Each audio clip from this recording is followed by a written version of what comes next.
Hello, hello. It's the final day. 23 hours.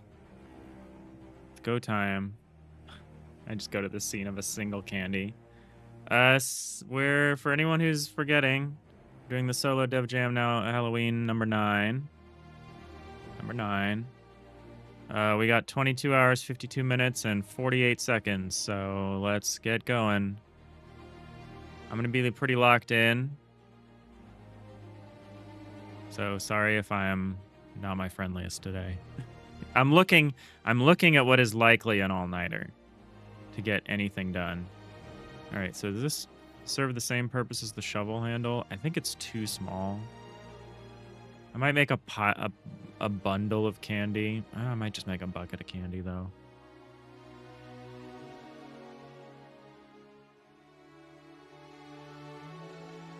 Yeah, fuck this. Oops, sorry. There goes my monetization. Whoa, what did I delete? Oh, I deleted something. First thing I do is delete something that should not have been deleted. Shovel handle. Oops. I need that. I probably lost a bunch of references.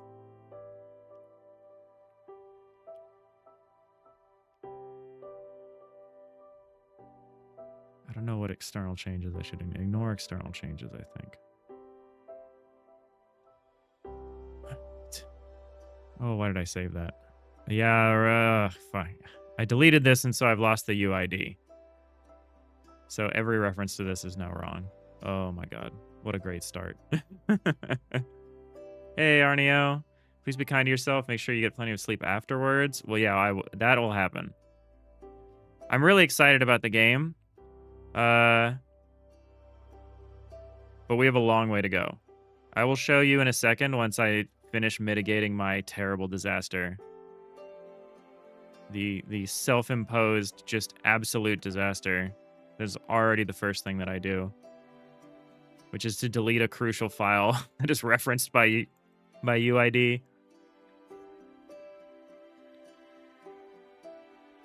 Who else references this?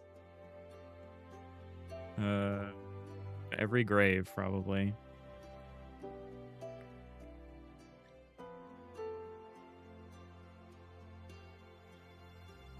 Oh, wait, that's, this is wrong as well. Let's type shovel, resource. Not applicable. Oh, resource might actually be useful here. Yeah, I'm not sure where all the references are here. Swear counter's already at 2 already. Yeah, well, that's fine. Nobody will watch this. I do want to change this guy's sprint speed to be 2. I will show you what we've got in a second. I'm just in damage control already, immediately. The other reference should be here. Resources, a packed scene. Let's see.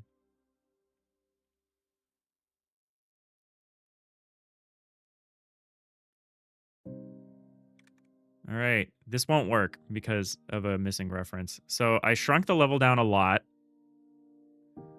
I only have the graveyard done.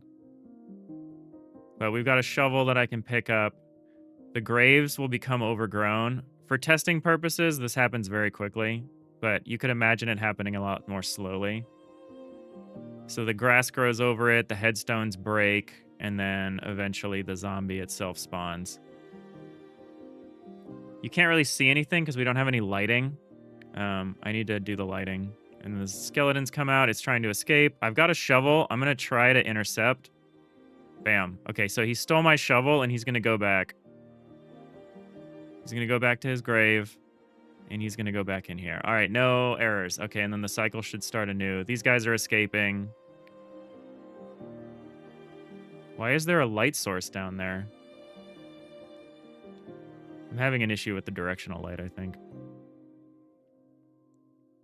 Still planning on the following camera. It's going to be static. It's this. It's going to be exactly this. It's going to be this orthogonal view of a much smaller cemetery. The cemetery is only 9 by 9. I had to cut it, which I think is good. I think this camera angle works. All right, can I intercept this skeleton?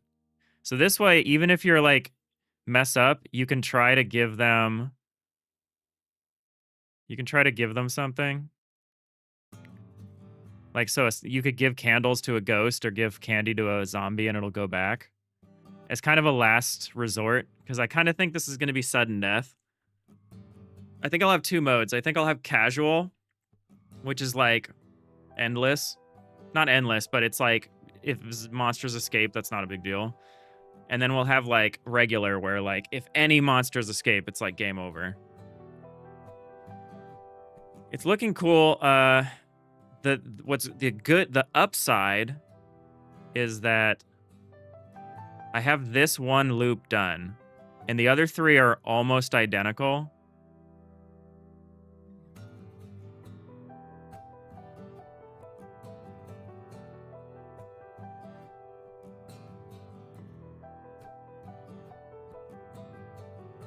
Having some weird pathing issues, but that's okay. We can tune things later. So normally what you would be doing, you wouldn't be letting the skeletons escape. You'd go get your shovel, and you'd be going over here into the cemetery. And like, I'm kind of waiting for something to get overgrown. Yeah, so this becomes overgrown. I can go in with my shovel and like fix it.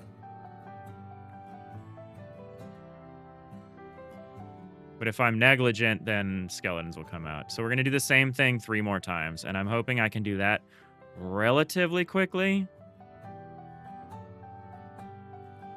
We are having some pathing issues. We're having some issues with the areas that things interact in. But I'm trying to not worry about that right now. Kind of like the light at the edge of the map. It feels like they're going towards the light. Yeah, I don't like the light in the rest of the map is more the problem. Give them the shovels. Take the shovels. This is maybe a little too easy to do, but I think it's fine. I think it's funny. Because I don't think you can actually outrun these guys. Maybe you can a little bit. But I think this is funny. I think this will be a fun loop. Whether I can finish this all in time is the real question.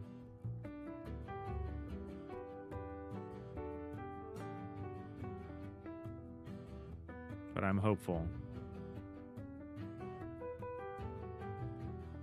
So once these are empty, they no longer create skeletons. Which is maybe the strat. I want to see what happens now that I've repaired this. I think I want to acknowledge that I think you shouldn't be able to restore the... Maybe you should. Maybe there's another skeleton in here, you know? It's not like the ghosts are going to be limited. So if this breaks, even though it's already empty...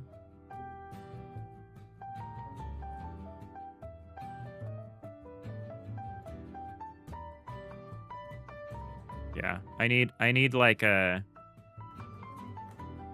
Even when it gets into this state, I need it to keep spawning. So let's fix that one thing. Maybe it should be communicated better that at the top and the bottom middle, you can also go through there as there are also gates. It's a bit hard to see that. I acknowledge that. I'm not going to do anything about it. I might add some signs later. I think the fact that it's symmetrical will communicate that. It's like a fully symmetrical layout. But yeah, it's not ideal. All right, so what happens here? So they destroy the mound. So we never restore the mound once the mound has been destroyed. But what we could do is if we tend to this, we can restore the headstone. So what we should do is we need to keep this going somehow.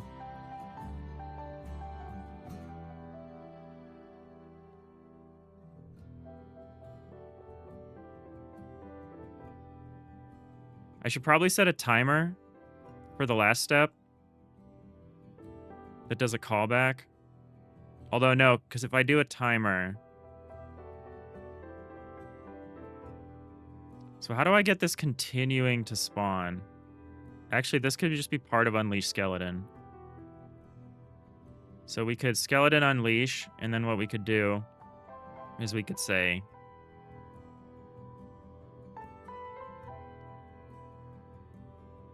we need the Unleashed Skeleton to be last.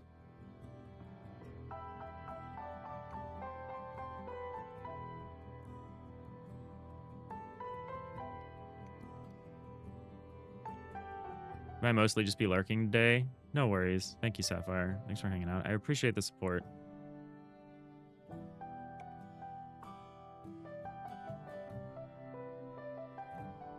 Yeah, so is there like attenuation? No, it's a direction light. There's no attenuation. Where's that other light coming from?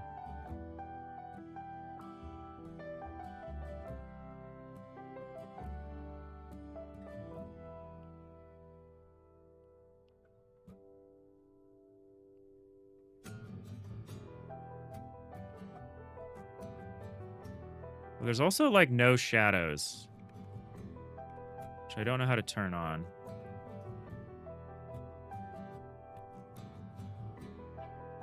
I'm going to do all that stuff later. We're going to do a visual pass. Let's just get everything working.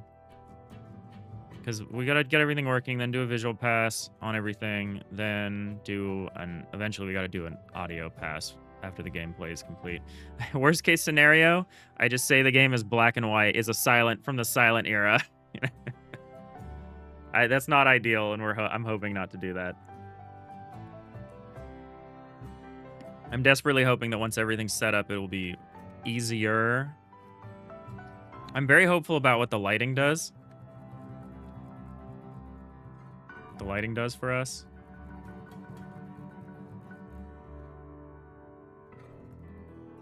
I think a passive just filling the space is going to do a lot, but we need everything. We don't want too much. We don't want to confuse the player about what you can interact with. I really wanted to use stencil buffer outlines, but the scene tree structure is not going to work for us. I would need to do so much work to reorganize every single imported asset. And I'm not convinced it would work anyway because of the way imported assets work.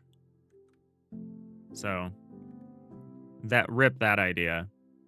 The stencil buffer just straight up doesn't work on like the floor tiles. So that's unfortunate.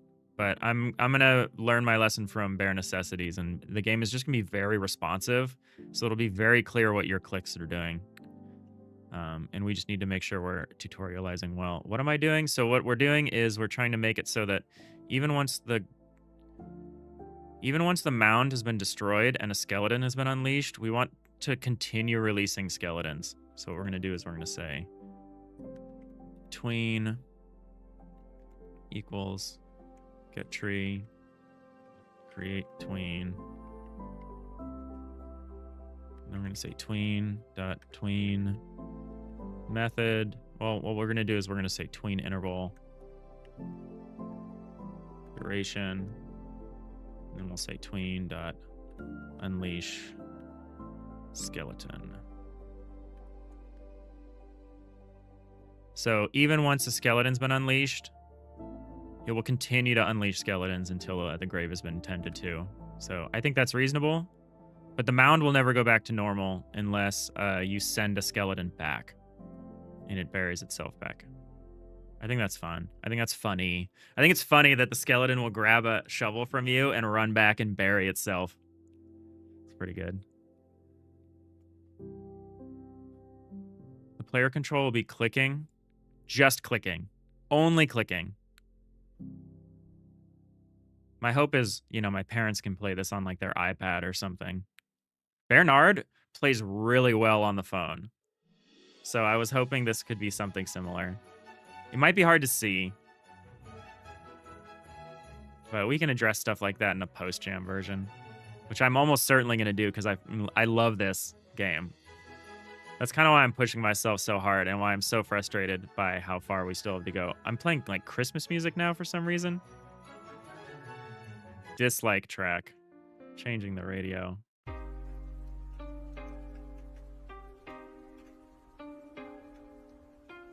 She's got a lot of talent there. I thought you'd think so. I was a model back in Texas. All right, so oh, we're gonna test the skeleton changes I made.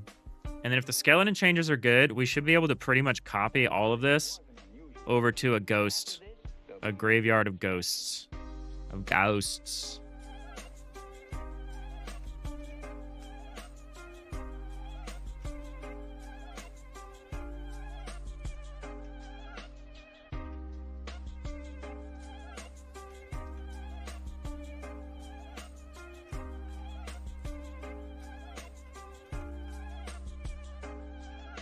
Crash. Oh, duh.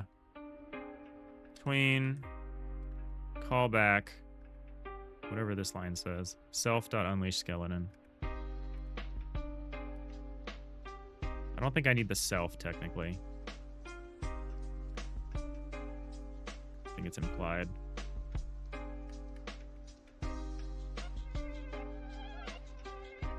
Hey, RJ, how's it going?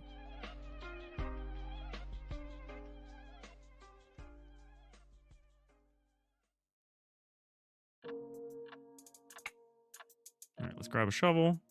Someone's going to come out in a second. I actually don't want to send them back because I want to see what happens. How's it going? Been at the big off-leash dog park. Nice. Not well would probably be the way I'd summarize it, just because we are so far behind. But I'm hopeful we're going to rally and come up with something we like. So let's give this guy a shovel. Let's see if we continue to spawn skeletons. Yep, we continue to spawn skeletons. What happens if I repair?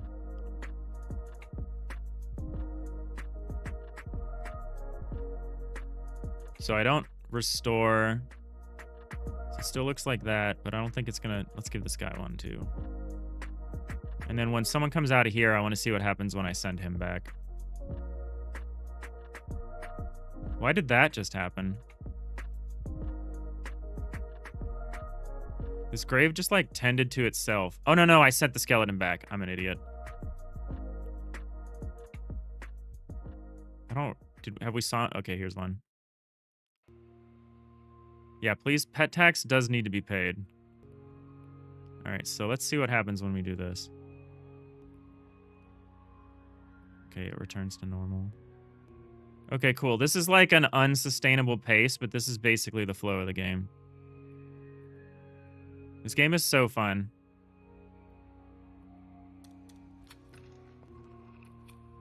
Just the idea of it. And I need to make it fun in practice, but this is so cute. I had this idea last night as I was going to bed. I was like, wouldn't it be so cool if you could if you could save the day by running into the zombie? You're not dead. Well, now I'd be dead. But you're not... You just fall back because I think it's kind of funny. But they take the thing from you. I might add code later where if they accidentally run into here, they'll do it this way, but we'll see. I think this is quite good.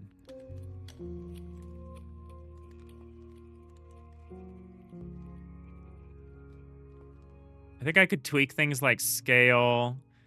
The grave gets a little... Yeah, I don't know. There's a lot of stuff I could do. I could tweak a lot of things. I'm gonna not worry about it.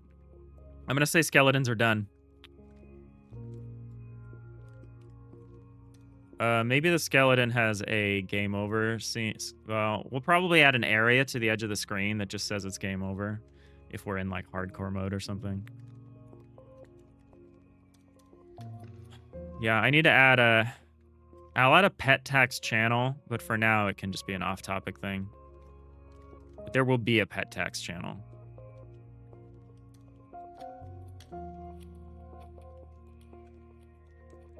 You have a Go solver, Nix? We should play Go sometime. I play casually. I don't know like Joseki and Fuseki and stuff, but I like to play a bit. We should definitely play some Go sometime.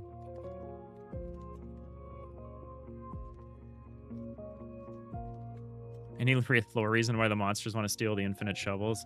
No, they don't. They don't want the shovels. It's just like, it's like a way of saving the day, which I think mechanically is very good.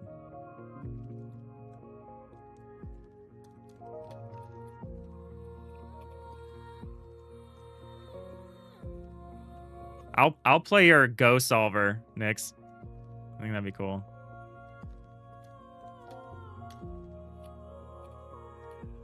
I'm an easy. Maybe a medium enemy. I mean, assuming your solver can. I guess you could just. I don't know how any of that works. I think it's cool. All right. So what sucks about this is a lot of this stuff is going to need to be reset on each individual thing. So let's work on the skeleton. Let's work on the ghosts. So what I need to do. So the grave is like the base version of a tendable. So I need to make let's call it a shrine or maybe an altar. Let's say shrine. No, let's say altar. Create new. Tendables folder. Altars. So the ghosts are going to have altars with candles. So the same way that the grass grows up, the candles are going to grow down. Or they're going to sink down. And then the light will flicker off at one point. That's how we're going to do that. So it's going to basically be the same as the way the grave works. So let's make a new script. I'm going to say altar. I'm just going to be flying by here is the plan. So yeah, sorry if I'm not as involved in chat as normal.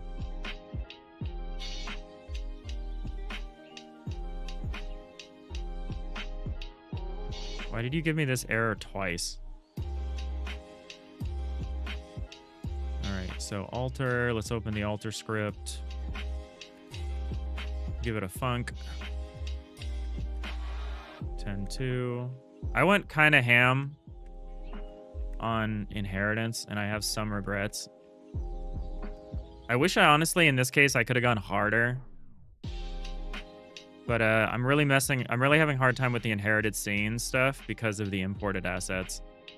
I haven't figured out a good workflow to deal with imported assets that works. Pet tax dues have been paid. Thank you. Thank you all. A bonk text? Yeah. There is a real world, Nix, where this is a silent game. Maybe some background music, but there is a very real world where we don't have time to add audio. In which case, yeah, we'll just do a little UI element or something that pops up. It says like bonk. Ow.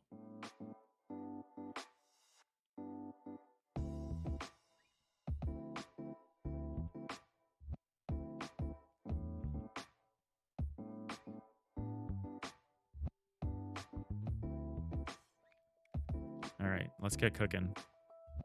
We got ghosts.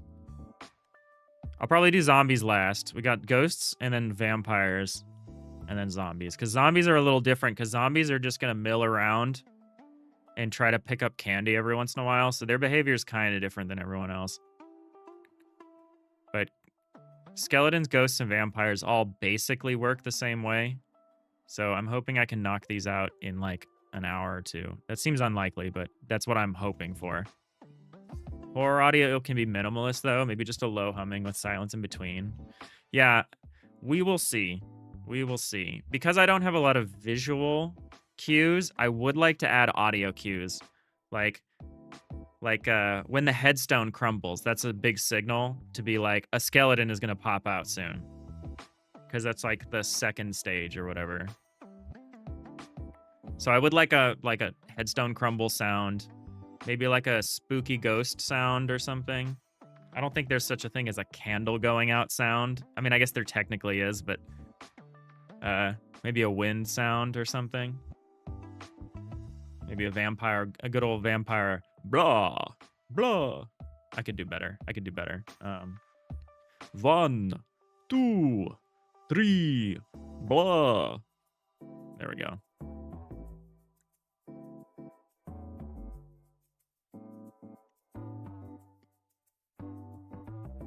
All right, focus, Dave. I don't need anyone to distract me. I'll distract myself. All right, so we're gonna make a new scene. We're gonna call it an altar. An altar needs to have an appearance. And at the moment, that is it. Needs to have an appearance. I keep thinking I'm supposed to name the thing here where I'm supposed to pick the node I want. Never do that right. And then we're going to attach our script. Our script. Class name. Alter. I don't actually think I need a class name, but we're going to have a class name. Tendables. Alters. Does the grave have a script, a class name? Yeah, it does for some reason. And then the specific graves all get, so the general stuff that's similar from every altar, which will probably be like a candle layout. Maybe. We're probably not going to go create. We'll probably just have one candle layout and maybe we rotate it around or something. I'm starting to need to really crunch. So an altar. Let's get an altar in here somewhere, just so I can see what it looks like. Pickables, graves, infinite. Node. Altars.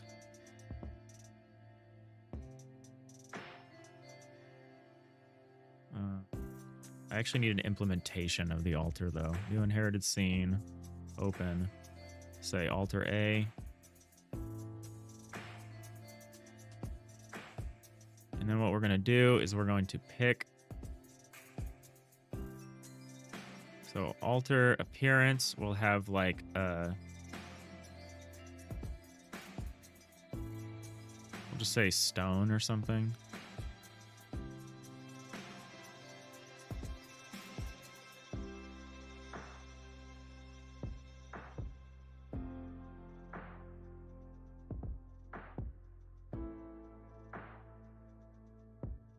Okay, and you'll have like, let's see what we can get in here. Altar, wood, altar, stone. Is there an altar destroyed? I generally want something that can be broken down here. I should set up the ghost probably soon too. Let's say shrine. What do we got for shrine? Okay, I can't use a shrine that has candles built in unless that's unrelated to the thing we're actually doing. Okay, so we can't break the shrine, which is fine. It'll just be the candles.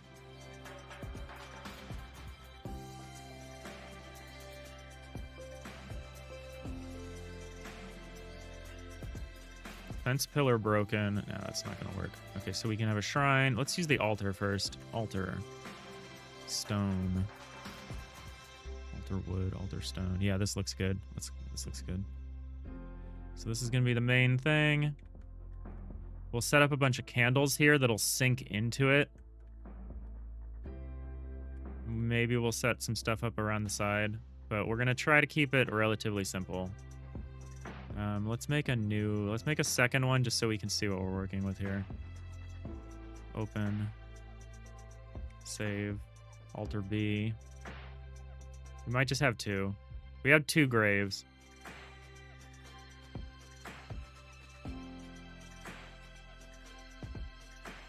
Let's get altar A in here.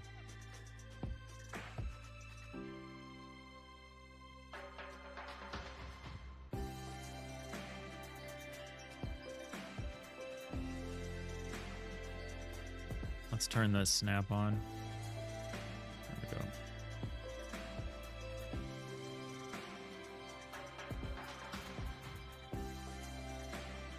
There might just be a couple altars here. We'll see. We'll see what we want to do. Because the altars only have 2 states. Or 1 state. Like, there's only 1 countdown for the altar. Unless there's some kind of ruined version of it that I don't know about. So let's get the second one in here. So you're going to have... I don't think there are any other versions of the altar. No. There are some pillars and stuff. Are there some gravestones that we could use? There might be some good gravestones. Yeah, maybe one of these gravestones with the cross would be good for a third one. Like maybe we just have candles around one of these things. In which case, I think we put the altars lower down.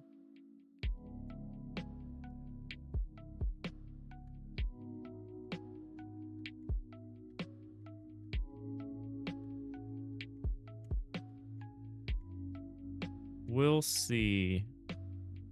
We'll see what I want to do with that. We'll start with one for now. Or the second one for now. What's shrine candles? Oh, I see. I see.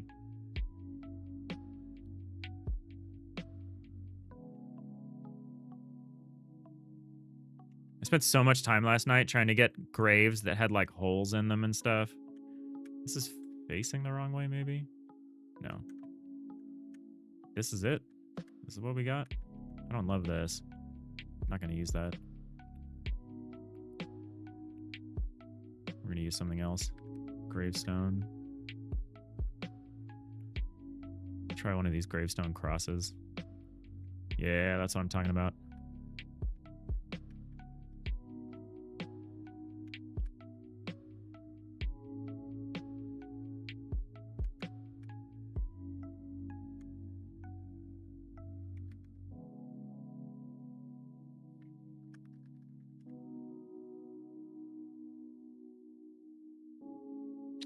Probably need some more. Probably need some more. This can be the main altar. Actually, this might be the lower altar. Like, we might put this one down here so you can see it more easily. I might use the same layout as the one up there. It's kind of a good layout. Although it is a layout we're only using because... let's do it like this, actually, instead.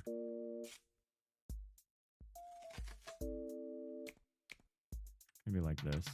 Let's see what that looks like. No, I don't want to put anything in front of the candles. It's going to be hard to see. I think I can put this lower.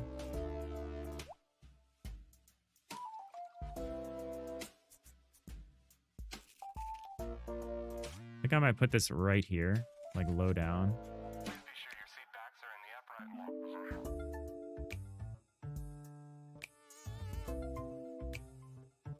Maybe I'll put it here. The other shrine here. Yeah, let's do that. This one's gonna go here. Because you can actually see this at the lower edge of the screen. Yeah. Okay. Maybe still one up, though. Just because I know I'm going to be putting trees and stuff in the foreground. Let's just have two altars, because, yeah, this is going to actually be harder than the other one. We put this one like this.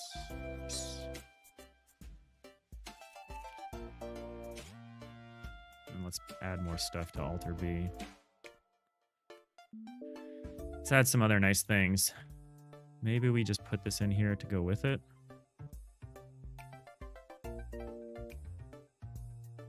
I really don't like this one. But it's a different color, which is nice.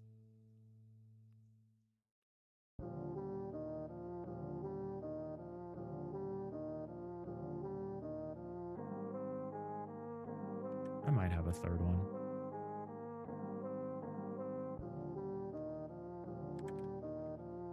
See what else we got in gravestone territory. I like this wide one. We might use this wide one for one of the shrines.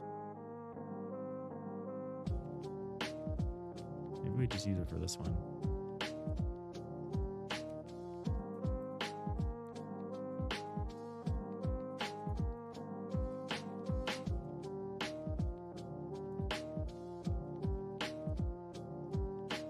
I don't know which of these I like.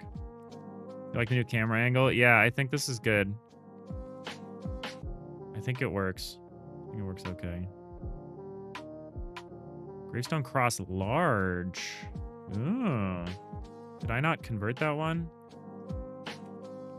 Gravestone? No, I did. Okay, yeah, this is what we're talking about here.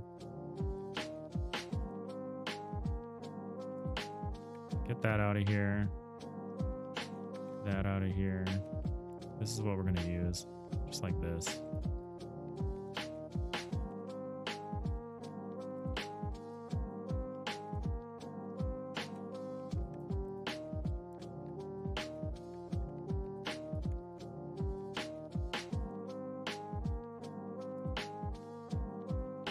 Maybe we should just have 3 of them. Doesn't seem like there's enough going on here, but maybe that's okay.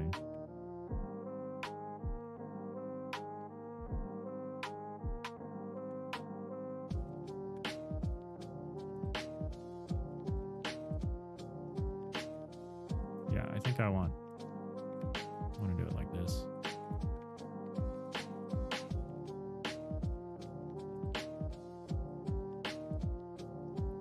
Now we need to put a bunch of candles around.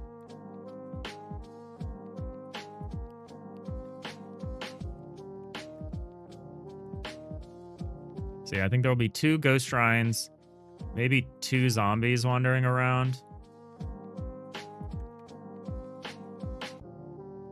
And then maybe 1 mausoleum. I'm actually not sure how big the mausoleum is. I should probably answer that question. What is it called? If not mausoleum.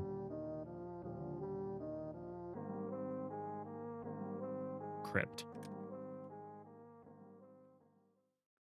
I kind of want to look at the K-Kit crypt. Holy Batman, that is large. I think it's maybe what we want, though.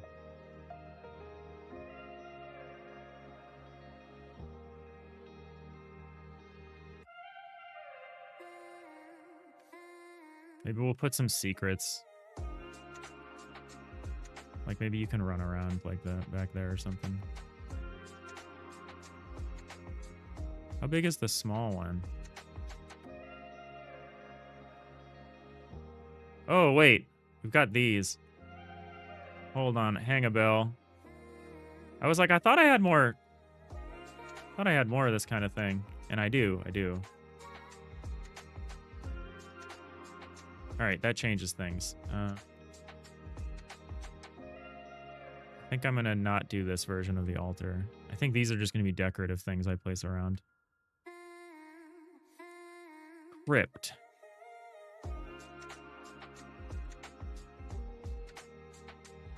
So these crypts... Oh no, we've got a bunch of these. Crypt A, Crypt B. Are they different at all? They're a little different. I don't like either of these.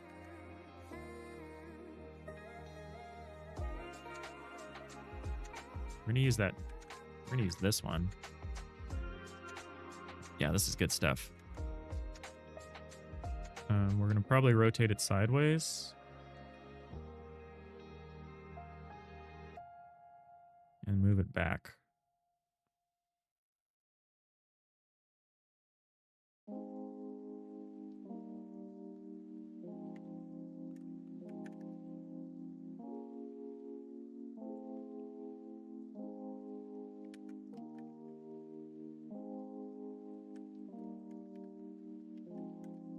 So I think we're going to have this one. We're going to change places again. We're going to have this one over here. Maybe. No, let's do this. I like this.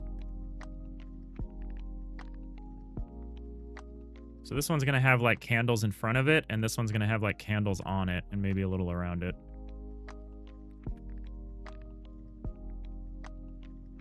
And this one is actually going to be, we're going to restrict the movement here. So you can't go that way, and you can't go that way. In principle, my pathfinding is working okay. My guys are cutting a lot of corners, which I don't love. All right, how's this look with the big? Yeah, okay, we like that. We either use one big one or 2 smaller ones. This one actually maybe doesn't jive is the wrong word. This doesn't maybe vibe that right correctly though. I don't know if I love this one.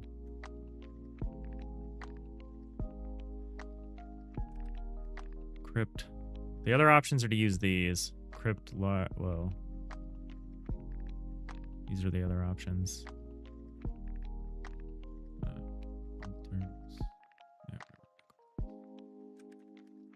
Crypt, scenes, crypt large combined. So I could use this one, which I think is just better instead. I think this vibe, because I could also use this and a smaller one potentially. I need to position it a little weirdly.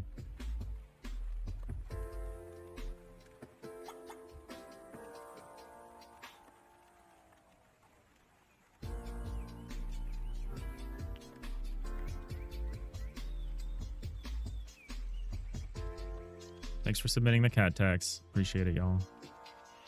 Yeah, maybe we like this. Maybe we have two.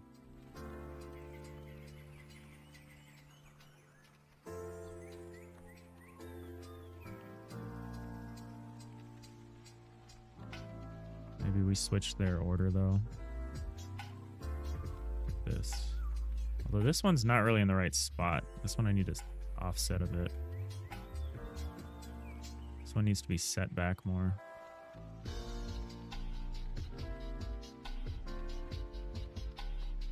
Like this. Well, we can't do it in this order, so we're going to do it in the other order.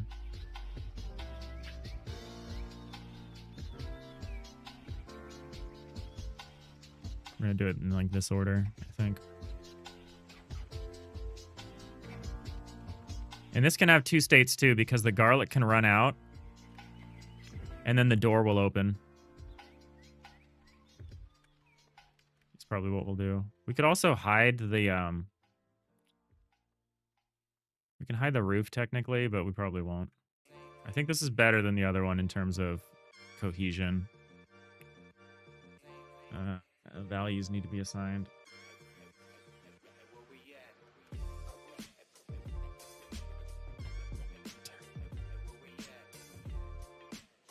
Wait, what? Oh.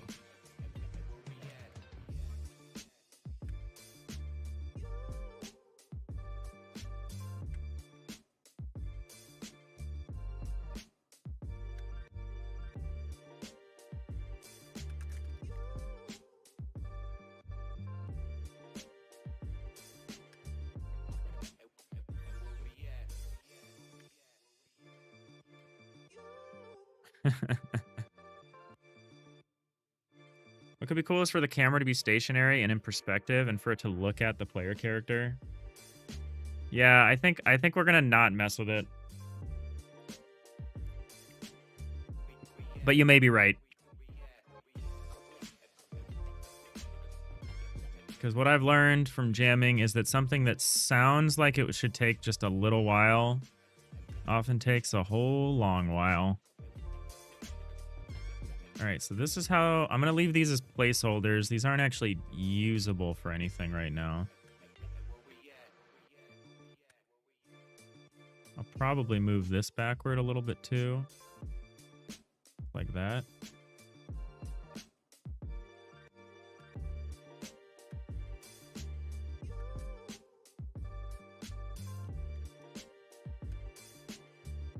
Something like that.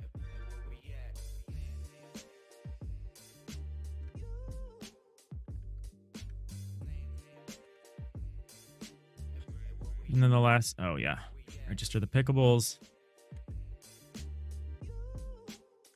Okay, 3 graves, 2 altars, 2 mausoleums, and then maybe 2 zombies. So that's 9 things to keep track of in a 9x9 cemetery. I think that's all right. I want to not do what I did last time with mini delivery, which was end up making the I ended up making the game so long that nobody wanted to finish it. Similarly, I don't want to make this so involved that nobody feels like they can play it. I keep forgetting to do the only thing that is causing the thing to stop working. So your pathable floor 32. Pathable floor 32 is somewhere. 32. Your type is candle.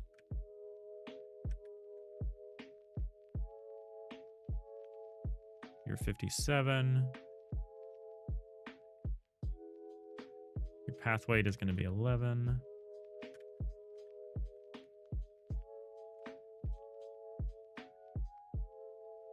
Yeah, I said you were 57, so I need 57. I need to turn off this approach. I need to turn off... Actually, no, I don't want to turn off that approach.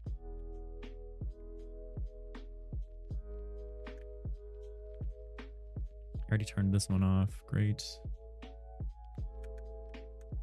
All right, will you play now? Pickable, and node.getChildren. Yeah, where the F is this happening? Trying to assign the value of type node 3D to a variable of type pickable. Dist pickable.location equals pickable. Pickable, and node.getChildren. For node in getChildren. Oh, I have some stuff in here that's not pickable. That's why. Right. Probably those crypts that I was messing around with. We'll just move those out. Like here.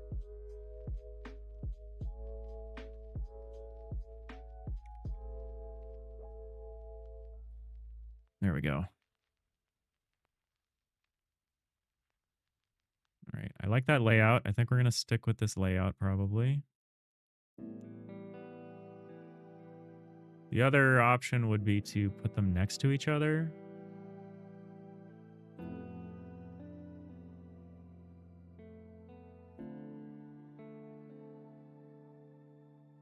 I think that's okay.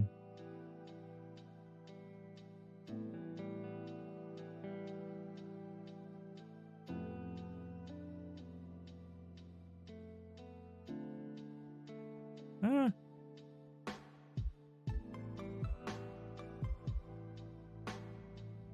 Reagan's not Skelly's. Pickable's a funny word, especially if you say it a lot. Yeah, I've gotten into these habits with certain concepts that I'm starting to describe the same way every time. This is structured very similarly to Bare Necessities. It's like basically like a 3D version of Bare Necessities. It's a lot more complicated. The lack of being able to just use a tile map didn't help, but I think we're doing it all right. Alter A has no typeset. That is a problem.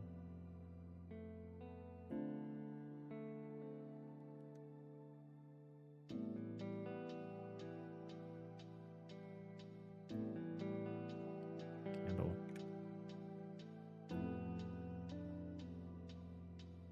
Actually, we can just set it here, huh? These all have the type candle. None of them are infinite.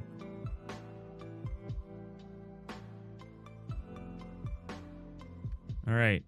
How do we... Okay, so what we need to do now, so like a grave, I need a set of grass. But except here we have candles. So I'm going to make a new node. I'm going to make a node here.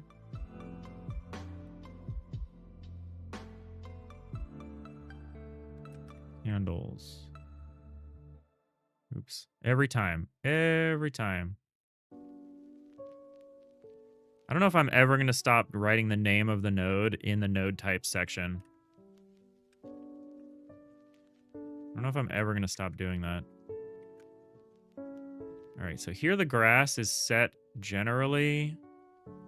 And there was a reason I had to do it this way.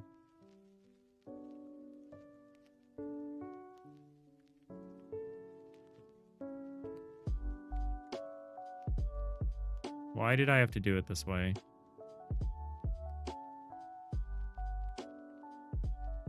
Tend to tween grasses position. Vector 3 add up. Grasses dot position equals vector 3 to 0.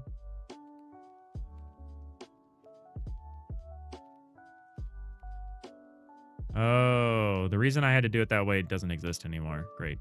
Love it. Love to see it. Let's get these candles set up. So we're going to set up a candle thing.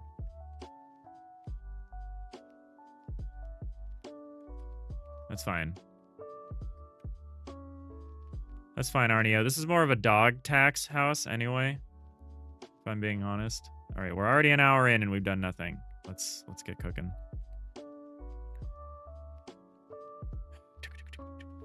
This is all stuff I really hope to have done yesterday. But we're trying to stay chill and just keep pushing. Keep pushing. I think I'm just going to add in candle sets that I already have.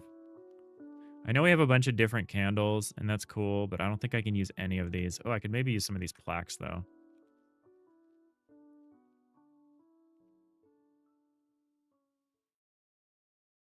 Oh, this is maybe just a third type of altar. The plaques. That could be cool.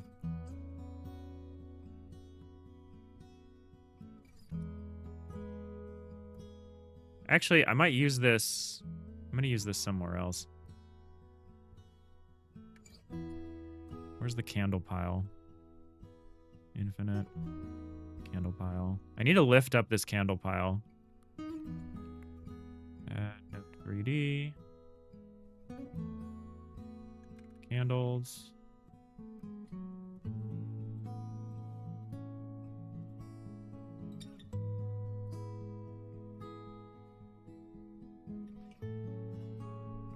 Child note 3D. Actually, yeah, let's do like that.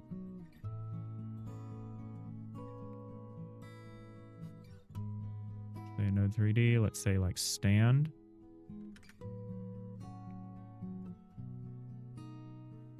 And then let's add that plaque.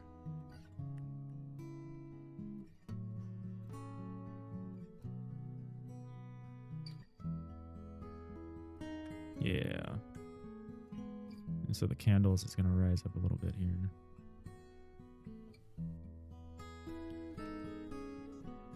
That like fits almost perfectly. Gotta raise this light too then.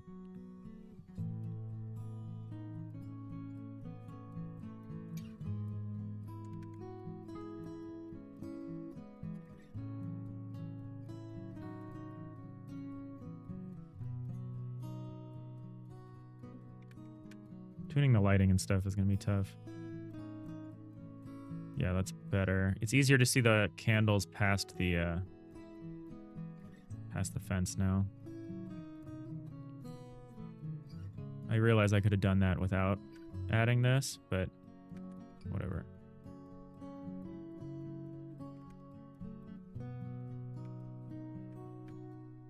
Do I just literally take this pile of candles and use this because I've got this? Maybe just shift stuff around. Just grab this, throw this in here, and then just start moving everything around.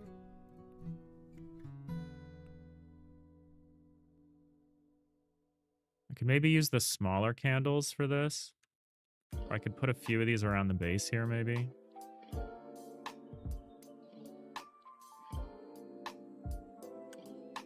I don't know. What is this out of tune stuff that's happening right now?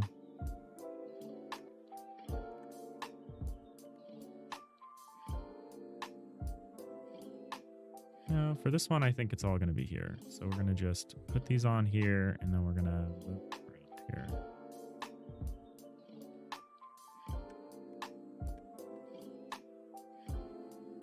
And then this needs to have a light.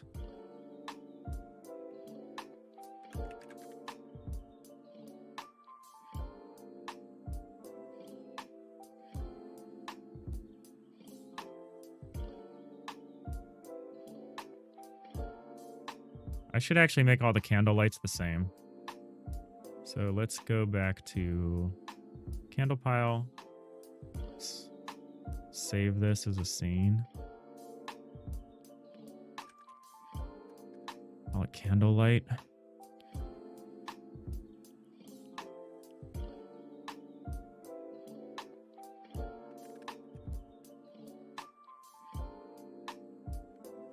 And then I can use the same light here.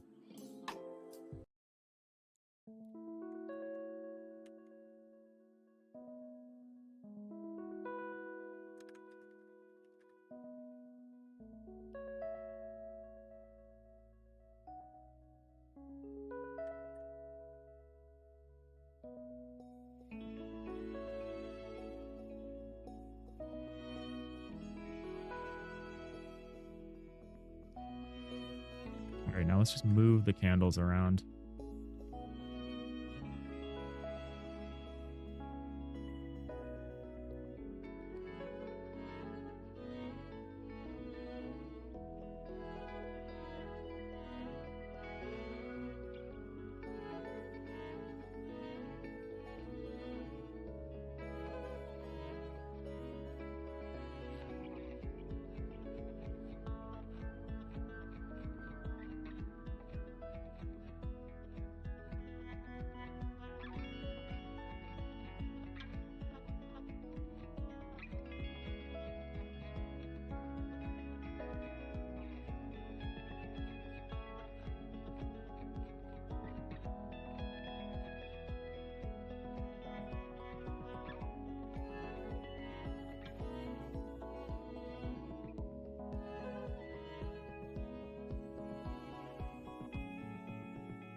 Seems fine.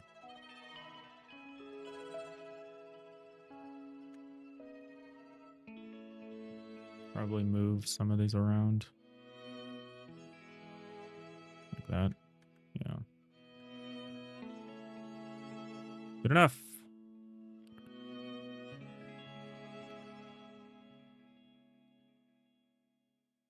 Yeah, there we go.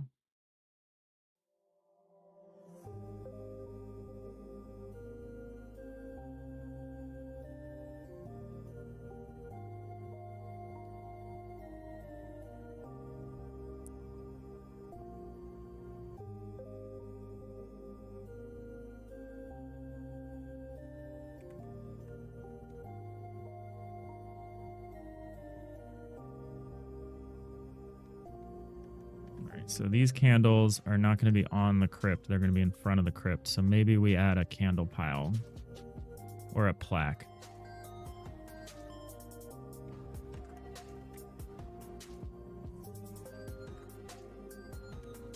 Yeah, like this.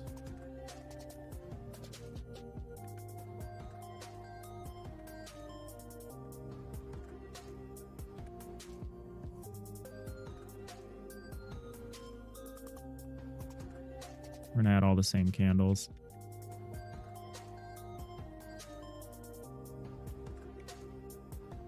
But we'll distribute them a little differently.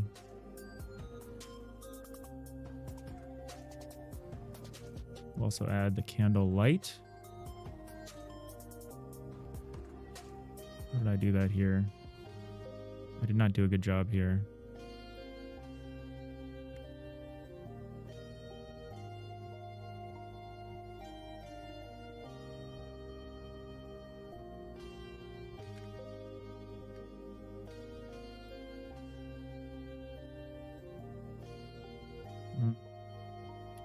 Interesting.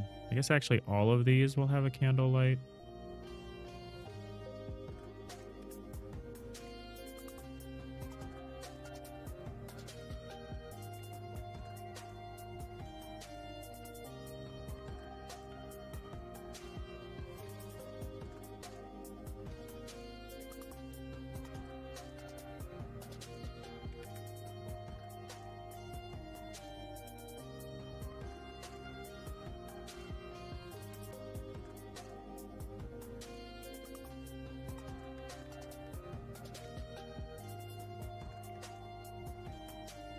Let's move these candles around.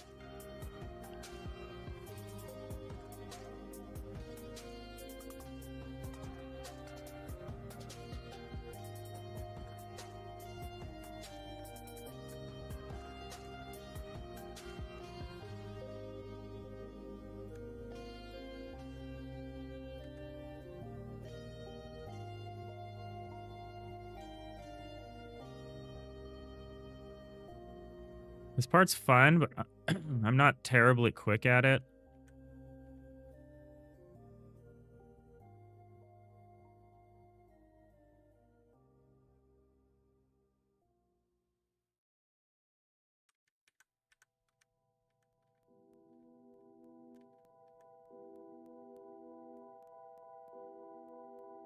Maybe we actually put this one up here.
Then we'll just move the triples around here till we get something we kind of like.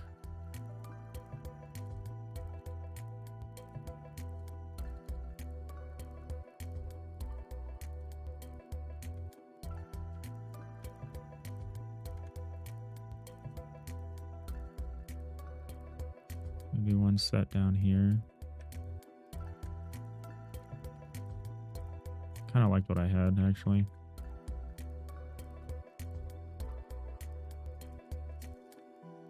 All right, all right, all right.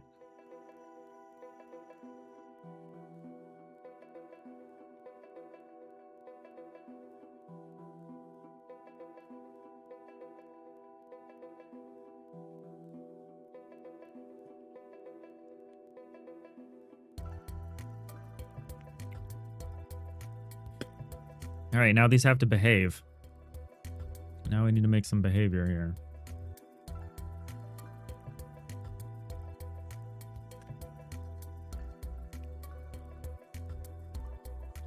So we look at the grave. We've got this 10-2 function that does a tween. So let's get that. Restore headstone.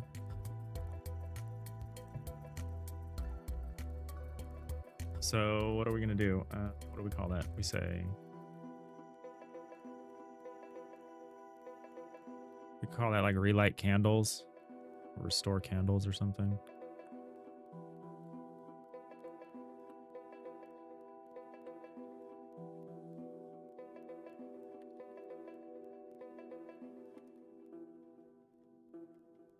It should be an internal function, but whatever. The tendable should have a tween, actually. We should just put the tween in the tendable.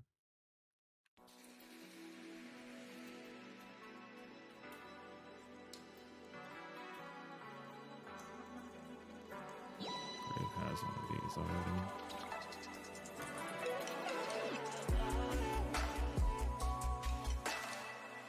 Grass's position. So here's going to say candles.position. At export variable candles. Node 3D.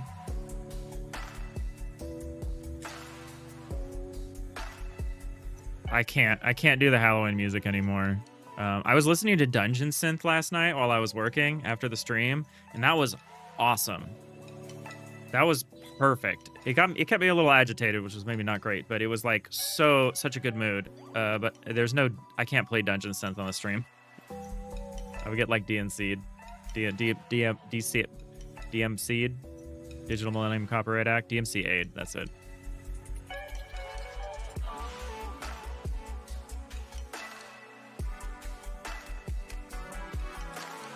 Candles.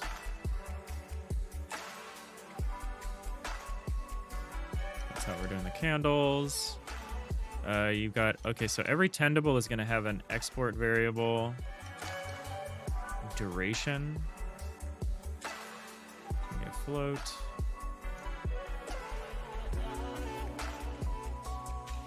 So I probably just wiped out all of the grave's duration. The duration for the grave is going to be 30. So a skeleton spawns every minute and a half. That seems a little low, but or a little. Let's make it 15 for now, so I can see the behavior more often. That said, this song is kind of loud, but all right. So there's no broken states to be restoring for the altar. It's literally just the candle will go down, and then the light will turn off. Actually, I guess that is multiple states, huh? The candles will go down, the light will turn off, and the ghost will spawn. Maybe the candles will have a lower duration than the skeletons. That makes some sense. So we're going to say candles, position, vector 3, down, since the candles are going down, not up.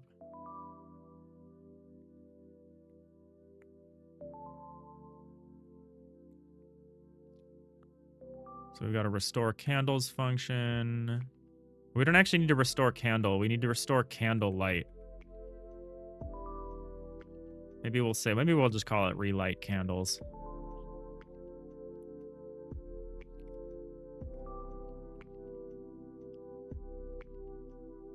Since we're just directly modifying the position here. Relight candle will just be, we could say on ready variable light is a light and its appearance / candle light. So we can say light. How do we turn a light on and off? We just say like disabled or something. Light. Oh, the light needs to be told to generate shadows. We could just say energy. Do you disable a light, or I could say energy is 0. I'm just gonna say that.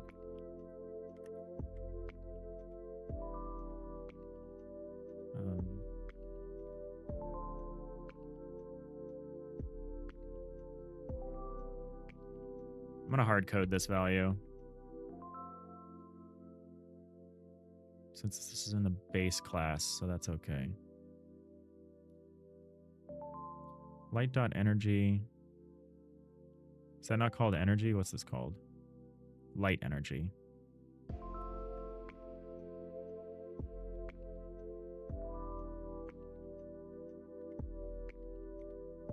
So we'll wait the duration, then we will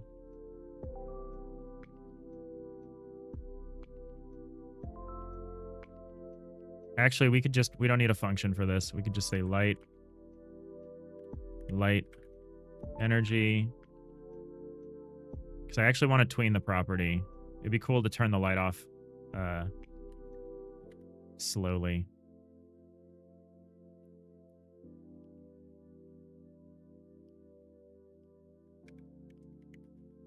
Zero.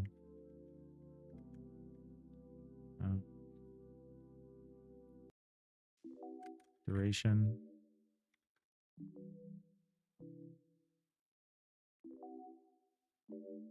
Actually, I guess we don't want the candles to go all the way down. How far do we want the candles to go?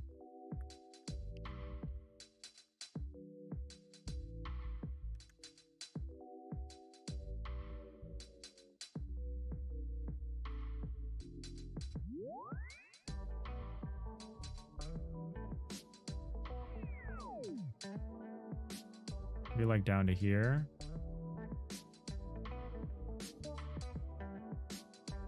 1.5 maybe. Maybe like this. like this. Minus 2.5. Okay.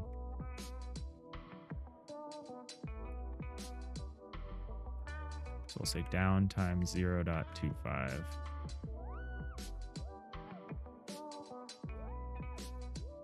Yeah, the candle duration might be kind of low.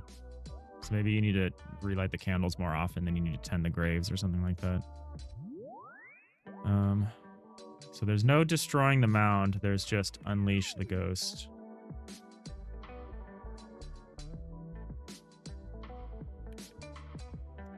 Funk. Unleash. These should all be internal calls. I can prepend them with an underscore, but I don't care right now. I'm just in a hurry. Variable light. Oh, it's not an it's an omni light 3D. Also, I need to turn shadows on these lights.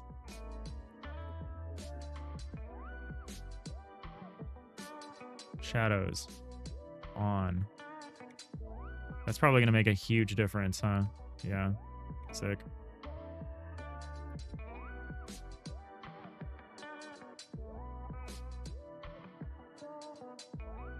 That shadow mask is really low.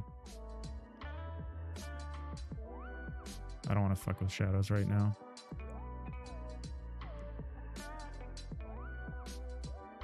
Nyx, having multiple boxes in the middle, one for shovels, one for candles, one for candies would be cool. Yes, that's what we're doing. Yeah, that's definitely what we're doing. Heroes of Might and Magic Necropolis. Heroes of Might and Magic 3 Necropolis Town theme. Nice. For Halloween music. Yeah, that sounds good. So maybe this won't cast shadows. Because the shadow quality is bad.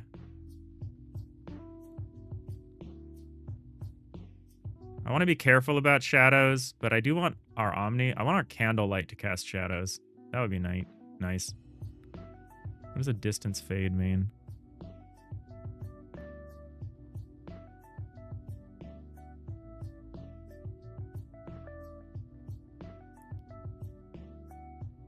Yeah, it's okay. Oh my god. I mean, I do want this, but I gotta tone this down.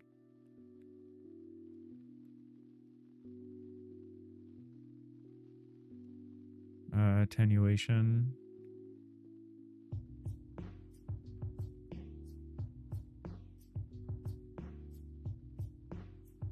Opacity.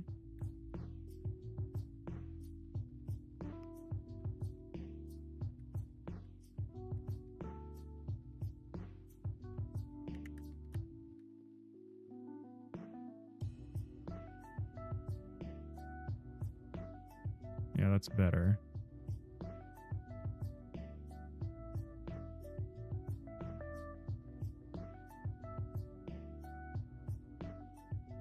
Let's try distance fade. It's not going to matter for us. I'm going to try to do as little light messing around with as possible, but what I need is some kind of... Well, I could also just make the light less intense. Like, what does that do?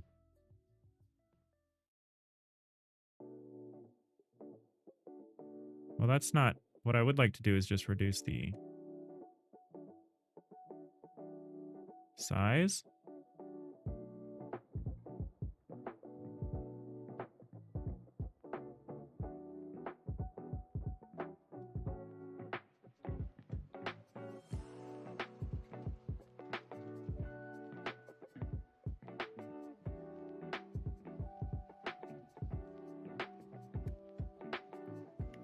What does specular do? That's good.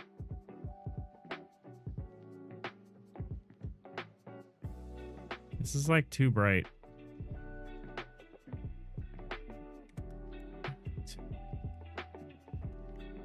Zero 5.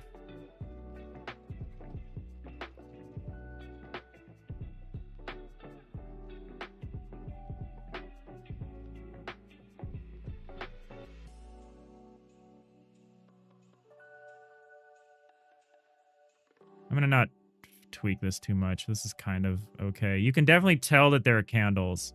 It's like exaggerated, but you can definitely see. I guess I should play it at this resolution. Yeah, like you can tell, you can't make out the candle detail maybe, but you can see that there are candles there. So I think that's good. Get back in there.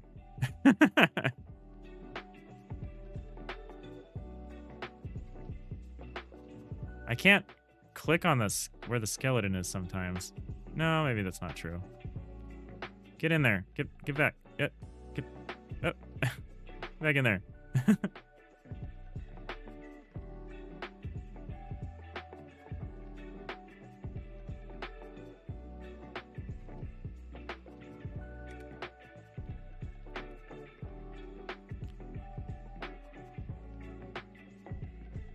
I think I want the skeleton repeat to be a little slower. So I want like this, when this happens.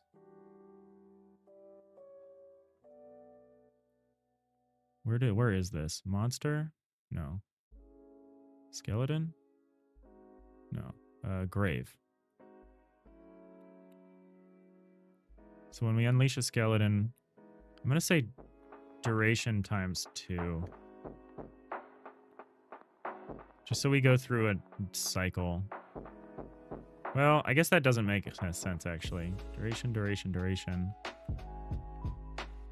Yeah, I think that's okay, actually.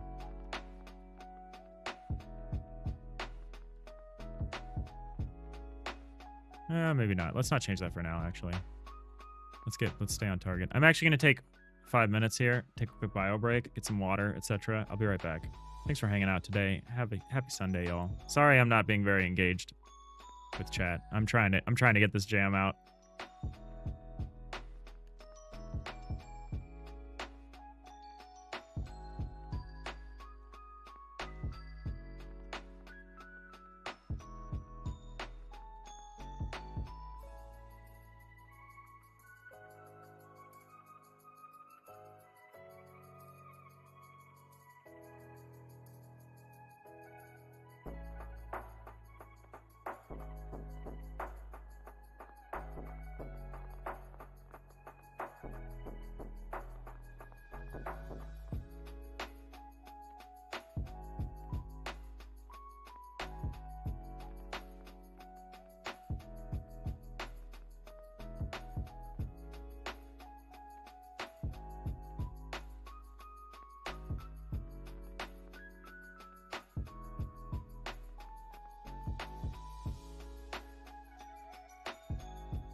Thanks for the hydrate, Nix.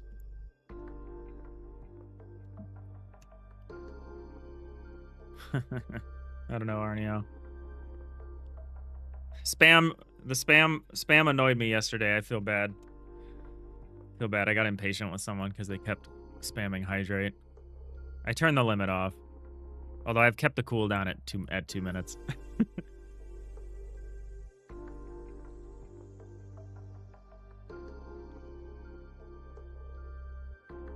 Alright, Unleash Ghost is like Unleash Skeleton. That's a characteristic of the grave.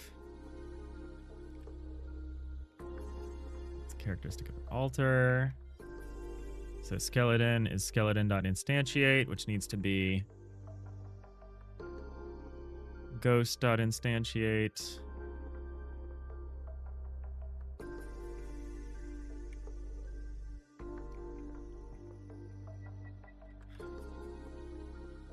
A ghost. Anyone else seen that SNL sketch where they just make fun of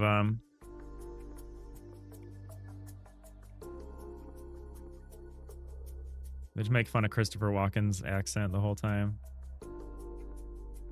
Very funny. I don't know if I need a class name for these, but I'm gonna do it. 'Cause that's what I did elsewhere.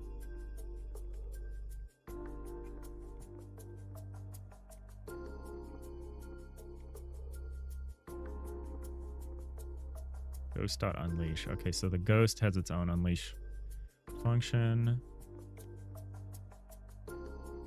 Alright, that should work just fine. I need the ready function going.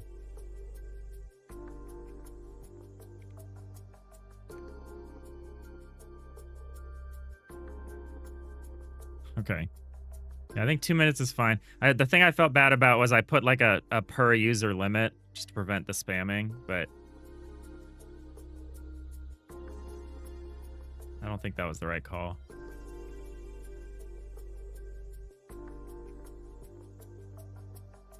I feel bad about it. I wasn't in a good mood. Normally I try to be very gracious.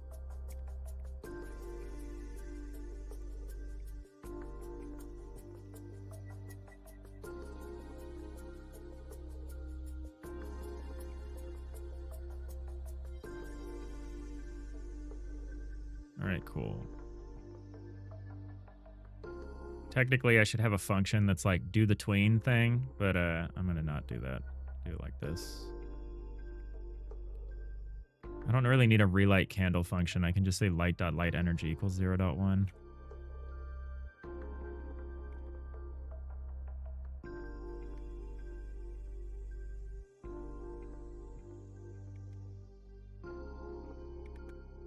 Actually, I didn't say 0.1. I want to do 0.5, I think.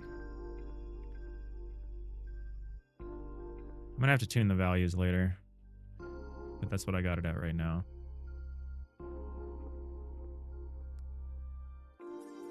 You know, if I made the light monochromatic,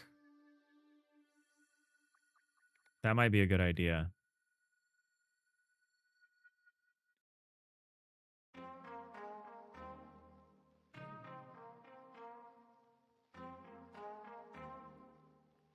What didn't work here?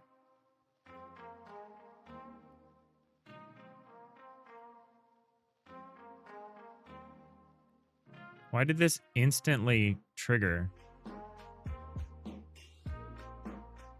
Oh, is duration 0?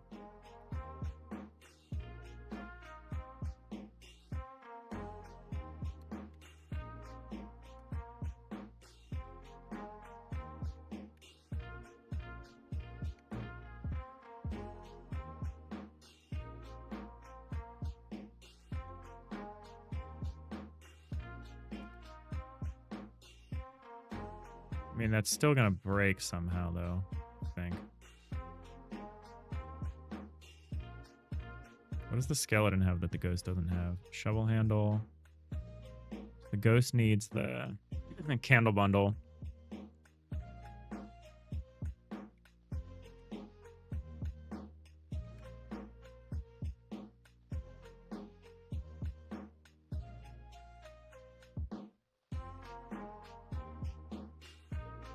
Yeah.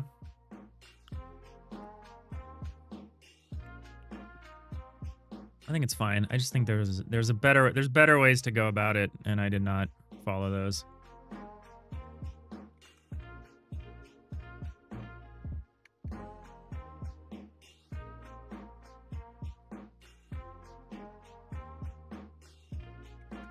All right, so a ghost should have a certain type.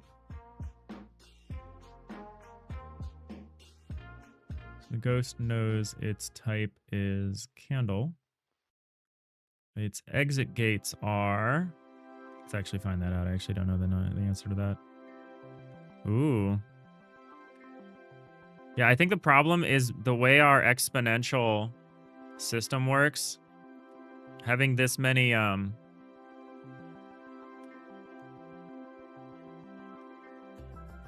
Having all those lights was interacting weirdly. I think if we keep the lights to a single channel that's largely not represented in the color palette, I think we're good. I think that will reduce the insane glare we were seeing. What am I doing? What am I doing?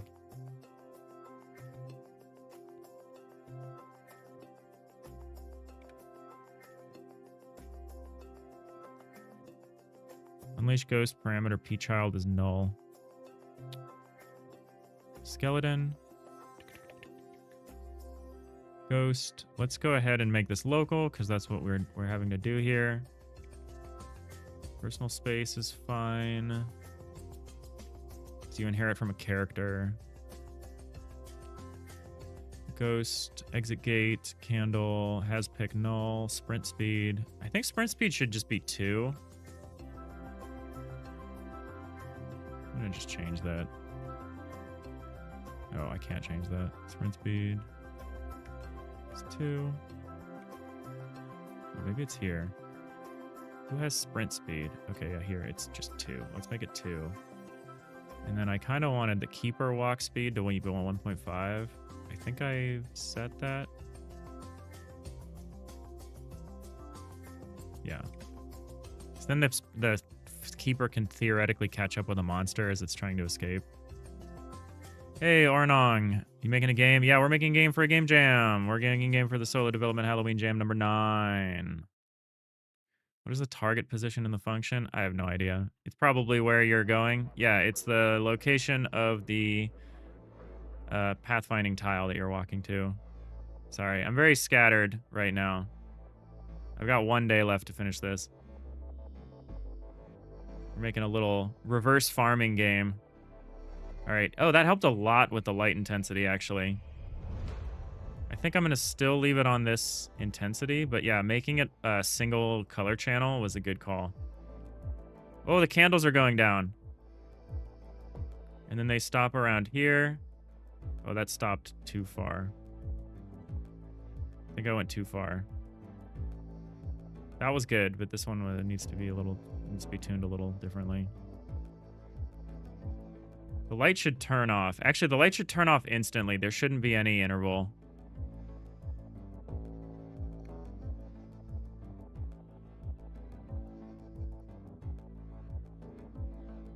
And in fact, these should be in parallel. How do you do a tween in parallel again?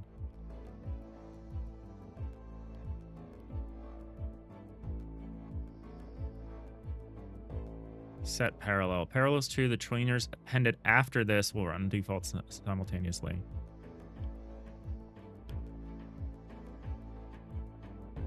Tween property, set parallel. Okay, and then can I set sequential again? Hey, the Krillionaire. We have a big pile of functions. I can't go into the details of how all the functions relate to each other. I can say we have 4 different monster types that all interact with each other similar ways, and they actually inherit some common character base class, which the player character also uses. So there's a lot of shared behavior as far as picking things up, pathfinding places. The specifics change. Yeah, I'm sorry. I don't know the specific question that you're asking me. I'm bouncing around too many different things right now. I apologize. So once I've set it parallel, so should I say this? Parallel.tween property alt makes the next tweener run parallelly to the previous one. Yeah, I want to do that because I don't want them all to be parallel. I just want the next one to be parallel. So let's do it that way. So we're going to say tween.parallel. Is that not what we were just doing here? Tween.par, oh, it's a function call. Hey, Argument Ultra. What's going on, everyone? We're working through the final day of the solo development Halloween Jam number 9. We are scrambling. We've got about 20 plus, we got about 21 hours or so until the game is due. So we are scrambling. We are working really hard on a reverse farming game that I'm calling The Grave Escape. I think the tagline is going to be, they're undying to get out. Just to suggest the prison break aspect of it.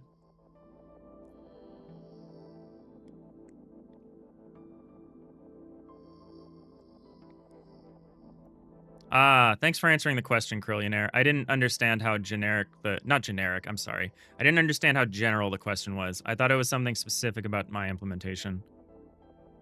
Like the function, like the line of functions that lead down to that or something.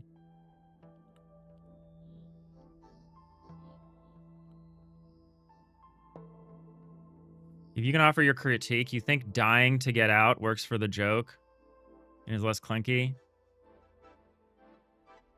Yeah, I guess it's misleading. I don't know. We'll see if I even have a tagline. How's it going, Krillionaire? How are y'all doing on this lazy Sunday here? I say lazy Sunday. We're not feeling very lazy. So yeah, we're gonna do this as a parallel. I'm gonna get rid of the duration. Not parallel. We're gonna. It makes sense that the candles go down and the light energy goes out at the same time.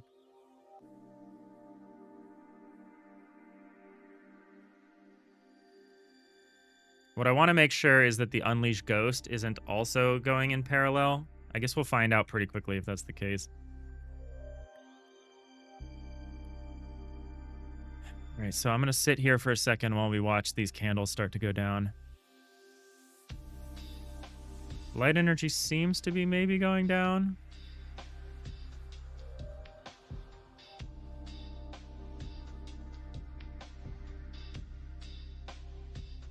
Okay. It should crash when it tries to summon a ghost.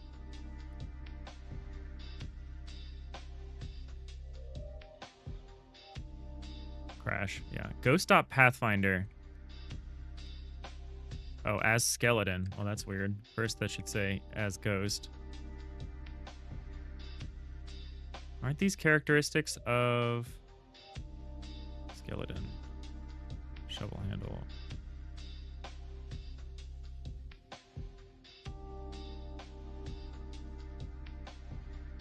Not quite sure about this error I'm having. Ghost.pathfinder is pathfinder. Ghost.pickables is pickables. Instantiate as ghost. Got the ghost. There's probably a misconfiguration somewhere here. Maybe these don't have locations set up yet. You're going well? Great. You're writing a text-based demake of FNAF. It's C++. Okay, that's hardcore. So I think I'm going to make the candlelight a little more intense. Instead of 0.5 or 0.1.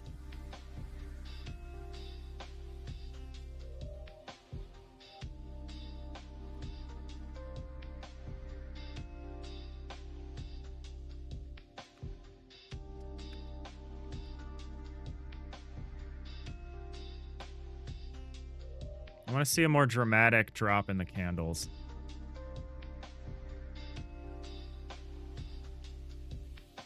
These candles are going out.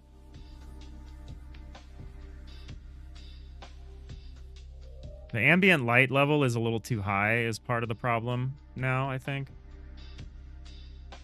But it is working. It's pretty clear what's happening here.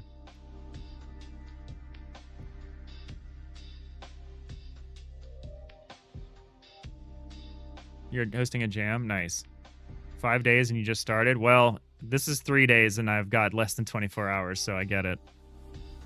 Gate path. Okay, so we got back. We got to the next set. We got to the unleash exit gates. We need to set the exit gates for the ghosts. And the exit gates for the ghosts should be...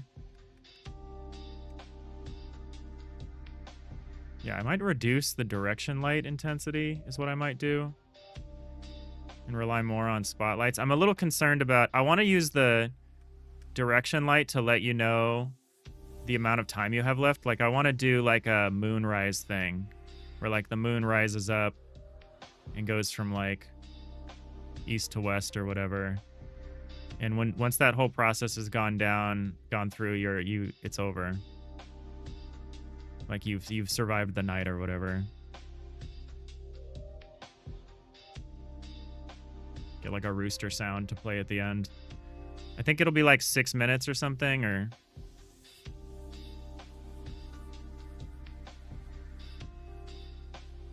Maybe make an endless mode that doesn't have this. I don't know. That'd probably be a post-jam thing. Oh, good luck. I have to get all of this done in a day, so we're really jamming it out.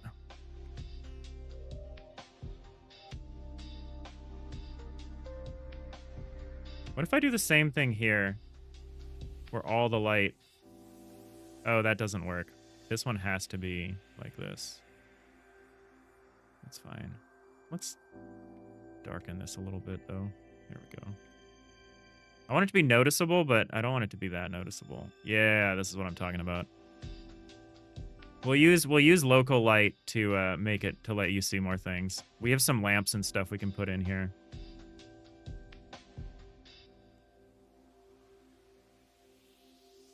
Yeah, now it actually looks like these candles are going out. Let's fix this. Fix this.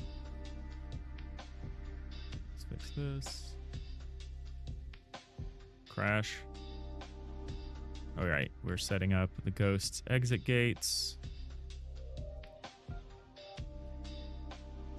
Exit gates for the ghost are -952 X and Z. Okay, easy. Ghost exit gates to -9.52.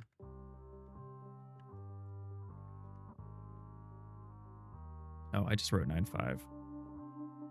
I think. Oh no, 9.52. 9.52. Great. All right, let's see what happens. Digital Iliad's a great name. Thanks. I kind of wasted it on my channel name. It was originally the name of the game that I'm working on, like my main game.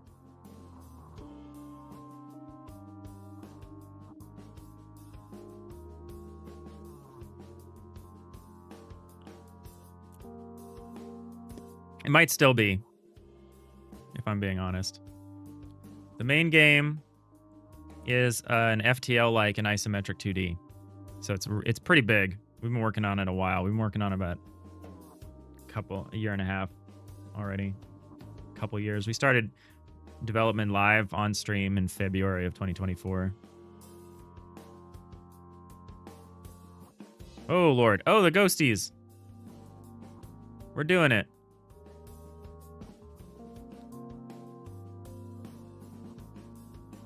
It'd be cool if the ghost, like, rose up out of the ground, but I'm gonna live with this. So each quadrant, they try to exit in the opposite quadrant, which is funny because I think it also gives you an opportunity to like try to fix stuff. Like I can try to intercept this skeleton, and he'll go back, and he'll fix his own grave and go back to bed. I need to do the same thing with the ghosts, so I need to be able to give the ghosts like a candle. Oh, did this? Huh. I should turn the direction light up a little more until I've replaced it more with spotlights. I can't quite see what I'm doing. What if it's 0.34? It's a little better. Yeah, that's good for now. I don't know how crazy to go on point lights for a web game. I'm a little cautious about it. It's getting busy. Yeah, it's. Is that just your desktop background? Yeah, yeah. Hey, Smooth in a second. Well, we're halfway done generating characters almost, so we're way behind. But yeah, it's looking okay. I need to finish the functionality. Get the win conditions in or something. I don't know. Get the loop or something in. Finish the loop. Do a visual pass of adding a bunch of decoration and lighting. And then...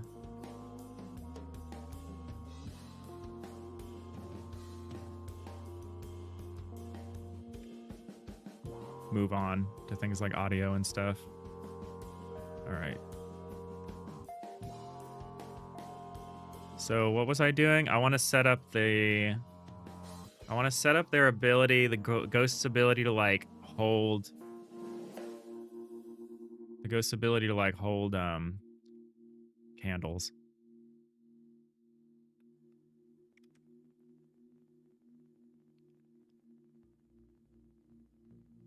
Okay, we've got that.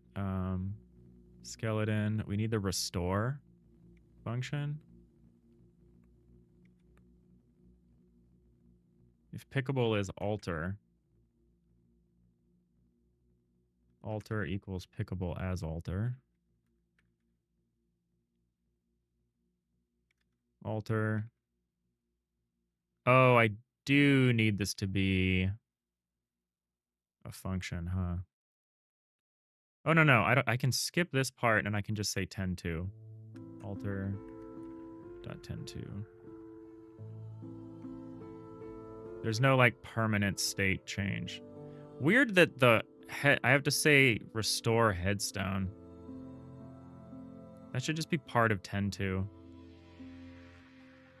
I think it is actually. That said, I don't know if I care. Restore headstone. Yeah, it is part of this. So I can take that out actually. All you got to do is restore the mound, because that doesn't happen when we tend to.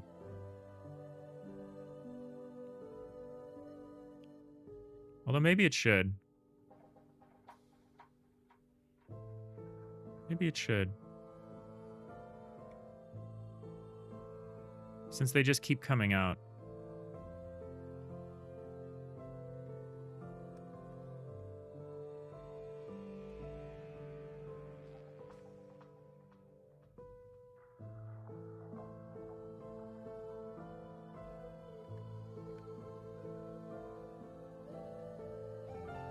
If you did the full 3 days, you don't think I'd be feeling the crunch as much? I've used the full 3 days. I'm gonna use the full 3 days, I think.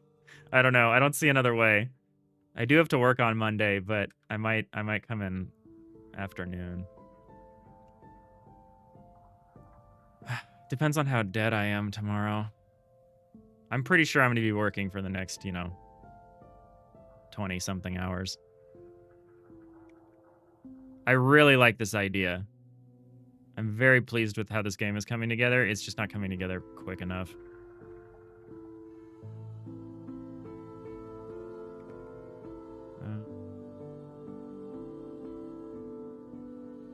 Okay, I think the ghost is almost done, which would be excellent. That would be almost on target. It's not exactly how long I was hoping it would take, but hopefully the vampire is quicker.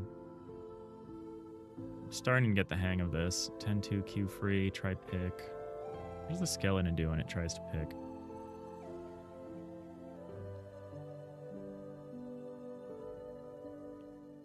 I guess technically I could try to do this. I haven't tested any of this behavior, and I'm kind of concerned about adding it.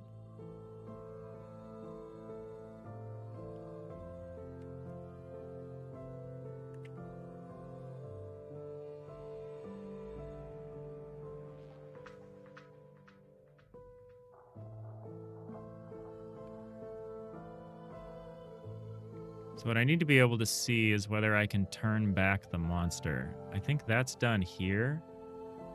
Monster, do magic monster.turn back, pickles.dict, dictionary, monster.restore, abstract function.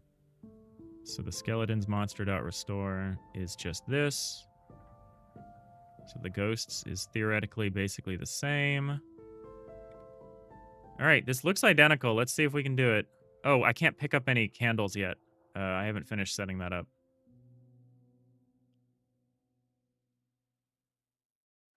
How do we do that? So that we look at the shovel stand. The shovel stand has the secrets. Apparently it doesn't. That's controlled here. On personal space entered. So I need to be able to pick up a shovel. All right, that's what we got to do is we have to update the player character code here a little bit.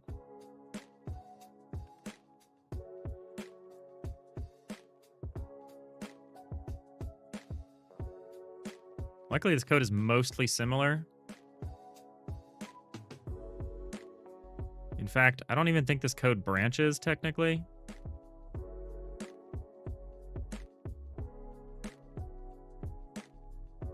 Can I rewrite this as a non-branching code here? Like, it's just a single thing here that's like, has picked... I would need one more thing, which would be like, if has, or if...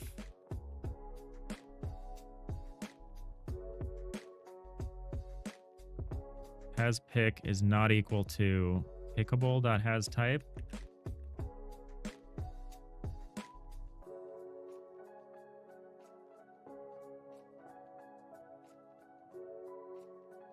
Yeah, I'm not gonna mess with this. The structure's fine. It's wasteful, but it's working. I'm not gonna play around. I don't have time to refactor. This is something I'm learning that I don't like about the Godot IDE. It makes refactoring not easy.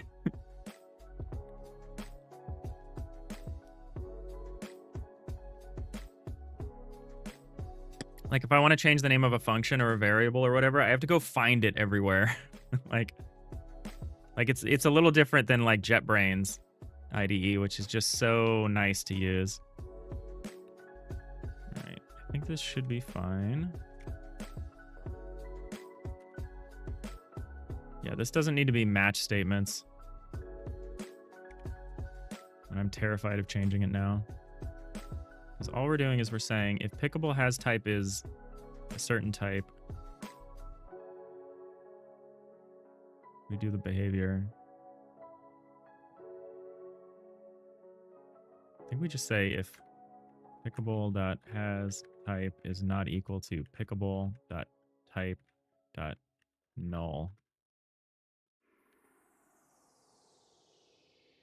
Then we can just say this. We can say, I know I said I wasn't going to do this, and now I'm immediately doing it. If hasPick is not equal to pickable.hasType. If hasPick is not equal to pickable.type.null.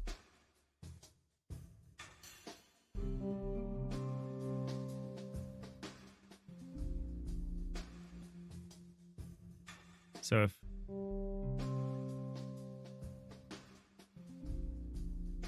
hold on, let's do this indentation the correct amount.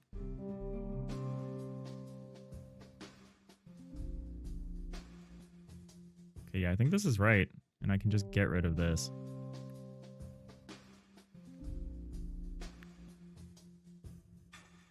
And here we can say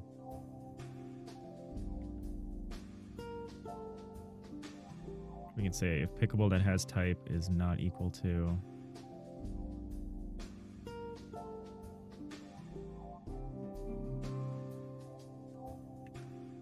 here, let's add this error statement.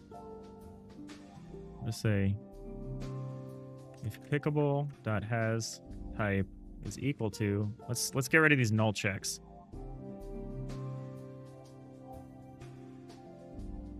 Otherwise we do this. So now we don't need a null check.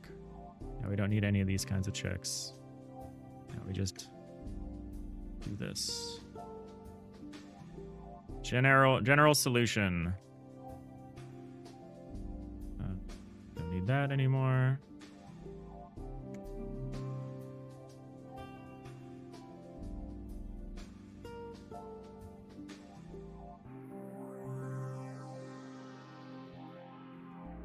Okay, this should work, and it should work generally, which is beautiful.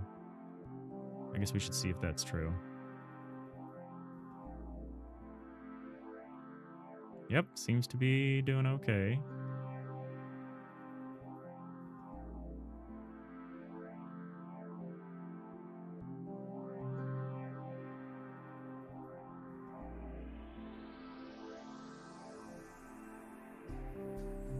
I'm going to try to intercept a skeleton and see what that does. Actually, I want to try to shovel an empty grave. And then I'll try to intercept a skeleton.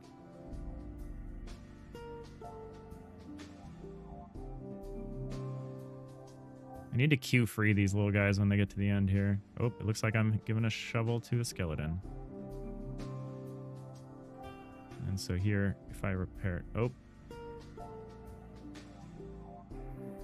Try this one more. Ow. Let's try this one more time.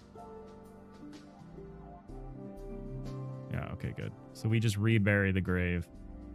Love it.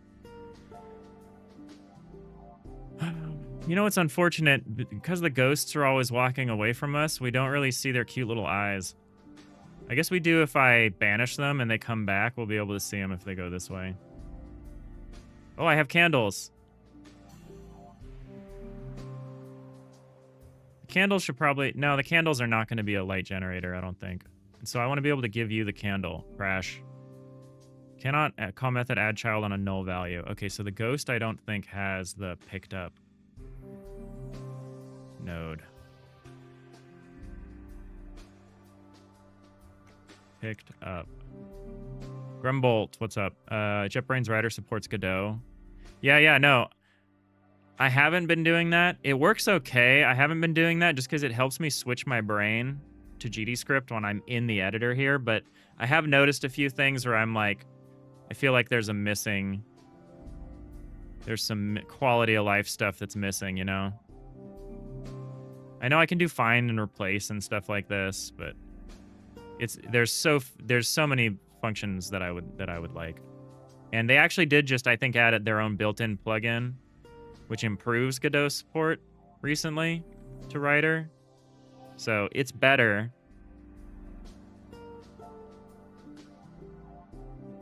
What would be neat is if I could have a thing in Writer that like changes the theme when I open like a GDScript file or something. I would like that. Okay, so it didn't have a picked up node. It probably doesn't have a holding sprint animation, so we need to do that. We need to fix that. New sprint holding. Oh wait, no, we didn't want to make a new animation. We want to copy. We want to duplicate this, call it sprint holding. And we want to go to holding both, and we want to take the arms.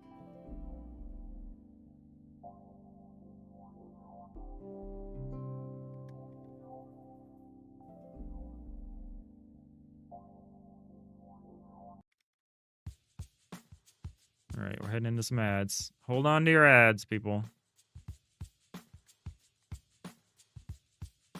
Is that the right thing?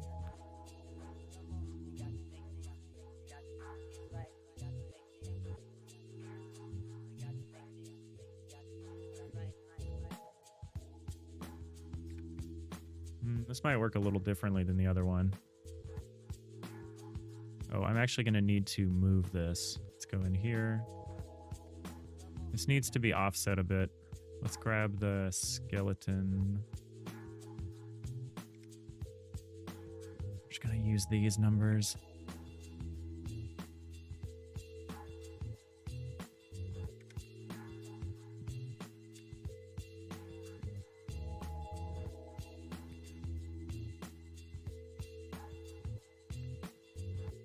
I don't think this is going to quite go as well as the other one, but we'll see.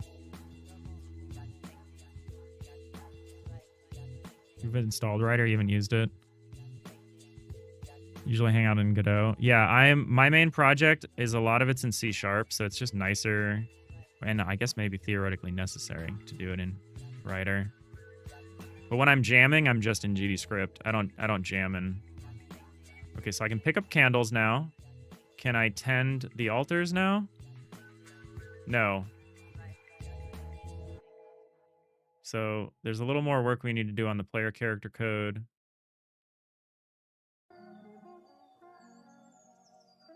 Yeah, get out of my way. What happens if I try to... Oh, I keep the candles, though. That's neat. I don't know if I want that to be how that works. Come on. Yeah! Oh, I gave him the candle and he's going back home. The sprint animation is not really working, right? Why does torso change? Sprint holding. What does the torso do? Oh, they didn't actually switch to sprint holding. Oh, this needs to be a loop. There you go. Why is the arm rotating just a little bit? No, that's okay. All right, calm down.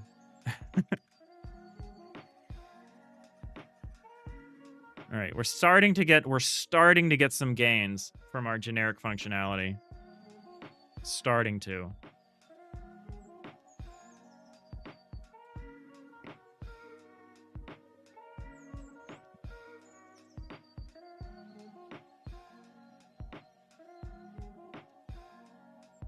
All right, I want to give somebody a candle.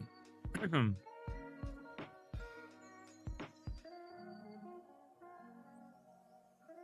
going to give you a candle, ghost.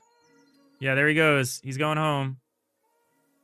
And he restored his altar. Yeah. And you're going home.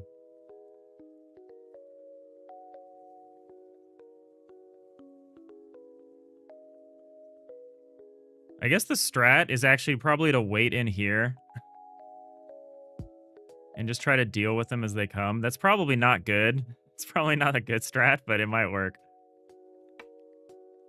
All right, so this mostly works. The only thing I can't do is I can't repair the altars myself. That's not doing anything. All right, let's figure that out. And I think we can move on to vampire soon.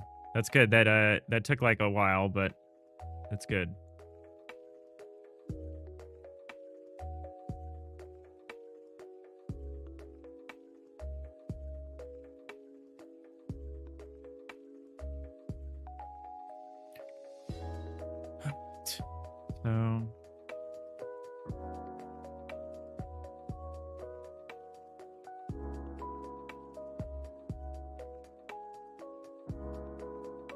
So our generic 10-2 is not working.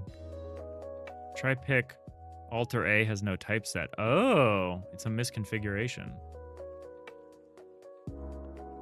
That doesn't seem right. Has type candle. Has type candle. This is a whole, like, the instance is, like, overwriting its scene.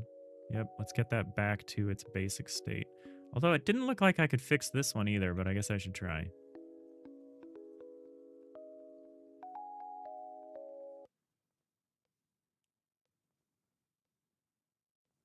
Yeah, it's not doing anything.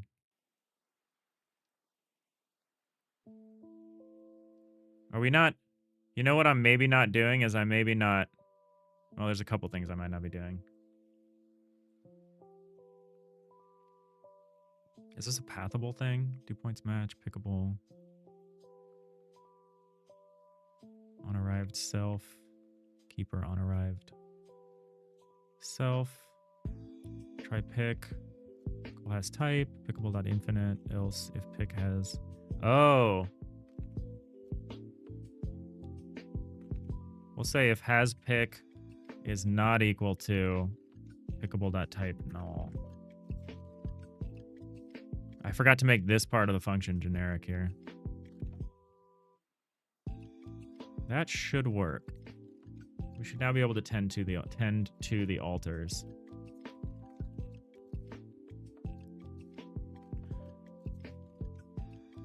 Great. Although the light went out. I think I don't have the correct value set in the code.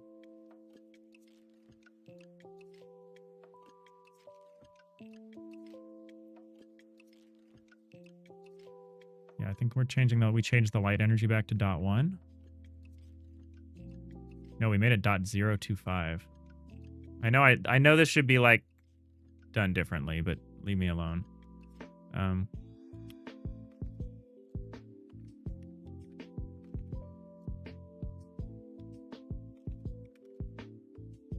know I shouldn't just put magic numbers in there. Heading out for a bit. Take it easy. Hey, how's the jam going? We are way behind Myth, but you know we're cooking.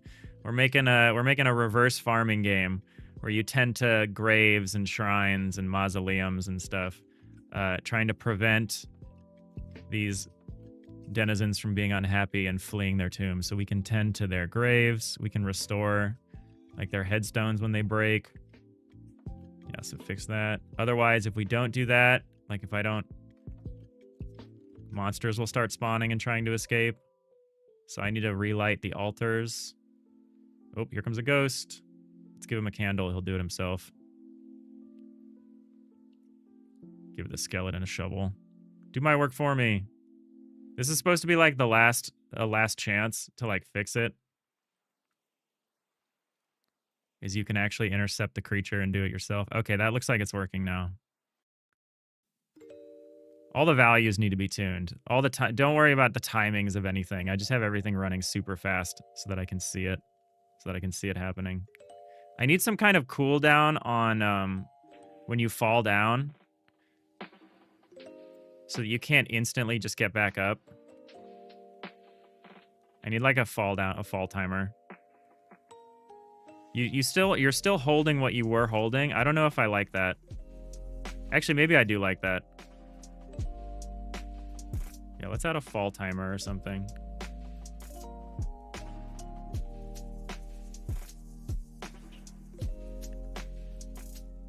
Insane progress. Not insane enough, Symbol, but we're cooking. We're working on it. How are you doing?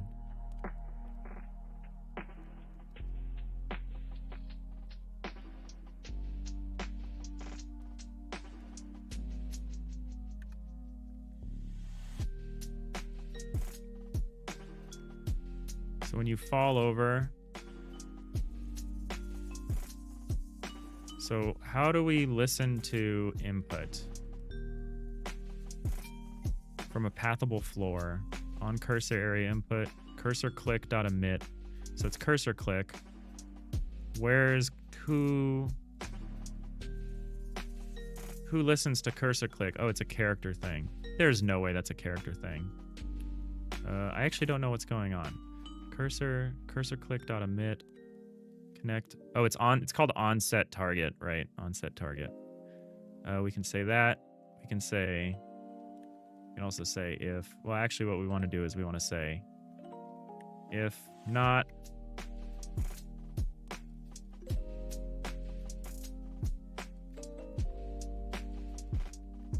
just have a variable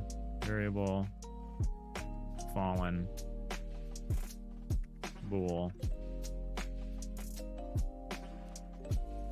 Let's say fallen over.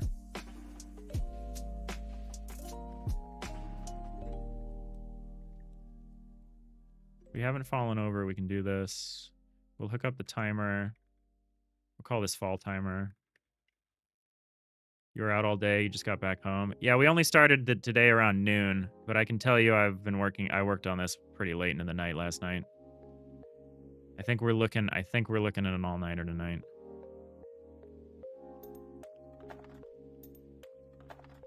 What's the fall timer? Probably should be like 5 seconds. It's a one shot.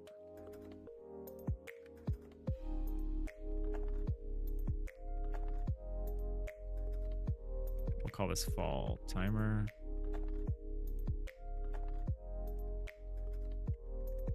Actually don't need to store this, do I? I can just say fall timer.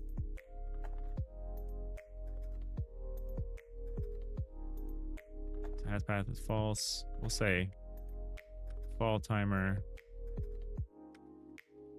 Start. That's the timer function, right? It's just called start. I don't like these because I don't get the code completion. What we do need to do is we need to hook up a timer. On fill timer? Oh, God, I'm an idiot. Fall timer. So I should get code completion now. Yeah, there we go.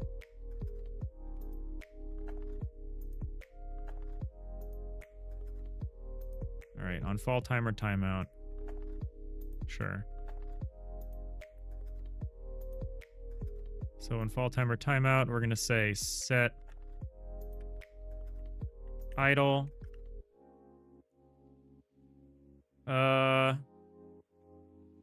Actually, what we'll do is we'll say if has pick is not equal to pickable.type.null. We'll say set idle. Otherwise, we're going to say else set hold.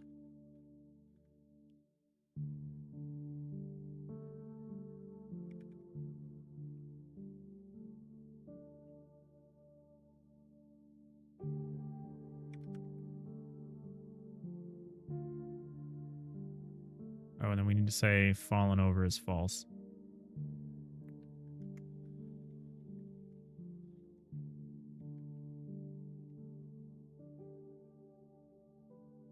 Here we need to say fallen over equals true.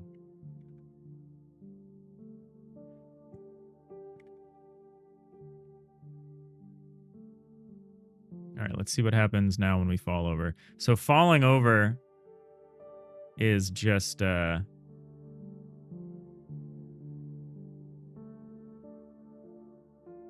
what happens.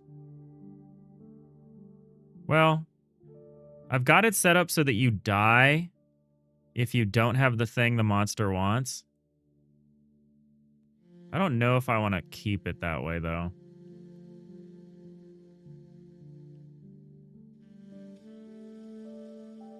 All right. Let's try to do this. Let's try to get this. So now I can't input anything. Maybe we shorten that to be like a 3-second timer.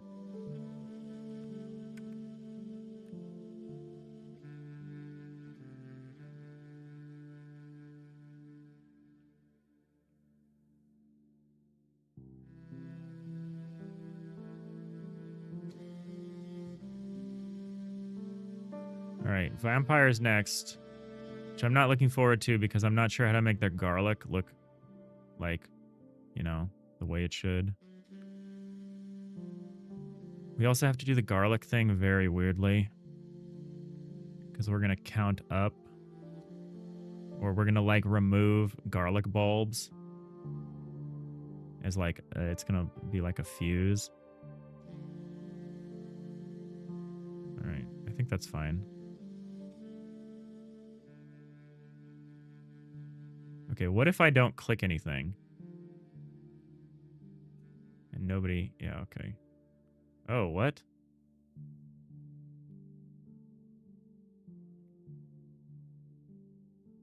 That didn't work right. If has pick is not equal to pick... Oh. Is equal to pickable.type null. This is janky. The animation's janky. I can live with it. I can live with it. Test this one more time and then let's move on. I'm gonna do some candle work here. So the candles run out more often. So I think you'll have to come here more often. The garlic will probably run out the slowest. The candles definitely need to be slower than this. Probably 30 seconds. This is 15 seconds.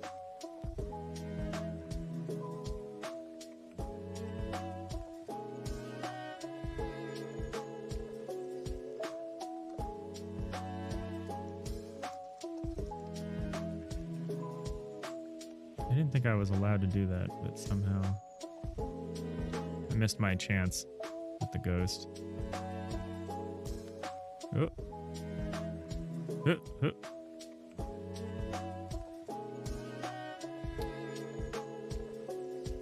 Oh my god, there's too many.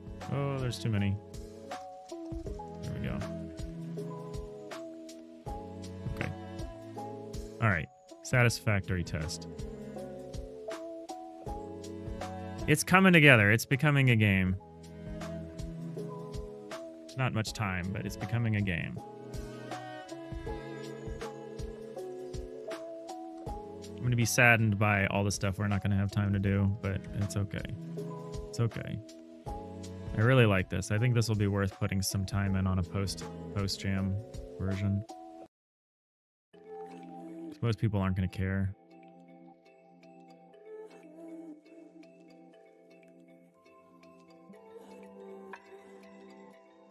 What's this? Oh, that's being called from outside.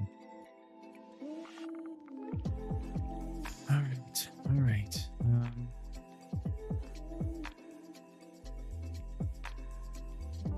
Yeah, I think that's ghosts. Vampires. So they're going to have strings of garlic on their tomb. That's how they're going to be done. Also, I did set this up right? Yeah. There's still weird cases where you can just walk through these things. I don't care. I could care less. So yeah, these are going to be a little tricky. So I think we're going to treat these... I think we're going to do it at this level. Actually, we can't do it at this level.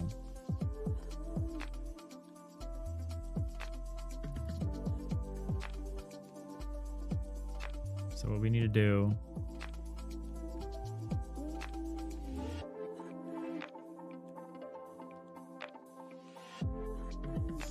Yeah, so new scene, 3D, node 3D, crypt.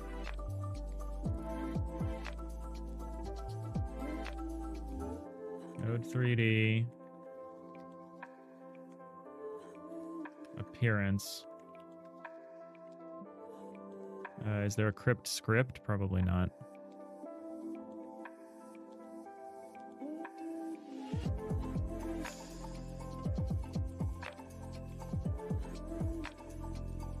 Crypt. Tendable.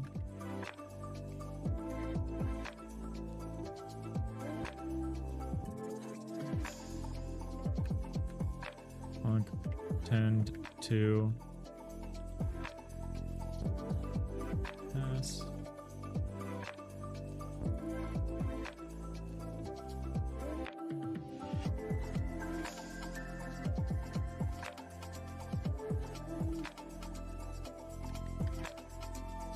All right, third time. This should go quicker than we have before.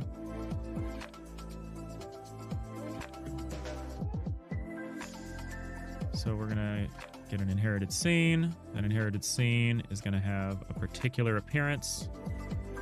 Crypt small combined. Let's do large first.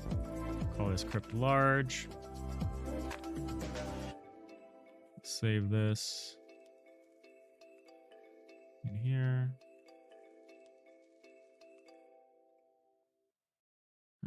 This sucks a little bit. The way personally, just the way that I've done this. I don't want to make this editable. I just want to be able to select it. Yeah. So I want to be able to say...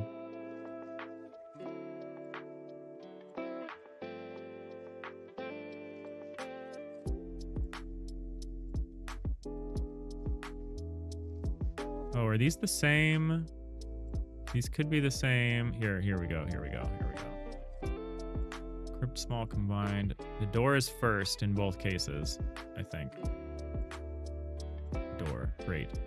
Excellent. All right, we can do this. We can get around this.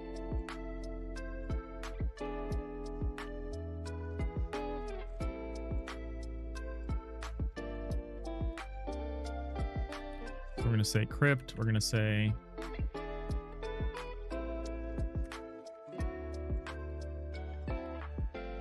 We're not going to do this as an onReady. We're going to do it as an export variable. It's going to be called crypt combined. And it's going to be appearance dot get. Well, no, it can be, it's an export. An export.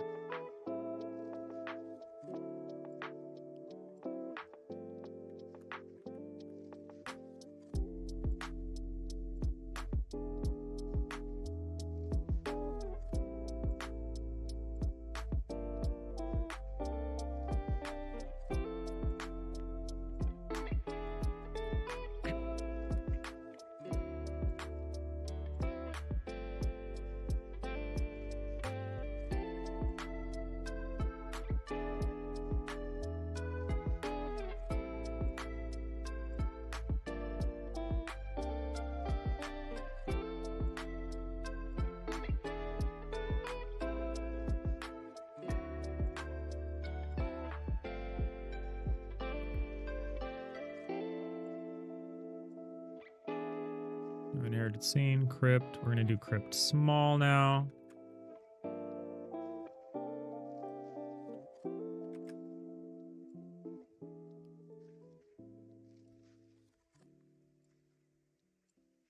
Wait.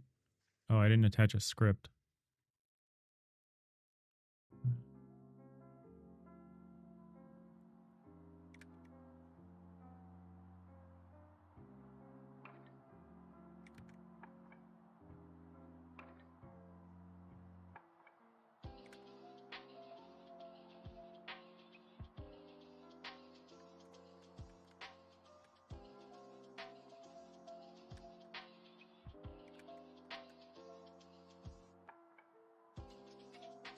All right, we're going to replace our... Well, for one thing, I'm going to clean this up. I can't see anything. We're going to clean these up and replace these with the actual nodes that we want here. Node. Crypts. I'm going to put in crypt large.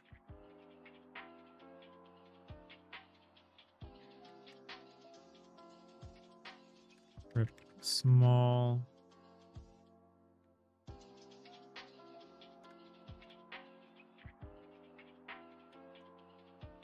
These are all anchored, right? So yeah, so we need to manually offset this stuff. So this is the base is here.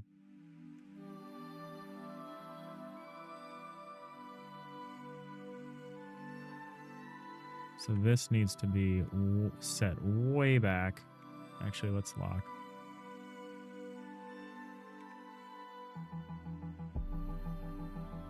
A little more.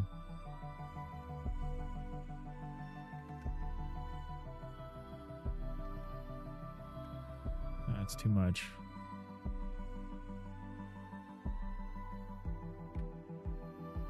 There we go. And let's fix this. So this is an unreachable, I guess. I guess I could let the player walk back here, but I'm tempted to not. So this is an unreachable tile. I should probably just delete it then, huh?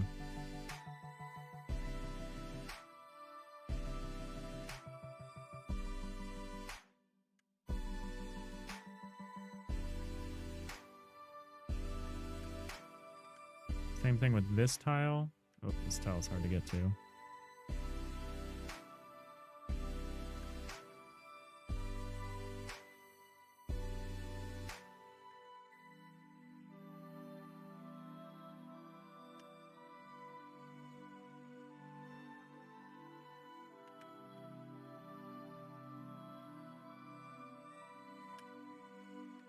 All right.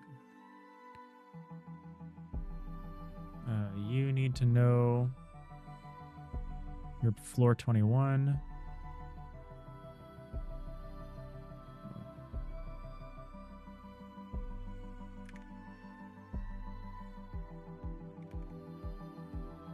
Your type. Well, you should all have a type. Your type is garlic.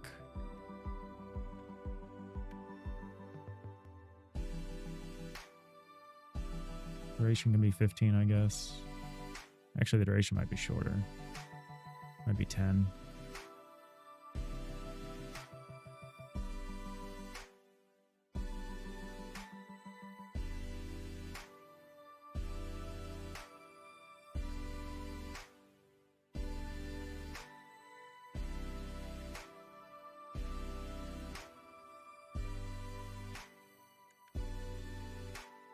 All right, now this one is going to be back here. I think it needs to be set a little far forward because actually it needs to be set back. It needs to be set back. So you are getting set back some amount.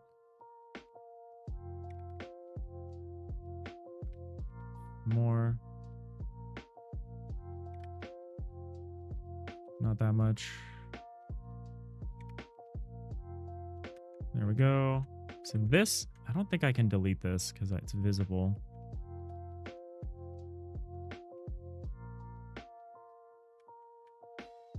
I guess I have to try. Actually, with orthographic view, I think it's fine. You can't really see that. Let me see how that looks. Yeah, nobody can see that. Okay, cool.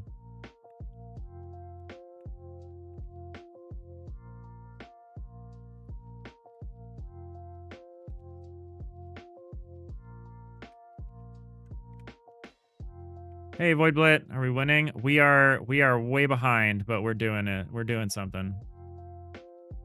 We're trying our best. So I deleted that one, so I gotta fix this. So this is 72. 72. Hashtag garlic, location 72, crypt combined. You should know this. There you go.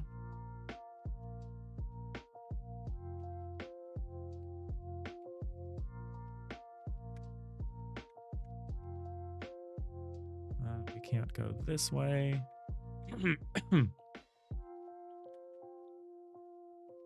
3 is not the right number here. Get rid of that.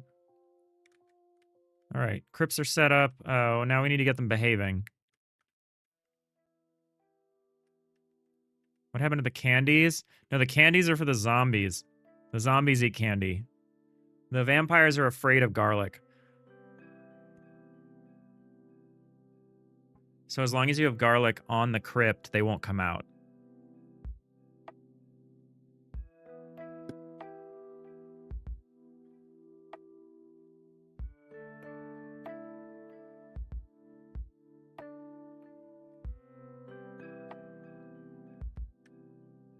Zombies are going to take a while. I think I can finish the vampires in the next, like, 30 minutes. I think the zombies are going to take, like, an hour, which puts us at 5. I think I'll probably clean up the rest of the stuff at 6.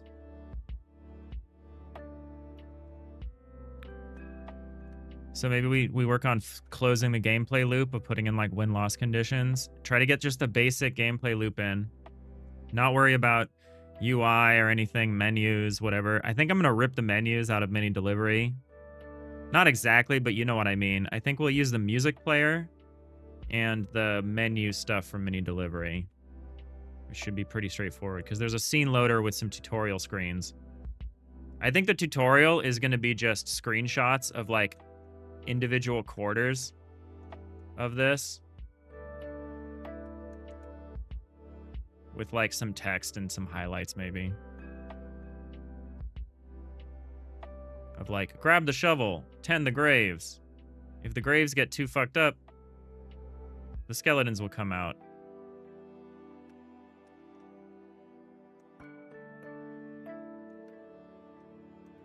You could give zombies garlic candy so they would scare the vamps. That'd be funny. That'd be funny. We're doing this, like, overcooked or, like, plate up style. Like, it's really simple. Like, you just have a pile of things that you grab and you can use them on things. I can show you since you just hopped in. So at the moment, we just have skeletons and ghosts set up. I need a light source over in the graveyard. That's probably what I'll put back here. So the grave gets overgrown. I could grab a shovel and I could go tend to it. Or I could let it get bad. Like, the headstone's gonna break next. Also, there's altars that spawn ghosts as well. So the headstone breaks. I'm gonna repair that one. A skeleton is gonna come out of here, though. I'm gonna try to intercept him. So skeleton will come out. The last thing I can try to do is give the skeleton a shovel. And the skeleton will run back and put himself to bed. So that's like the Hail Mary. If you see someone trying to make a break for it, like, I can do the same thing with this ghost. I'm not dead yet. Maybe 3 seconds is too long. Maybe 2 seconds is better. 2-second timer. Give me 2 seconds. So that's what we got going on right now.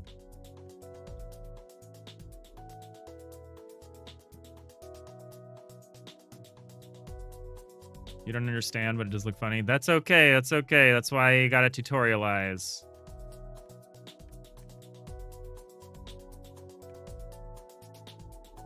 That's why I gotta make a tutorial. All right, so we're gonna add a node to the parent, the appearance.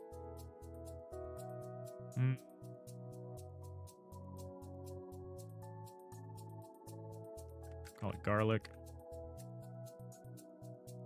Oh, God. Every time. I'm never going to learn this lesson of you don't put the name of the node at this phase. Is garlic part of the appearance? How did I do the graves? Headstone, grasses, mound. Yeah, okay, that is how I did it. Hey, Dino Dash. Looks pretty cool. Thank you. Yeah, it's a part of a 3-day game jam we're doing this weekend. So we've been just cramming. Solo development Halloween jam number 9. I admit it, we started off pretty leisurely on Friday, and I worked harder on Saturday, and now I think I'm just pedal to the metal trying to get this done in the next 20 hours.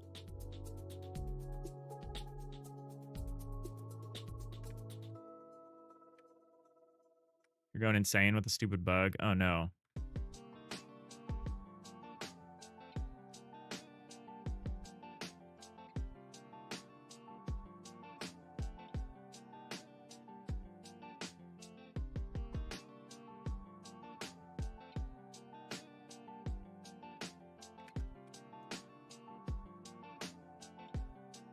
All right, so this is just the garlic holder.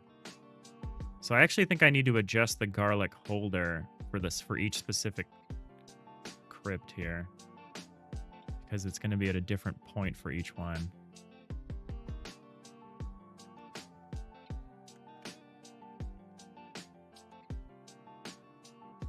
So like that or something.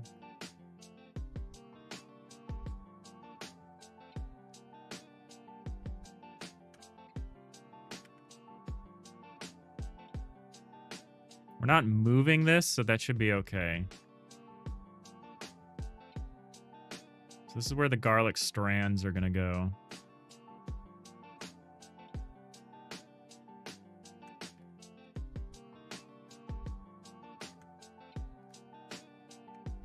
It's kind of funny if the small one has a shorter strand than the long one, but I'm not going to worry about that.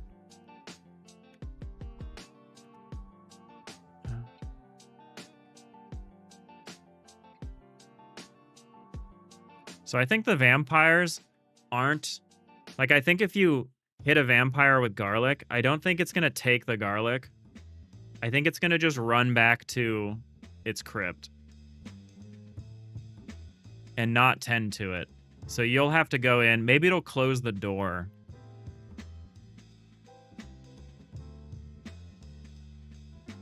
No, it won't close the door. That would be annoying.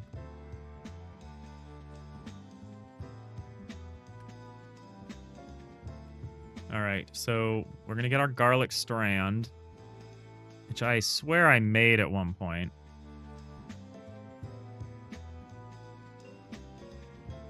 I made like a garlic strand. I probably put it in the Kenny assets. Here, let's make a new scene. 3D. Let's get the garlic in here. String of garlic, here we go. This is our string of garlic.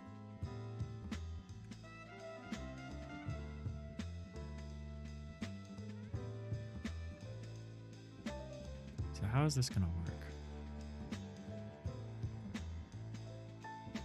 So I need to remove elements of this. So I think what we're going to do is attach this here, string of garlic. I think we're going to make this local. Yeah. A chopstick. I'm using a chopstick to like literally do this. It's so stupid. That's what's holding the... I didn't have a string. I'm using onions and a chopstick to make a string of garlic. But I think it's okay.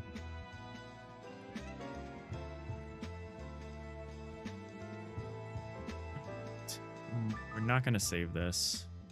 Don't need it. So crypt has this. Okay, and it's here. So yeah, so this is like a fuse that counts down. I need to move this a little bit.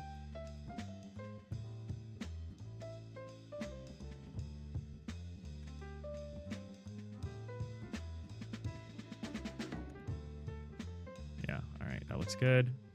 And then so what we have to do...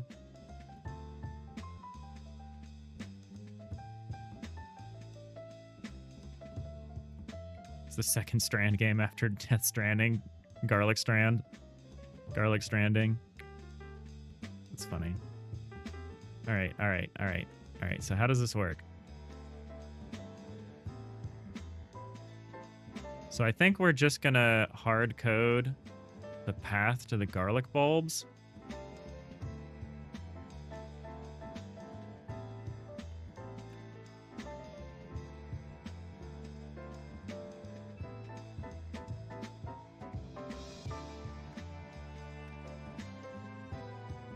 Okay.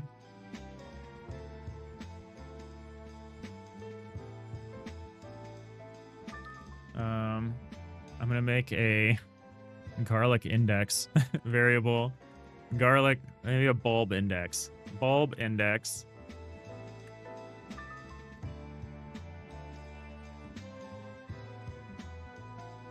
And a bulb count.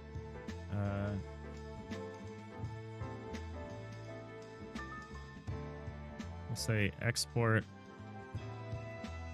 variable bulb count, and bulb count is 8.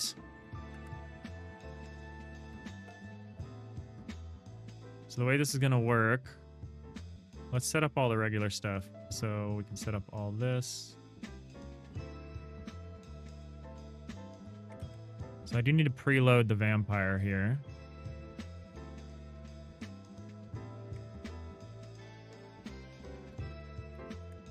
Where's the vampire at? Is the movement control via mouse? Sorry, you asked that probably an age ago, Dino Dash. Yeah, it is. It's just a mouse. I kind of faked like a tile map sort of thing to give me like a that kind of functionality. Okay, so we don't need to tween the property candles and the light. So what we're doing instead, we're going to say for bulb, for bulb num. Actually, we don't need to... Do we need to say what index we're on? No, we don't. We don't actually need to know that bulb index. We can say for bulb index in range bulb count. Is this how we do it? Or is it range 0 to bulb count? How does range work? Is it exclusive? Yeah, n is exclusive.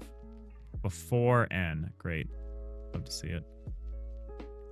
So, for each bulb index in range bulb count, what we actually say is garlic bulbs. Well, what we do is we say tween property garlic bulbs dot get child bulb count minus bulb index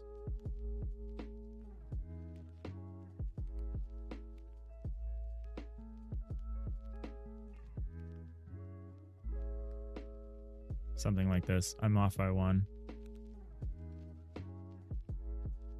So we want to start with 8 or no 7.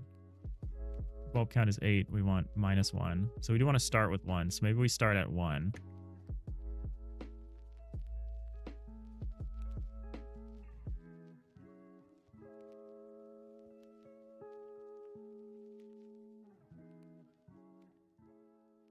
We want to start from the top. So bulb index starts at 1. So bulb count 8 minus 1 is 7.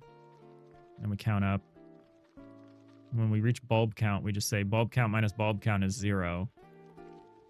Oh no, we don't reach bulb count though. So I gotta say bulb count plus 1. Actually,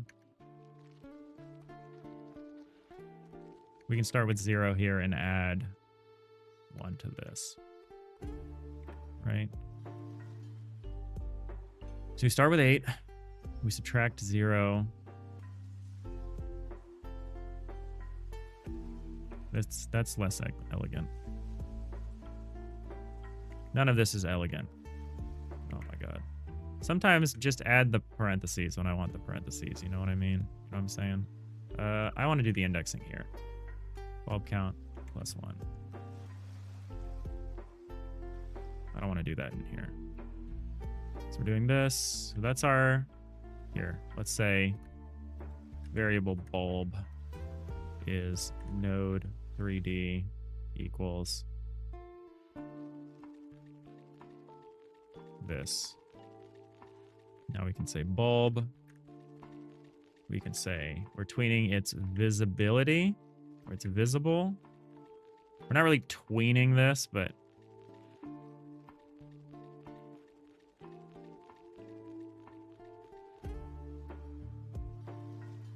0 or false 0. Oh, we could just have a duration, huh? Say duration. So it'll go through all the bulbs, then it will wait, and then it will unleash the ghost. So that's 90 seconds per vampire, or it's gonna unleash vampire. These didn't need to be differently named, but you know, whatever.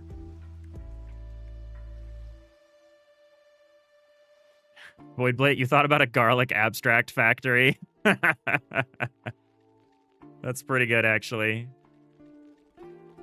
Vampire. Vampire. As vampire. Vampire needs to have a type name, I guess.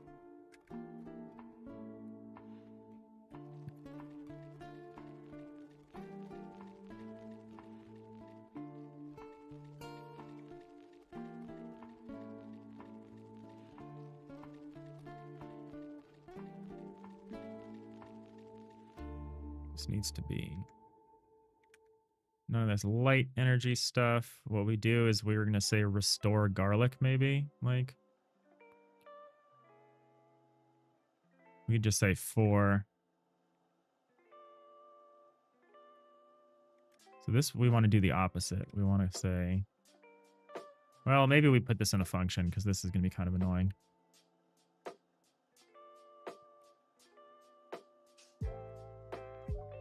Func restore garlic bulbs.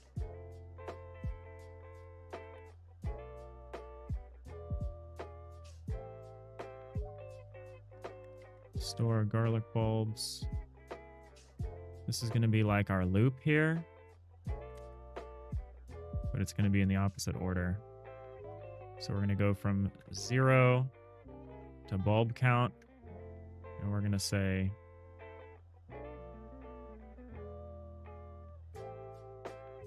we're going to get the bulb, and we're going to say bulb.visible equals true. So we're not going to do bulb count minus index. We're just going to use a raw index here. I actually don't think I need to assign a variable.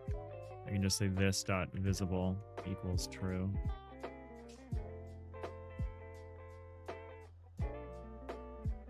Okay. Monsters.addChild. Vampire.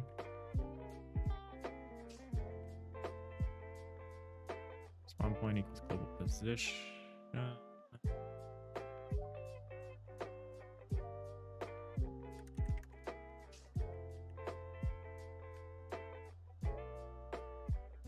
of this candle shit.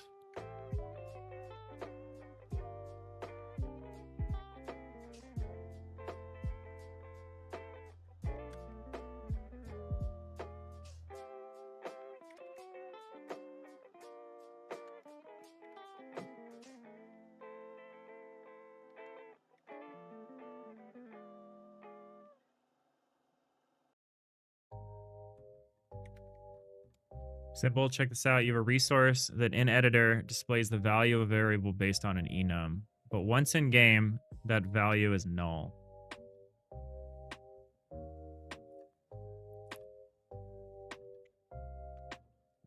And it worked yesterday.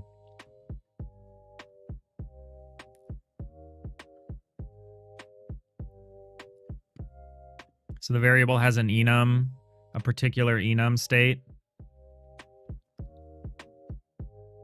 But the variable is null sometimes when you're in game. That does sound weird. I don't use a lot of resources. Mainly because my daily driver is going to be this like very UCG kind of game.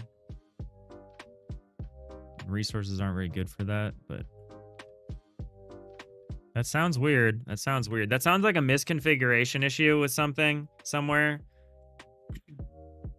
Kind of thing that I would never expect and would spend like an hour debugging, and then I'd be like, oh, this gets reset somewhere. I mean, I don't know. The Godot debugger tools are okay, aren't they? You could probably track the state of that variable. You could probably add a setter and like a breakpoint on the setter or something. I don't know. I actually don't know how I would go about debugging that. Sounds interesting though. As net 3D.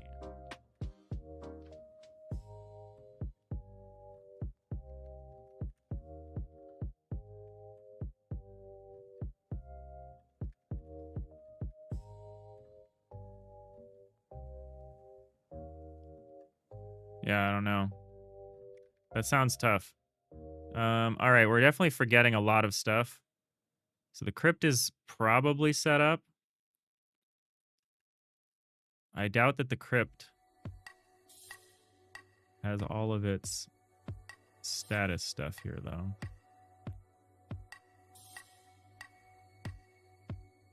Whoa, wait, hold on a second.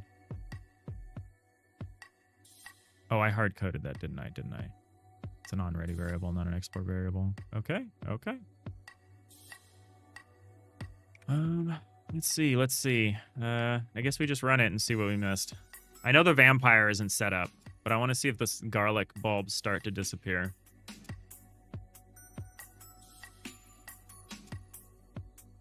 The answer seems to be no.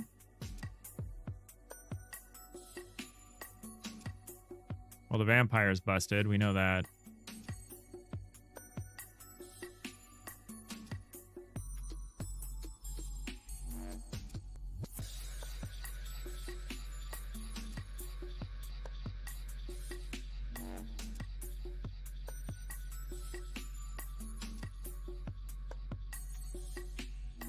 As type, garlic.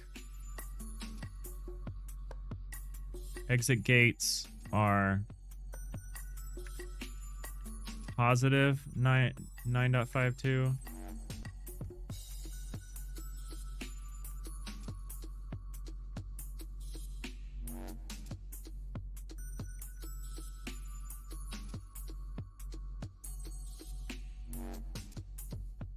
These are set up. Oh, of course.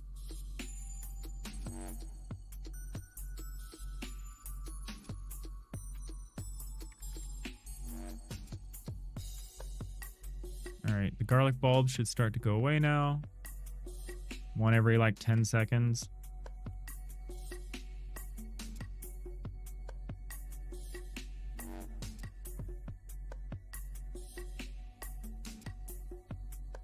Oh, they're going down. I should probably have made them shorter than 10 seconds. Let's make them 1 second just so we can test.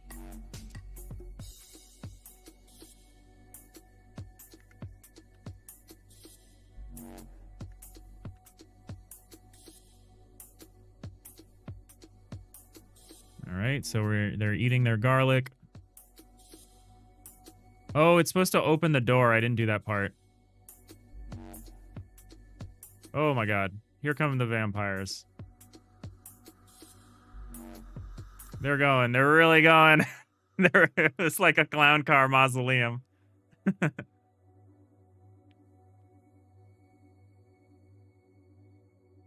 poor guy is just getting killed over and over again.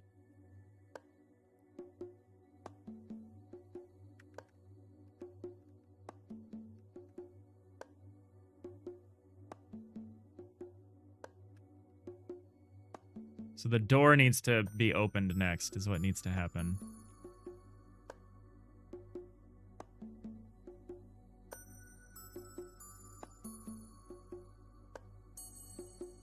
So we do all of that. Tween interval, duration.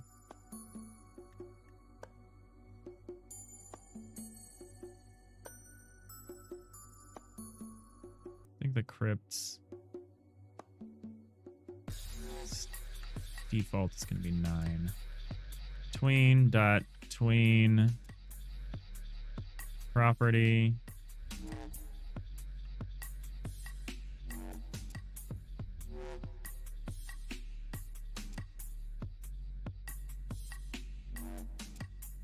Crypt combined dot get child 0.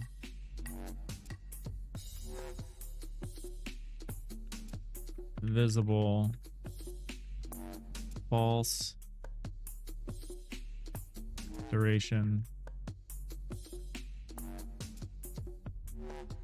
Actually, I don't think we need to introduce this other interval there.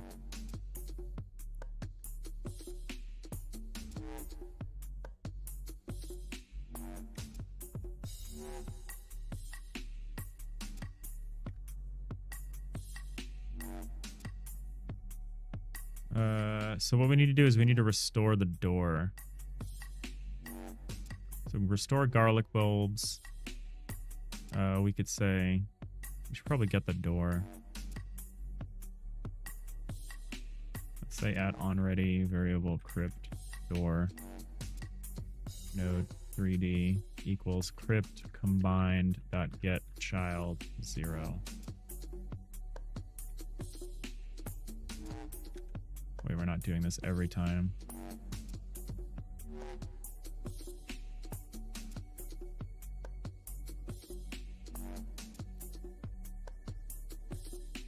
I'm going to call this restore crypt.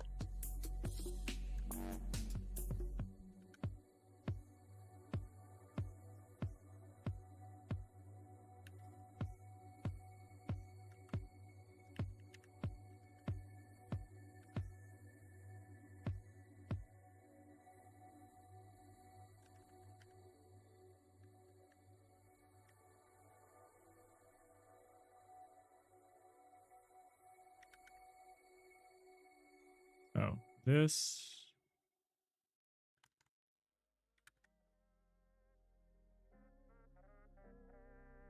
Yeah.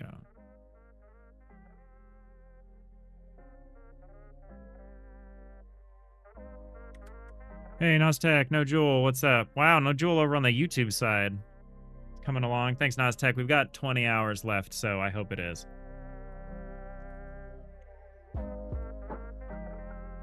Should probably eat a snack soon.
You know, maybe the vampire is gonna work like the others. I realize if I don't do that, it's gonna get out of control real quick. Also,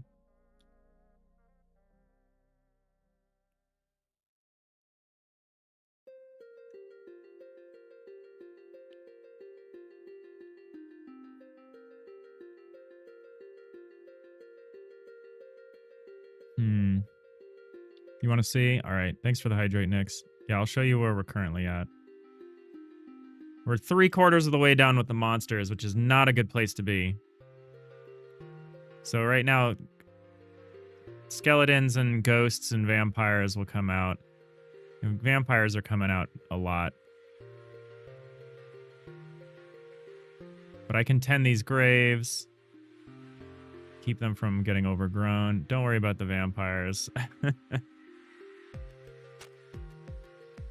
I should probably have turned them off.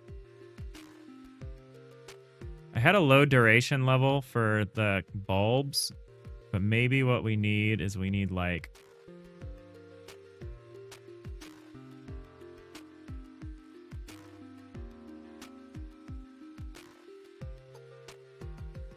Here.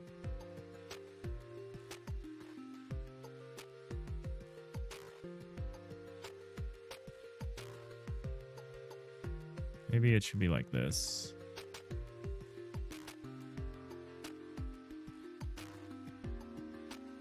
Okay, how long will it take normally?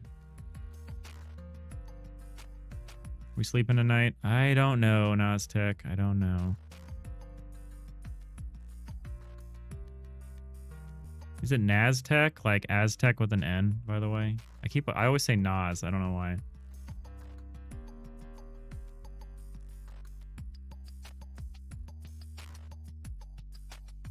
How's it going, by the way? Happy Sunday. So normally, if it's 9, and we gotta get through 8 plus the door, it's 9 times 9. It's 81 seconds for a vampire to get released. Is that right? I want to make it 90 seconds. So there's 8 bulbs. There's 8 times 9. And then there's one more. Wait, 4. Oh, this indentation is all wrong. That's fine, though we weren't using it. So it's 81, 90, and then the vampire gets released.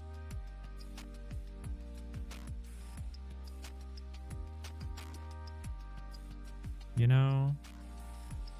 And then here, what I want is it to be like 45 seconds until the next vampire comes out. So we'll do duration times 5. And then it's okay if the vampire doesn't actually... I don't want the vampire to carry the garlic back. So the skeletons and ghosts are really funny.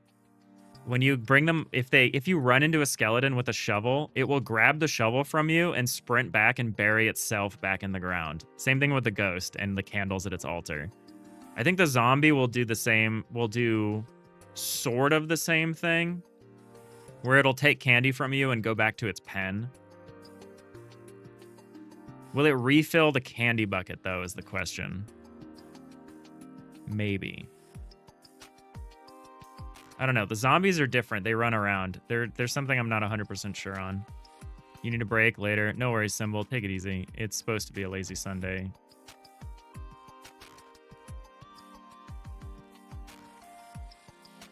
These should be identical.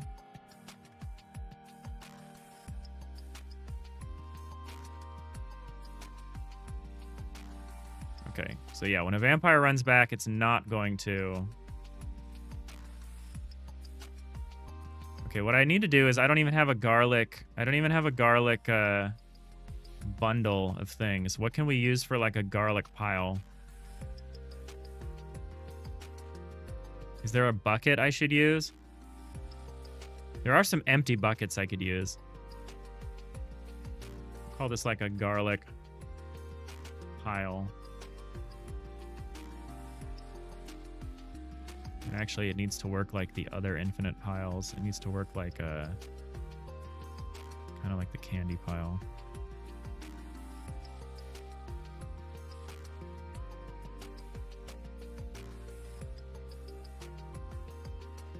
Oh, the candy pile's not set up yet. That's why it doesn't have a script. It needs the pickable script. Okay. Attach. Wish there was an easier way to search for a script. I guess I can do this.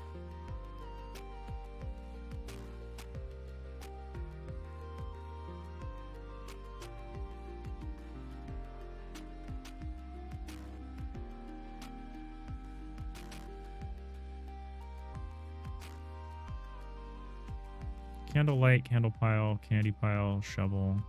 Why is a candle light in here?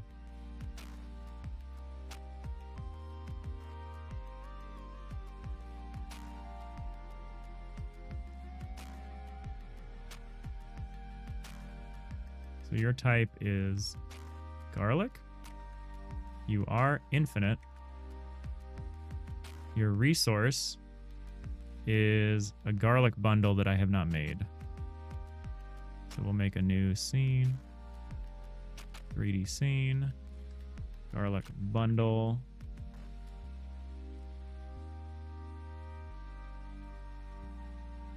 Oh my god, why did it name it like that? Garlic bundle.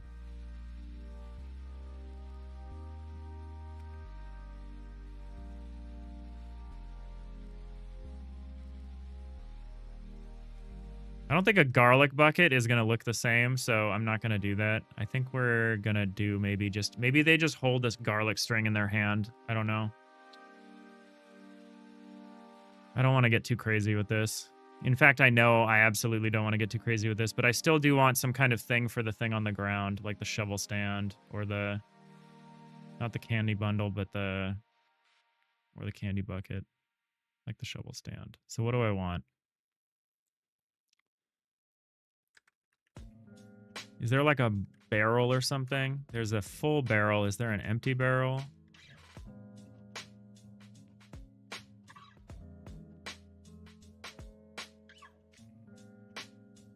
Maybe a bowl or something?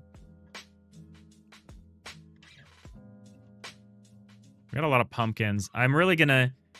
I hope I'm not too stressed out to do like the visual pass well. I really want to do a nice visual pass. We have so many assets we can use, and I've had no time to do any of it.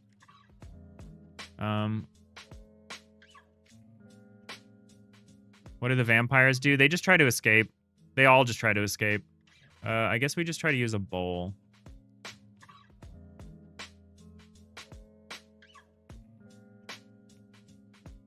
What's a detail bowl?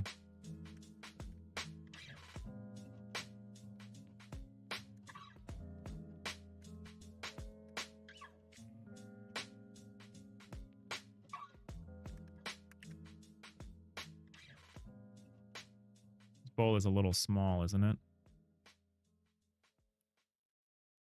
Maybe I guess I could just make this bowl bigger, huh?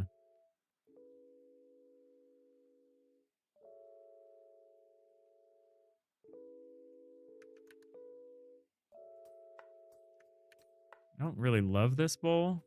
It's like the same color as the garlic. Is there another bowl? There's this bowl. Oh, this is more what I'm talking about. This is very bright, though. I guess I could darken it. I guess I could just have this bowl, and I could have maybe some strands of garlic in here. Strand. Garlic. String. Oh, man, the garlic strings are huge. Maybe we just have a few strings of garlic on their side or something.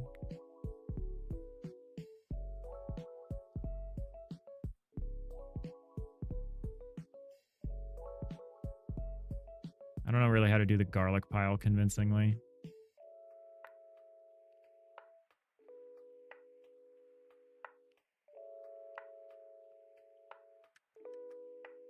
I don't like this bowl, though.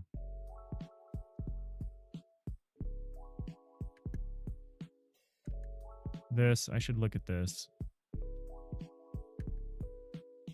Delete bowl. New scene.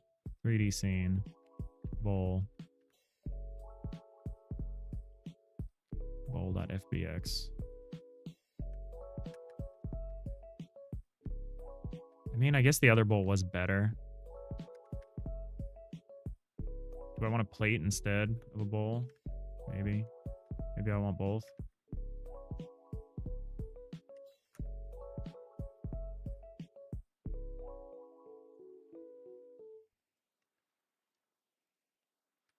Yeah, I like this bowl better, I guess.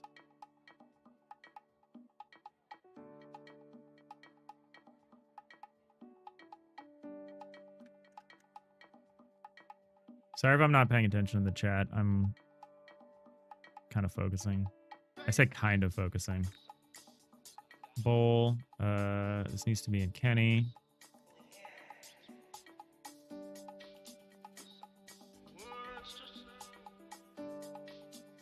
Save. I can make it bigger if I want. So I'm going to add a bowl. Make this bigger.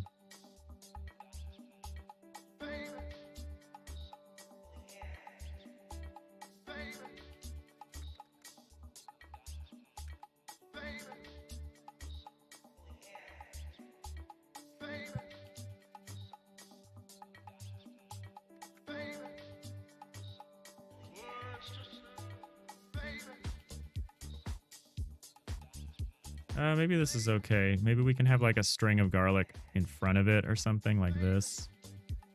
Or maybe they're just sticking out. That doesn't really make a lot of sense. I could have two of them. I made this hard for myself by doing these rotations. Wrong there. So what if we have the strings like this? I think it looks terrible. I think I'm just gonna have a bowl full of garlic without the strings. I think I'm just gonna do one big bowl of garlic. Also, why is the garlic bulb such a different size than the string?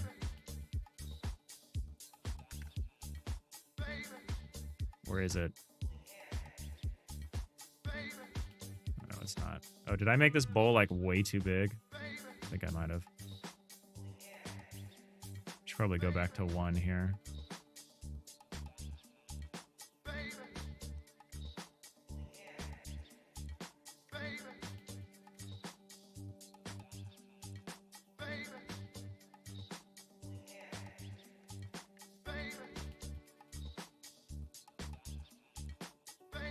Gotta lock in, yeah.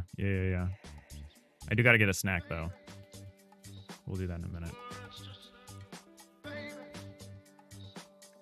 So maybe 5 is too much. Maybe 2? Maybe 2.5? I want, like, a lot of garlic. I might put a cross here, too, or something. Like, behind it. I might add a decorative layer.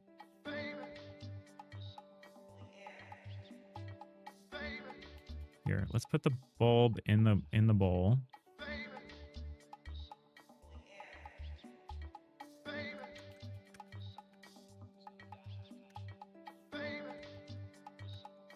Let's get this in the level so I can get an idea of how big it should be.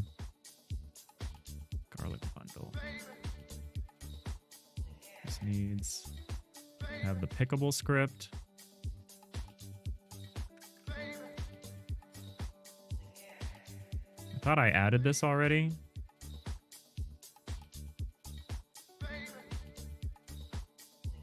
Oh, this is the bundle, not the pile.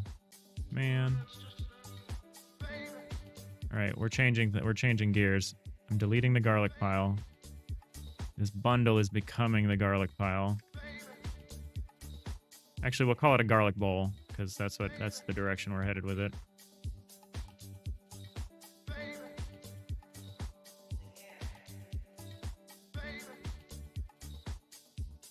And then we're gonna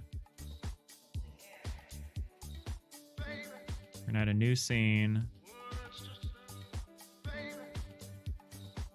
I don't like making scenes that way. I like doing it this way. New scene, 3D, garlic, bundle. We're gonna add a string of garlic. Oh, we're gonna turn it.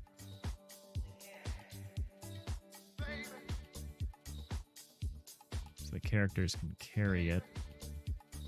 It's big enough. It's basically the size of the shovel, so I think the player can just carry this around. I think it'll be fine.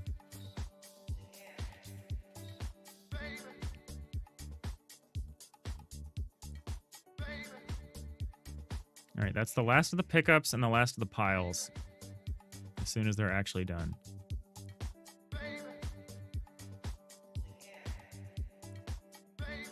I don't know about that. Garlic bowl has the script it needs. It needs some values. It's infinite. It has a resource, which is this garlic bundle.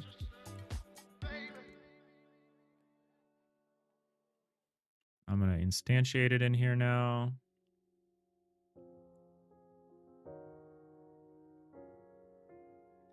Garlic bowl.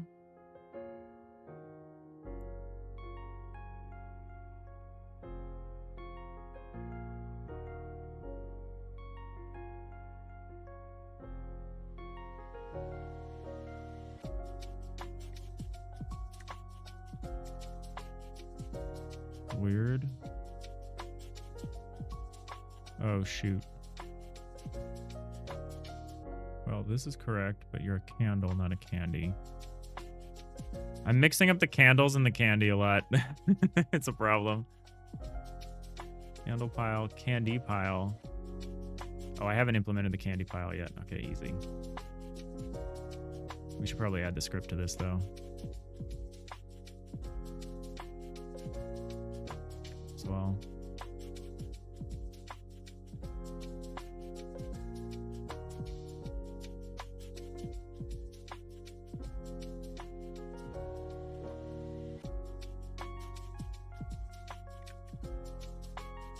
All right, let's get the candy bucket or the candy pile and the garlic bowl in here.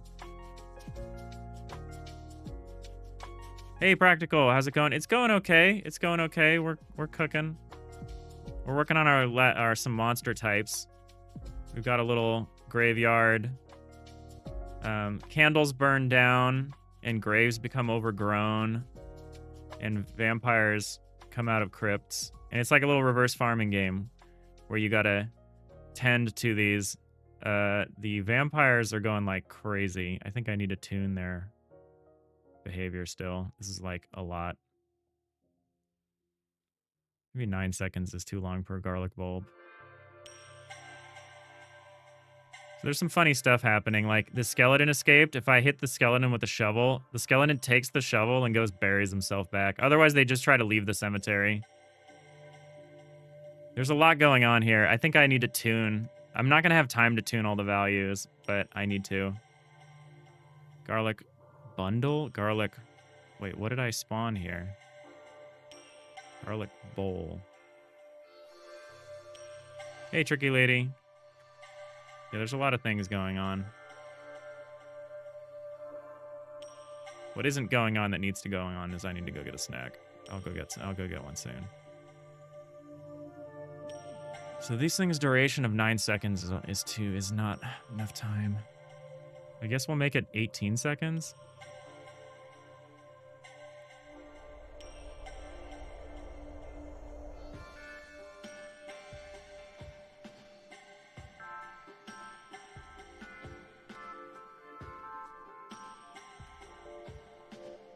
All right, I doubled the vampire time just to hopefully make that less insane while we're trying to test things out. Vampire's behavior is still not set up, but the crypt behavior I think is mostly okay now.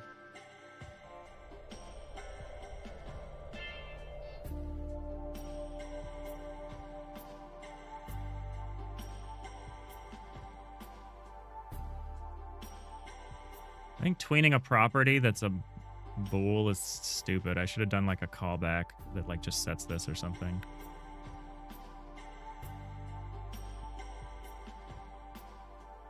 Take it easy, Arnio. So I was doing duration times 5 once the crypt is open. Should be quite a long time. Hopefully this is just better. This is the same thing that always happens to me. I'm not going to have any time to balance any of this, and the balance is going to be so bad. Luckily, it's just supposed to be a 6-minute game. So I should have some time to test it later. All right, I don't know why this is called a garlic bundle. It's a garlic bowl. Let's rename it. Let's move the garlic bowl into position. I think I'm going to put like a cross behind it or something. That's about the same size as the other piles. Could make it a little bigger. get the garlic bulbs out first. Let's make it scale 3. That's good. Just a bowl full of garlic. All right, let's just fill it with garlic then. How are you doing, Practical? I'm really enjoying the jam. I'm very excited by this this game we're working on.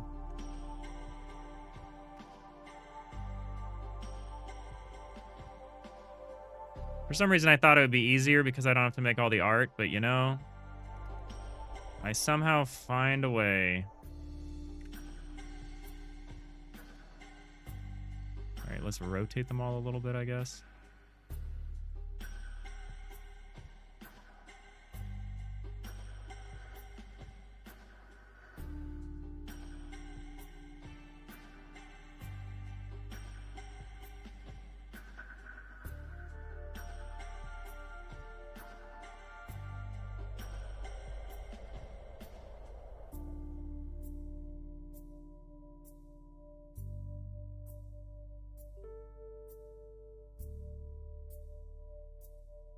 Okay, and let's just add some more, maybe. Make a nice pile.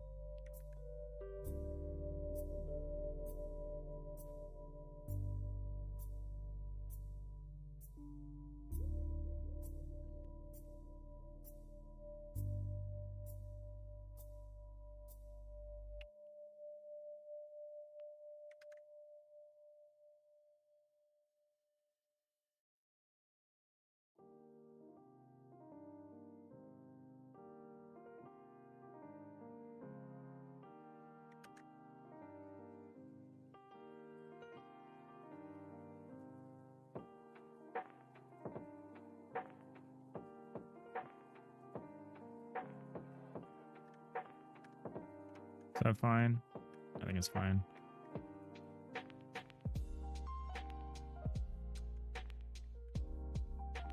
I should probably make it like overflowing with garlic to an extent, but add a few more.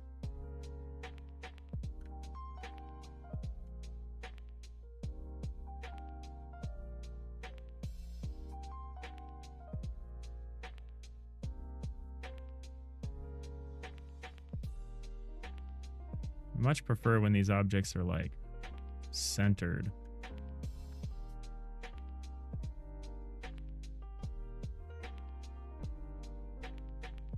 Whatever. There's a dozen garlic bulbs in here. Should be fine.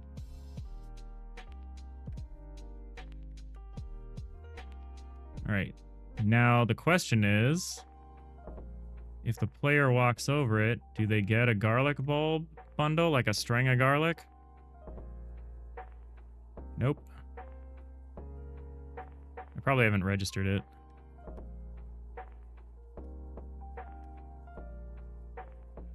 So that's pathable floor 7.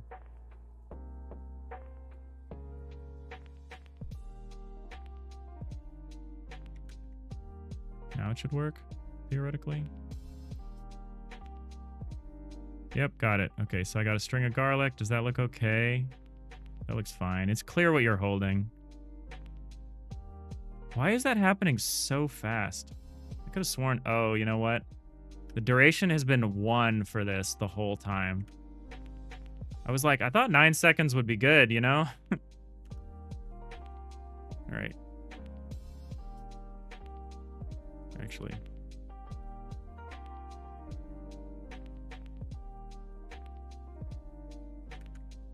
Sometimes I like that instantiated scenes don't update. Sometimes it drives me insane. Like when you reset their... Okay, so here 9 seconds is all right. I'm going to attempt to repair that.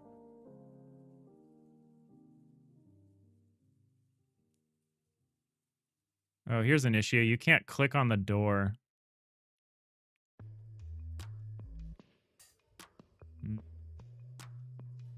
You have to click on the tile in front. You know, I'm okay with that. I can live with that. Okay, 9 seconds might actually be kind of long. We'll see. Oh, God.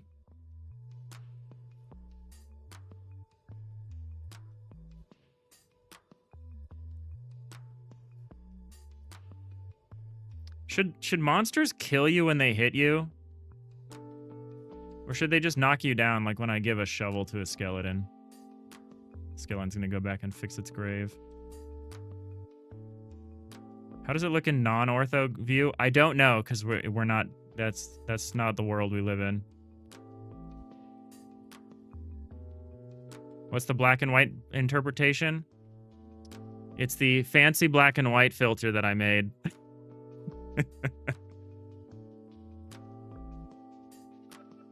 Stretch goal might be, we might treat this like a silent film. Depending on how much time I have for sound.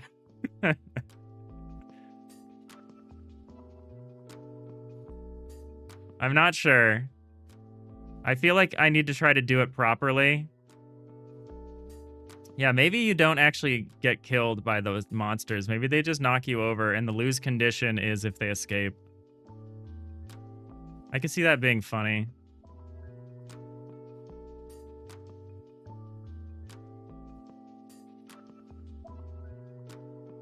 All right, what we need to work on now is I need to try to catch a vampire that's escaping.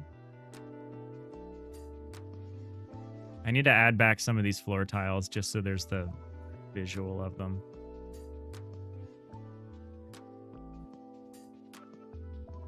All right, come on, vampire. It's every 45 seconds I need to catch a vampire here. I should probably stop things from spawning while I'm testing.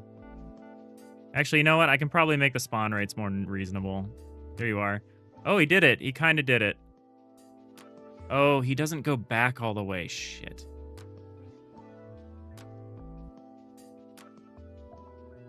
I think I have a way around this.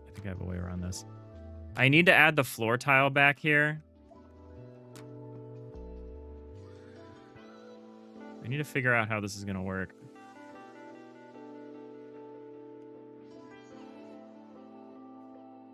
I might need to move this crypt up so that the creature can walk back into it. How am I going to do this? I need the vampire to be able to disappear back into the crypt. I guess he can just... I want him to be able to run back in, but I guess it's fine if he just spawns out here. Maybe I'll make a little bat sound or a puff of something. I do kind of want the player to be able to... I don't know what I want to do about that. I'm not going to think about it right now.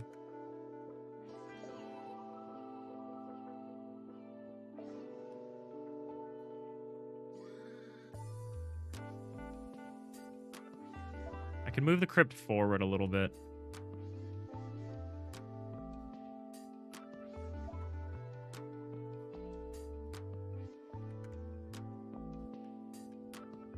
Maybe forward a little more.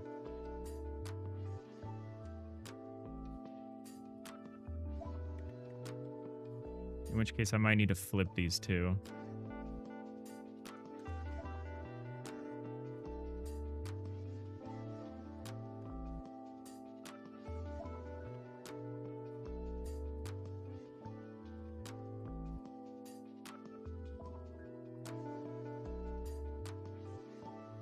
Floor dirt, that's what this is called.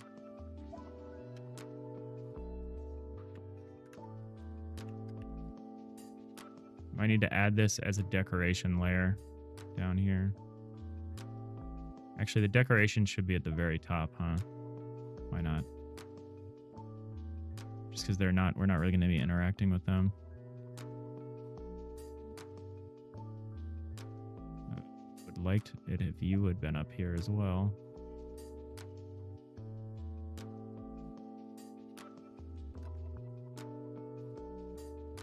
I need to add a floor that doesn't act like a floor, but still is there.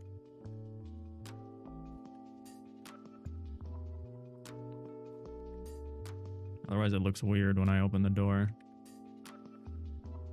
No, Joel, some polish ideas?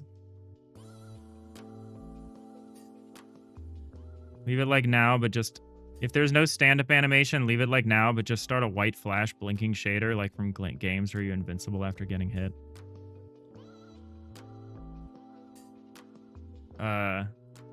Yeah, I would presume that there is almost no time to polish this, but that is a good idea.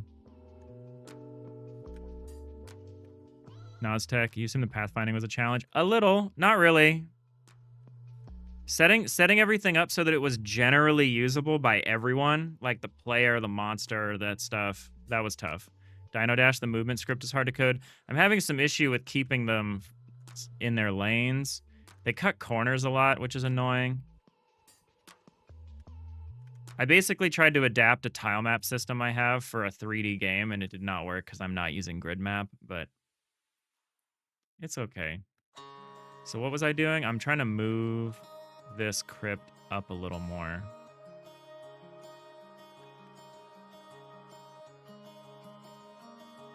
Just so that when you click near the garlic, it's more likely... Okay, why didn't that work?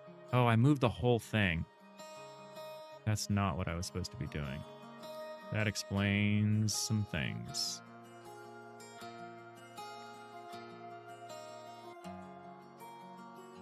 This is 0, 0, right? Yeah.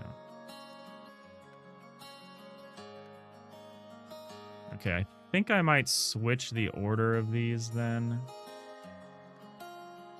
I think you're going to be over here. Oh, you can't be over here. You could be here, though.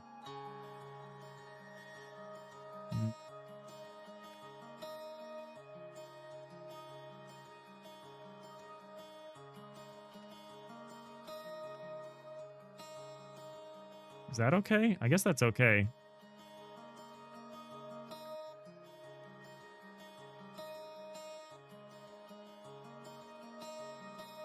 In which case I might do it like this.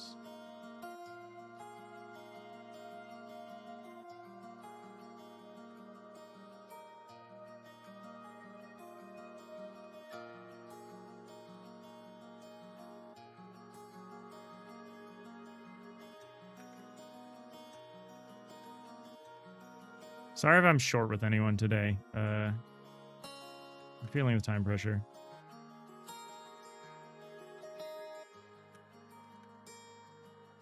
How do we like this? Is this okay?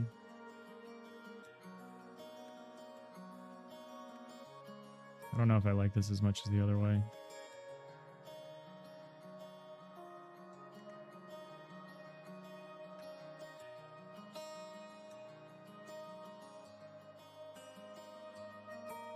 I think I like this better.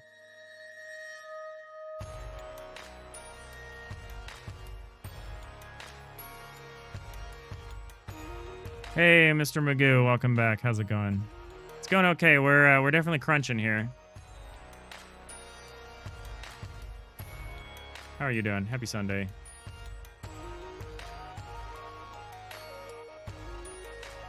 Okay, so that's gone. This needs to be duplicated.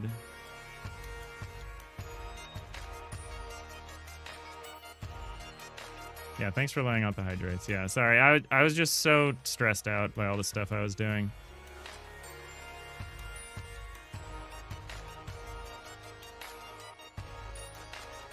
What would normally have been very funny was very maddening for me.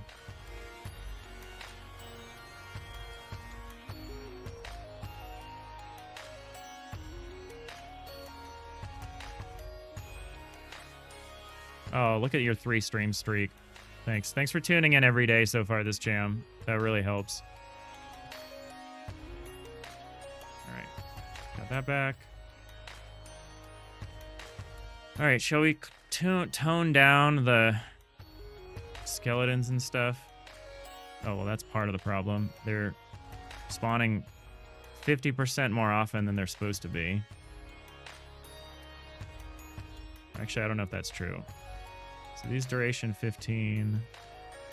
I think these should be duration 13. Just look at the grave. I think the grave should be duration 30.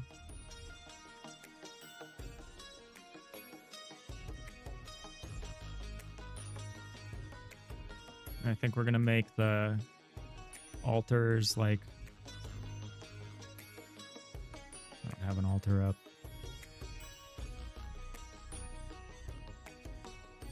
That was not what I wanted to do. And we're going to have the altar be duration 15, I think is okay for the ghosts.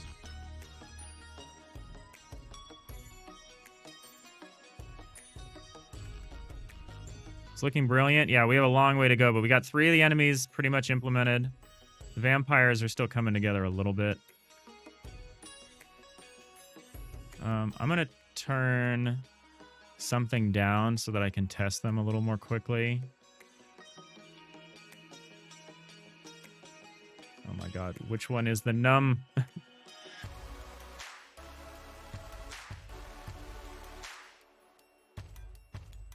Yeah, we got to do a visual pass and a lighting pass, so we can grab garlic now.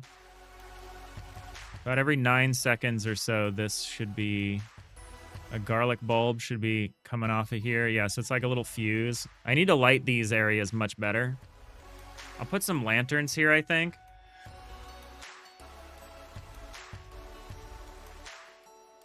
And I think that will help a lot. So the grass, so the graves are breaking down every...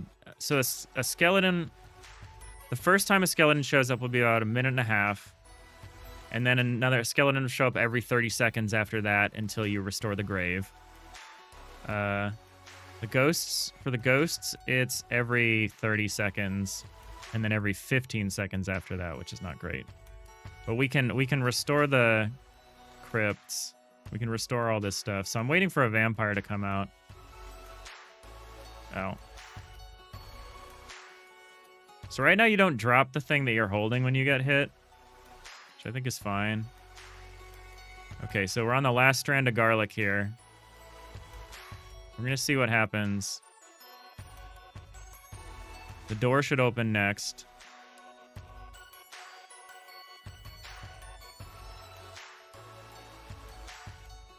Okay, there are the doors. So we have no randomizer right now is what I'm noticing, which is fine. And then what if I give you a piece of garlic?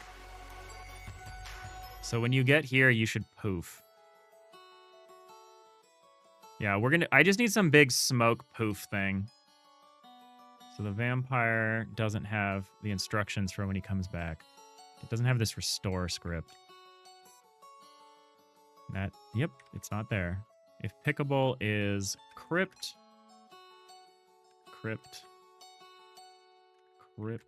Actually, they're not going to do a crypt.10.2, so we don't need to do this.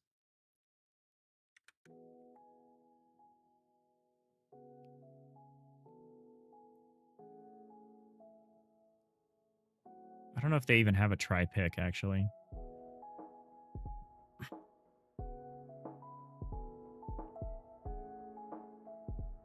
I guess if they happen to run into the bowl, I would like them to have some behavior. I can just have this function. Most illogical. Story of my life.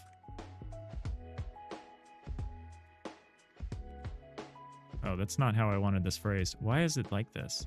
Is the ghost the one that has the current version of it? Oh no, it's just the player.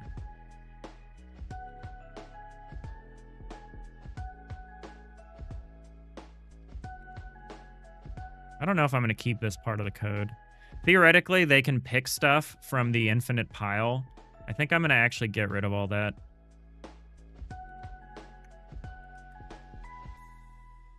I'm going to remove the try-pick requirement, probably, from the monsters.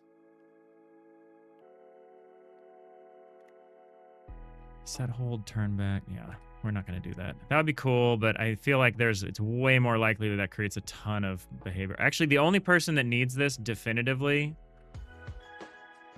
is the zombie. So does try-pick have a parameter? Yeah, it does.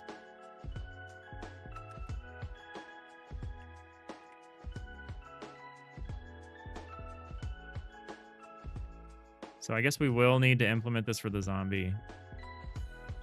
And we'll do that. Because the zombie is an unusual version of the monster. It's going to take the most time. So I want to finish up this vampire. This vampire is relatively straightforward. So it'll just queue free itself. We'll add some kind of big puff of smoke when monsters appear and disappear. That should be relatively easy to do. Can you play the falling animation in reverse for respawn? Oh, that could be fun. I guess I could play that backwards, huh?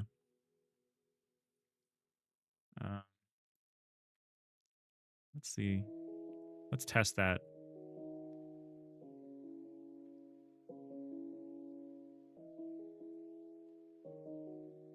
Yeah, I think I'm going to get rid of this game over thing. I think there's going to be just fall over. I think I'm going to make it so you don't get killed by the monster. I think that's cozier. Get up.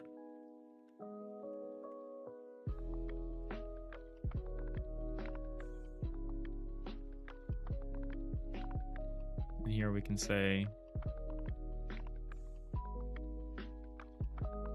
we can move this to the get up part.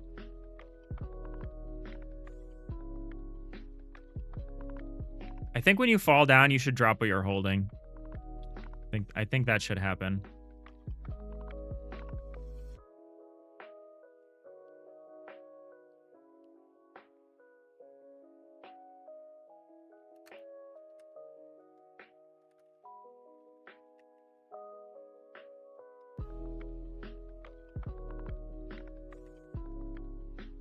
All right, that. I might take a little break before I dig too far into this. Yeah, then we can do this reverse, like you jump back up from your fall state. I think that's funny.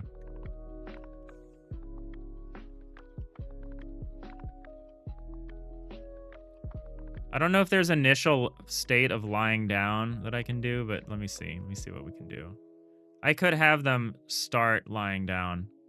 I guess I could do that. So like skeleton, this, animation player. Because you can just set your current animation, right? To like die. And that'll just be like that. It won't autoplay. This is just how they're going to spawn, right? I think that'd be cool. And then we could have them play this in reverse. That could be fun. Let's try that. Let's try that. That's a good idea. Instead of them popping up. The vampire's a little different, but... And the ghost, I think, should just rise out of the ground or something, but I don't have that set up, so the ghost might... The ghost will need... Yeah. Actually, we can do that. We can do that.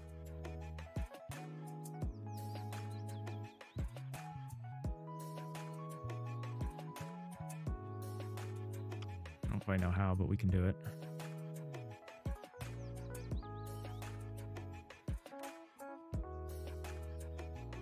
The enemies are cute. Yeah, the enemies are pretty cute. How's it going? Smooth. Or Dime Novel. You're not totally interchangeable. But yeah, we haven't even finished the field in terms of like mechanics. We're in real rough shape, but we're cruising. I think the decoration pass will take like an hour, and it'll just be me like dropping trees and like benches and crosses and stuff. I have to be mindful to do it in a way that doesn't confuse the player about what they can interact with.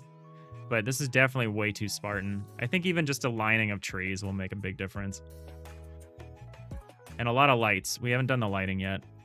You're not totally offended. All right, so game over. On personal space entered. Not monster turn back. So I guess either way we fall over. I guess we do this.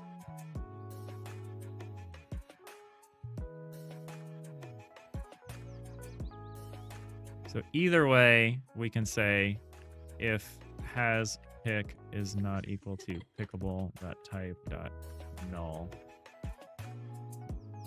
We'll clear whatever we're picking, and then we'll fall over. Crash? Is the engine going to crash? File is in use. Oh, I'm running the game. Oops. All right, I'm going to take a quick break. Well, no, I can wait 18 minutes. We got ads coming up. I'll wait 18 minutes. Or approximately that amount of time. I want to wrap this up. Right now, we're trying to get the player to fall down and then get back up in a cute way. So the player can't die by getting hit by a monster. They're just going to drop what they're carrying. If what they were carrying was the thing that that can turn back the monster. The monster will take it and run back to where they are going. Except the vampire. The vampire will just run back. The vampire is the only monster... Well, maybe the zombie, too. The zombie will probably grab a candy. You'll drop the rest of the bucket, and the zombie will run back to its pen with a candy. But I don't think it's going to refill the candy bucket either. So it's going to be a little different. I think it'll be cool. So how did I write this? If area.getParent is a monster... Monster is area. If monster, if not monster, turn back. If has pick. So if we got the right thing, we can turn the monster back. As long as we have something, we will drop whatever we're having, and then we'll fall over. That makes my life a lot easier. So on fall timer. So instead of this, it's just gonna say, falling over is fall. Actually, it's just gonna say get up.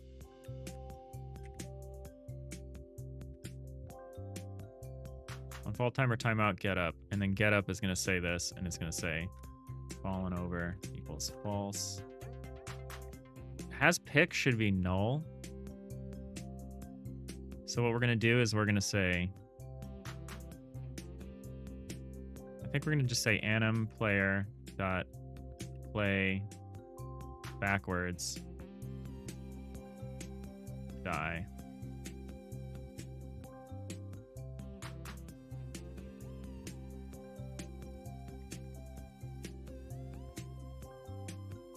I don't think we need a drop pick function, but maybe we do.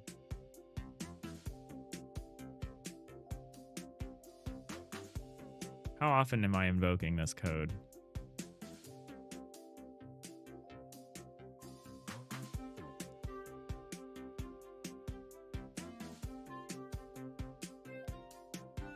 Yeah, let's just make that a function.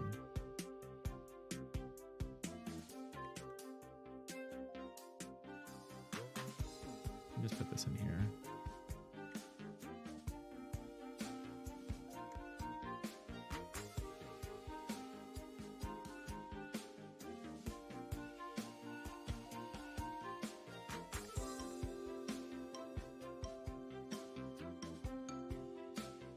So instead of all this nonsense, we're just going to say drop pick. Same thing here.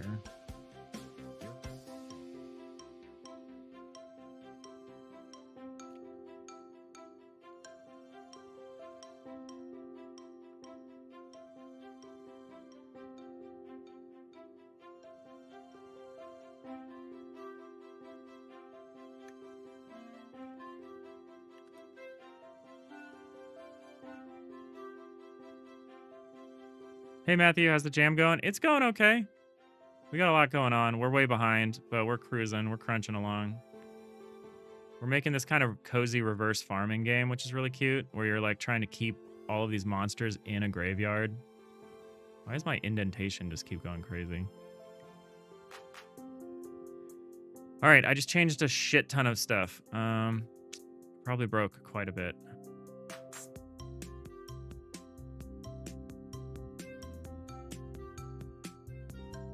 This indentation is wrong.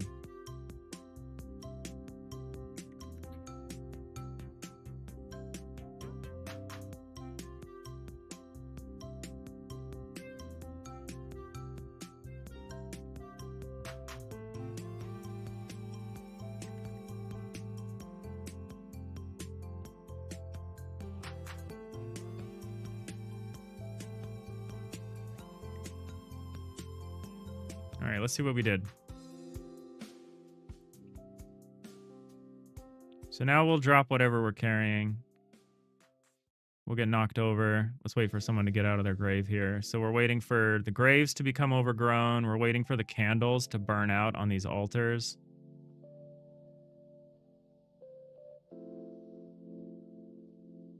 So I specifically want the wrong tool. I want to confront these guys with the wrong tool for the job.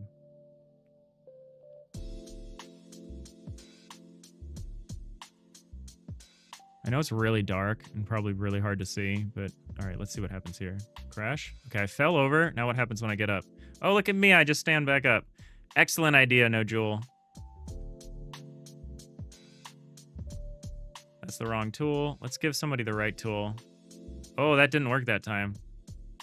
Oh, it's because I was spam clicking. How do we do this? I don't want spam clicking to work. All over. So get up.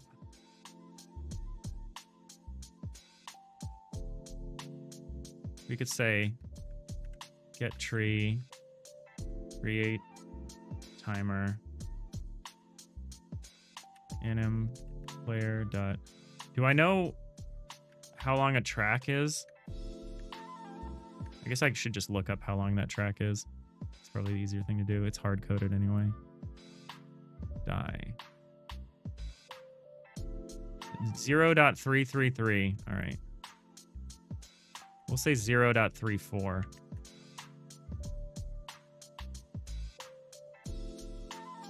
So we'll create a timer. Actually, that's not really right, is it? What we could do... Actually, I could just make a timer. So we have a fall timer, so we could have like a rise timer or something. We're getting to the point where I'm going to be doing the messiest, worst solutions to all my problems. Rise timer. As long as I don't make more problems than I'm solving, I'm doing something at least. So on rise timer timeout, what we're going to do is we're going to say fallen over is false. The rise timer will have a wait period of 0.34. It's a one-shot timer.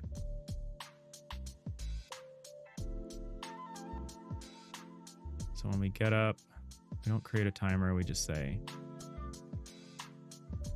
rise timer dot start. So we play the animation, we start the timer, and then when the timer's done, we'll be able to move again. That way we'll get up, and then we'll respond to player input. Start redoing all animations and states in animation tree. Oh yeah. No, you have no idea. Each of these animation players are locked in to each of the imported models, and like I can make them local and mess around with them, but there's no commonality. It's not one set of animations for all of them that all are interchangeable and all work. They're all specific to the model that they were made for. So when I have to make a new animation so that they can run and hold something, I have to do it for each one. Insane. I kind of hate importing pre-made assets, but it's kind of the only choice for 3D because I can't do 3D otherwise. All right, we're going to test this one thing. We really need to move on. I can pick up this garlic. I'm going to go tend to the garlic field here, I guess.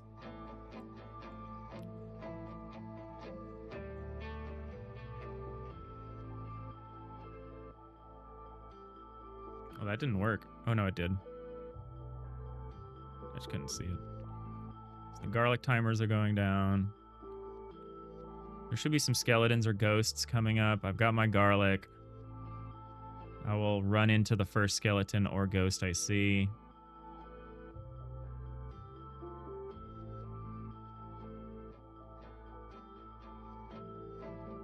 Okay, I dropped what I was carrying. I fell, and I got back up. All right, I'm going to try to spam some inputs while I fall and see what happens. Oh, come on. Somebody knock me over. Knock me over! Okay, I can't. Okay, yeah. All right, perfect. We got it. That's pretty good. All right. So, yeah, so they're not going to directly kill you. Or they're not going to directly cause you to lose by running into you. They just stop you from moving for, like, a couple seconds.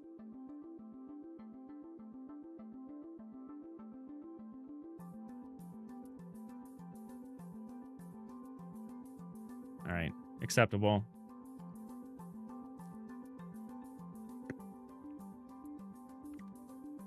So what's not happening is the vampire is not disappearing. He doesn't have the rest of his code set up.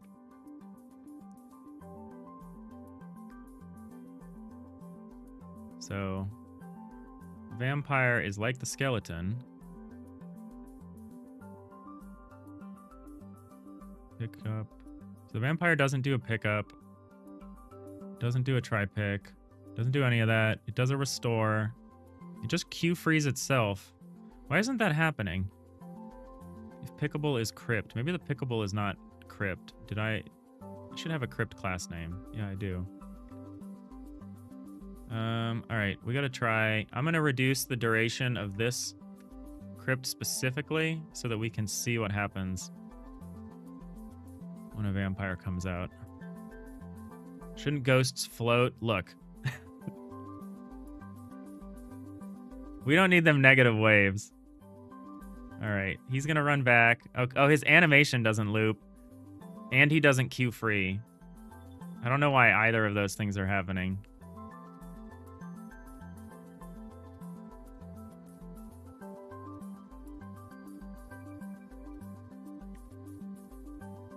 Okay, so the animation thing is easy.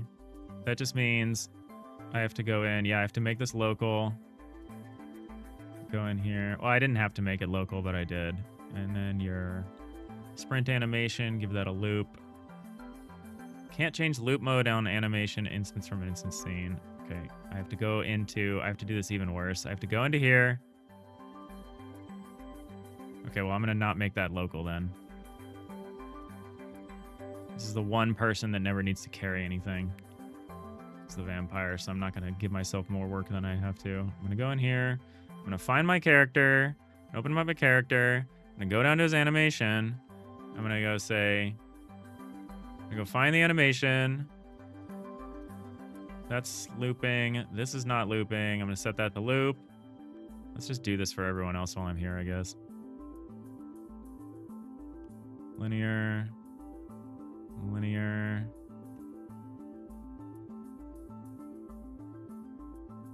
These should all be set up, right?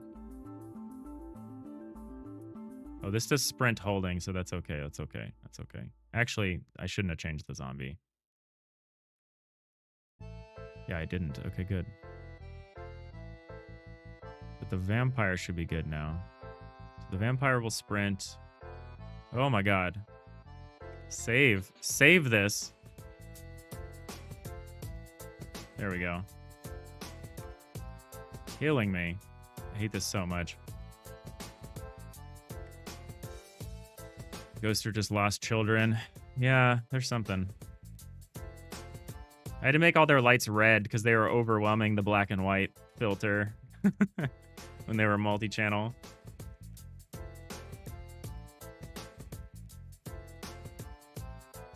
I think I might have to make all the lights red.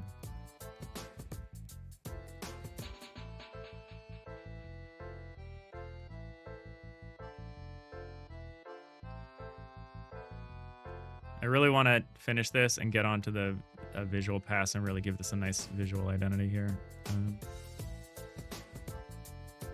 Okay, what am I testing? I'm testing why the vampire doesn't delete itself when it gets here.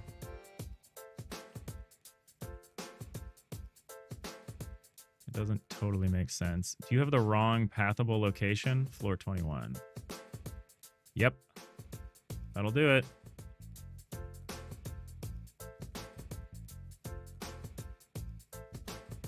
This one probably doesn't either. 72. 72. Okay, this one does. Great.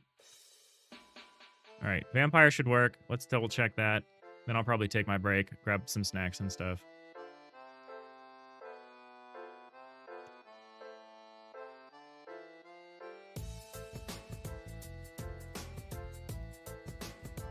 Run back. And he deleted. Okay, great.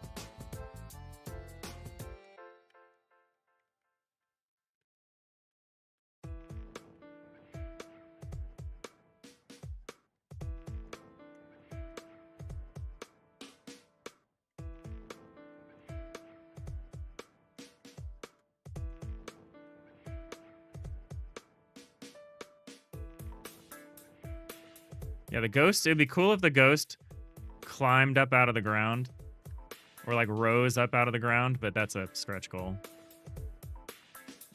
Oh yeah, I wanted to see if how the skeleton rises. I'm gonna change the skeleton, this skeleton's duration to 1 so I can see how it spawns.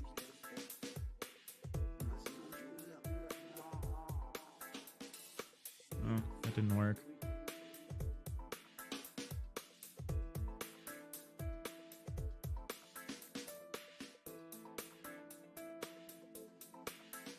That would be cute if it rose up out of the ground like that, but I'm gonna not stress on it right now.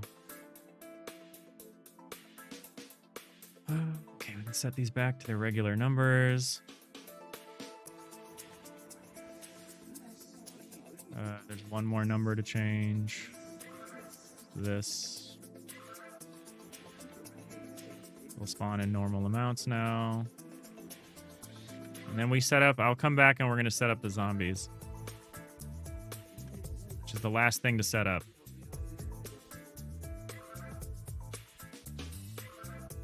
For polish. Oh my god. No, Joel. You gotta stop with the polish suggestions. Loop a short section of ghosts pickup animation so the arms move wobbly and make the ghosts move up and down a bit. So you want me to write a whole new animation for the ghosts so they're a little more wobbly? I'm gonna time you out. No, I'm gonna run ads. I'll be right back. Thanks for hanging out. Happy Sunday.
right, I'm back with snacks.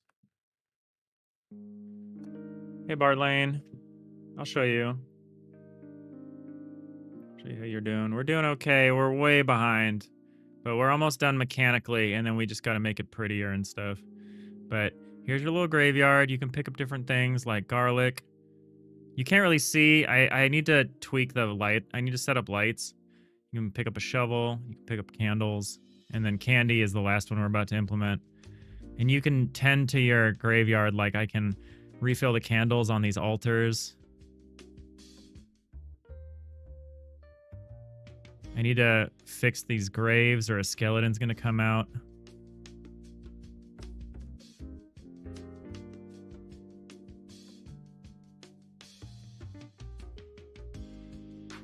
Yeah, like that tombstone just broke, a skeleton's gonna come out.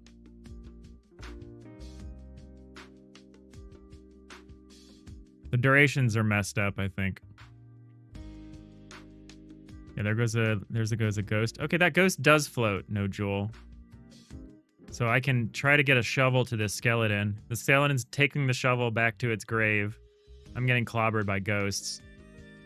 And yeah, the skeleton fixed its own. I'm gonna try to intercept this ghost with some candles. Get back! Ah. So that's like a bit of a Hail Mary. It's a bit of a last resort because you're kind of taken out for a second. Oh, here comes a vampire. Vampire's gonna run back. Why do they cut this corner so hard? They literally shouldn't be capable of doing this, but for some reason they do it all the time. Nope. Nope. Get back. Guard. Up. Oh. Yeah, it's fun. We're having fun. Should I crop it in even tighter? Like a little bit? Try to get as much zoom as possible out of this camera. I'm tempted to try a little. Because I acknowledge that it's kind of hard to see everything that's going on. So what if we reduce the size to like 7.5?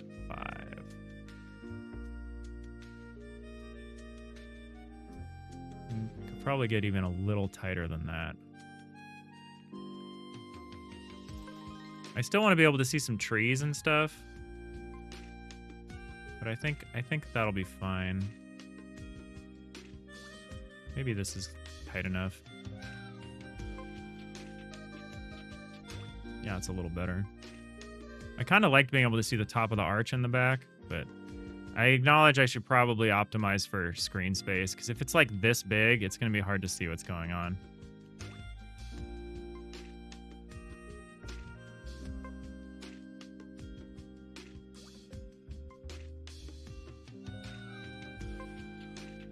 The lights should help, adding in more lights and stuff. All right, I think everything works. I didn't actually bother to look and confirm that the vampire deleted himself, but I'm pretty sure I saw that earlier. So I'm going to pretend that that works.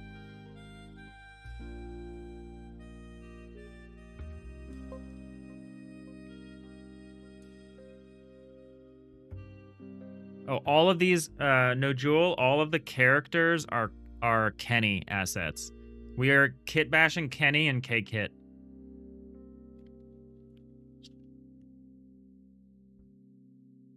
Are you just gonna pull that down and make the animation and be like, it was easy, Dave. I don't know why you couldn't make a better ghost animation.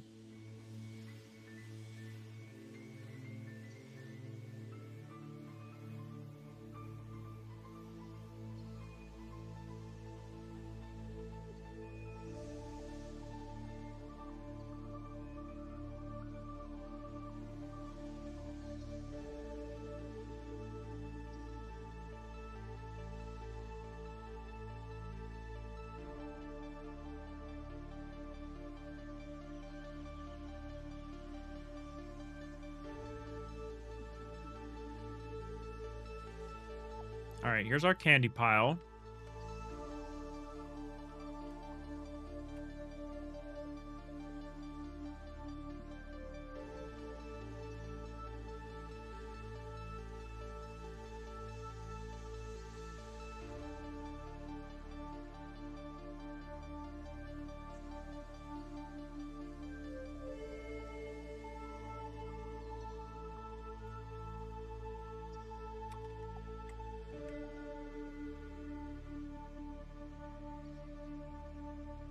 There's the candy pile.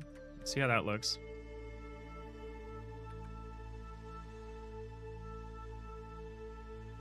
Sorry if I'm chomping. I got some nice, big, juicy, really crisp grapes, considering I bought them a week ago.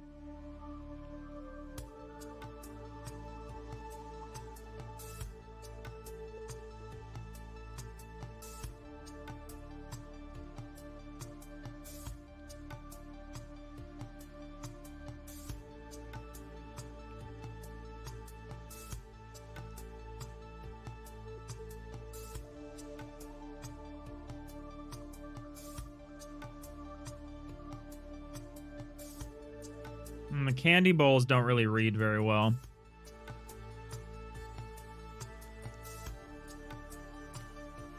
They'll probably read better when you can see them next to the zombies as well.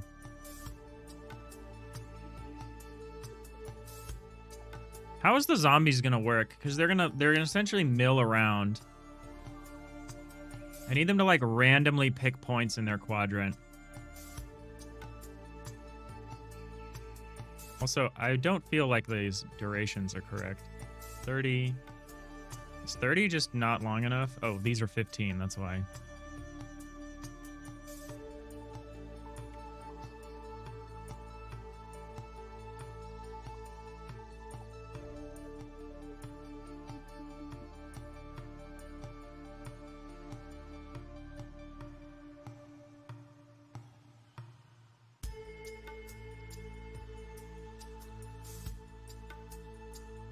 Tuning these numbers is going to be a little tricky. No worries. I was trying to show you our little thing. We've got our 4 quadrants. We're still setting up the zombie pen, but we've got garlic in front of these crypts. I know it's hard to see. The lighting isn't set up yet. Let me try to make it as big as possible. There's little altars down here on the right for ghosts, so their candles wear out and the ghosts will spawn. I can tend to the altars. You can pick up each resource in the corner, in the center, in the corner of each center section, so I can grab my shovel. I can see the grass growing back on these graves, so I can tend to these. If I don't tend to them for long enough, yeah, a denizen comes out. I can try to give the denizen what they need. So the ghost just took the candles and is going to run back and relight its own altar. So there's a Hail Mary you can do, but he knocks you down. So the garlic is running out, so the vampire will come out soon. We got another ghost. I'm going to try to get him with the candy. This might be the strat, honestly, is waiting for them to come out. But that's only going to work for the skeletons and the ghosts. That's not going to really work as well for the vampires and the zombies. I switched off the curves. Yeah, I couldn't get them to look right. When I shrunk the size of the cemetery, it just looked better if I did it this way.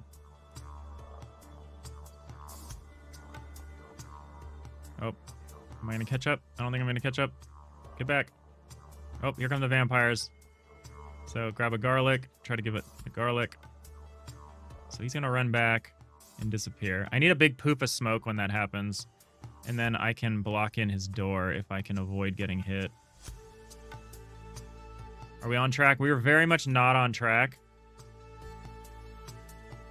But I think we'll make it if I really just cram it out there. I got to get the last enemy set up. If I can get that done in like an hour, which is unlikely. And then I switch to... Yeah, I do a quick visual pass to just add in some visual flair and stuff. I think we can rally.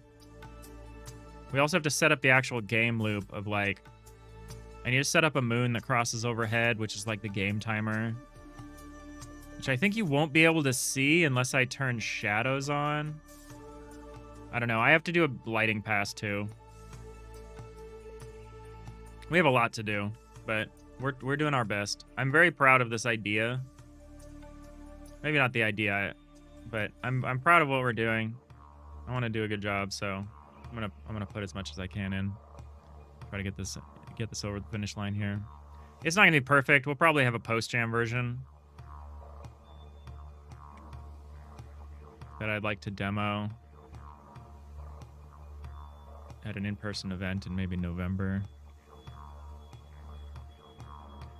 Day-night cycle.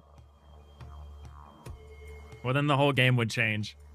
We'd need something to do during the day. I guess you would... The idea is you would, like, tend the graves and stuff during the day. I don't know. But if you messed up, they'd come out at night. Yeah, I could see a world where that would be interesting.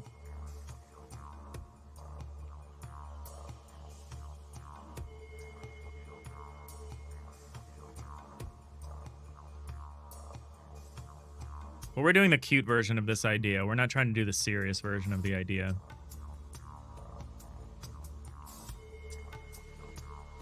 Like, if we seriously wanted to make this kind of a game, we could. It'd be pretty cool, I think.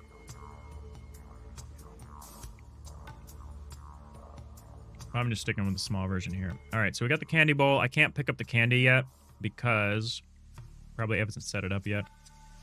Why can't I select this thing? Give me the motherfucking candy bowl. There we go. And now I don't remember what its location was. 5. Give me the candy. Oh my god, let me select this thing. Forget it. I give up.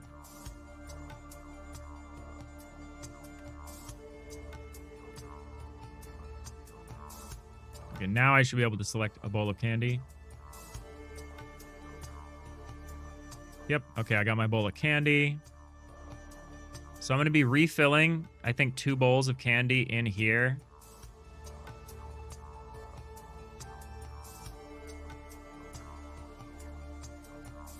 Maybe just one. Maybe just one bowl of candy.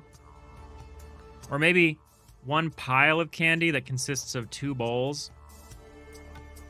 And the bowls will empty. So, like, first bowl will empty. The second bowl will empty.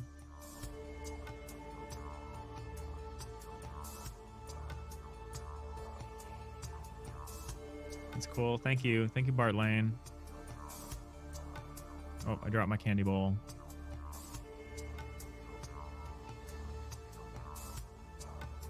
Is it more fun to do these jams when you just program and don't worry about art? There seems to be no real way to avoid worrying about art, because I've had to work around these assets a lot. But yeah, I do like these kinds of game jams. I think if I want to practice my game design skills, I think solo dev jams are the best ones, these kinds of jams. So maybe I just make one pile of candy here, and then the zombies can wander around out here or something. Maybe I put 2 bowls. Maybe I put a bowl here and a bowl here. And they try one bowl, and they'll try the other bowl, and if both bowls are empty, maybe they leave. And then I could have them just... Because I want them to wander without accidentally bumping into the candy bowl. So maybe this is the area they're allowed to wander.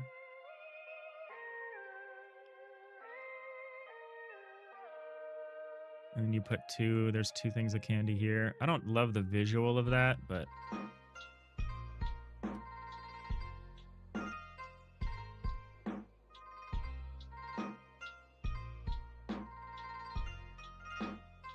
I don't know if I'm going to do a better way.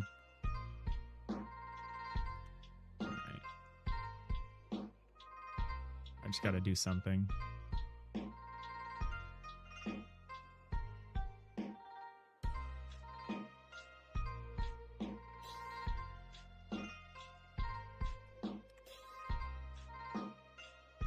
What's the name? The Grave Escape.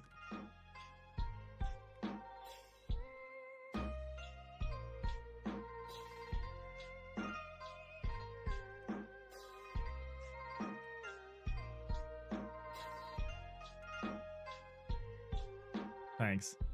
I was trying to do a tagline, but I don't know. I thought of like they're undying to get out or something like that, but I think that's a little too much.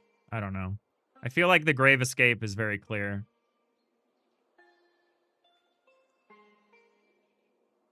All right, so we need some new scenes.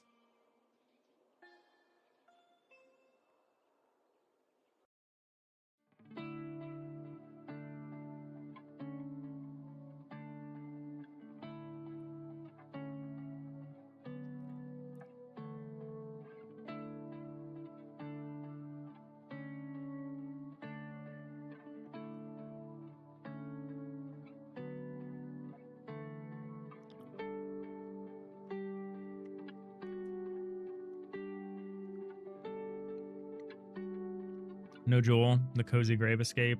I mean, that has the name in it again. Hey, Diginanigans, thank you. You're looking forward to the new emotes after the jam? Yeah, I guess that is pretty much all the jams are good for.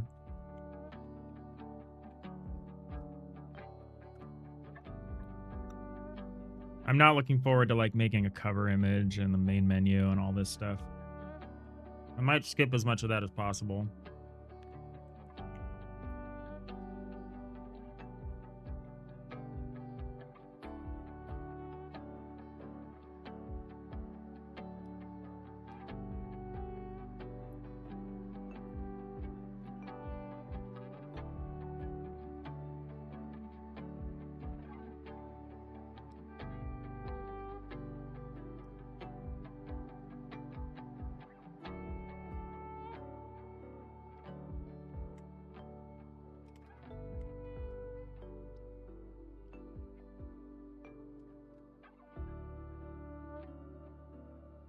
Look up Candy Bowl, and it's like, did you mean Candy Brown? Because it has some of the same letters. I'm like, okay. Thank you. Okay, so there's Candy Bowl, there's full and empty.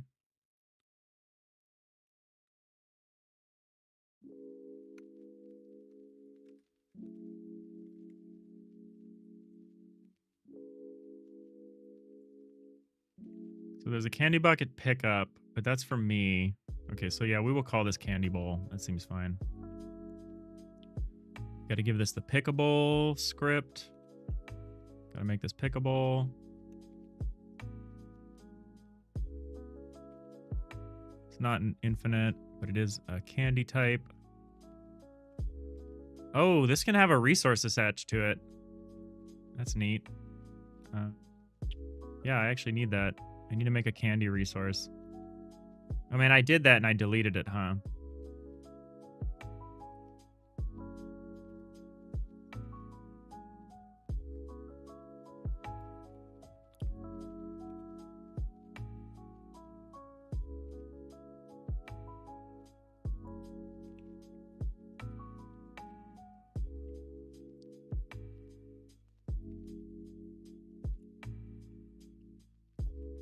Are we doing audio this time? I hope so.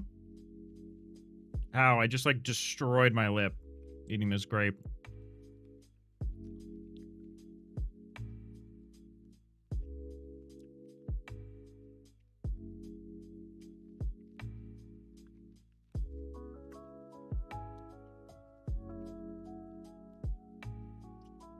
Yeah, we're trying to do audio. I'm saving that kind of for last.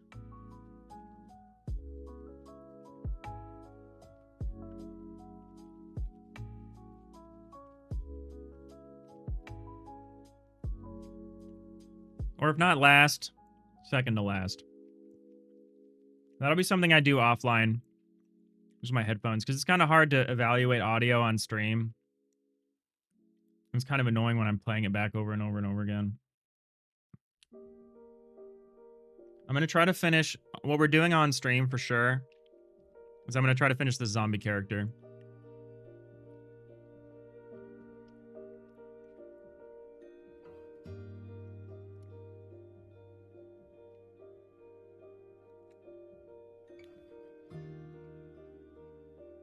And then after that, I have to kind of finish the game loop, which we might also do on stream. And then I got to do a visual pass of like the lights and like a bunch of decoration. I should do a balance, some balance testing at some point probably.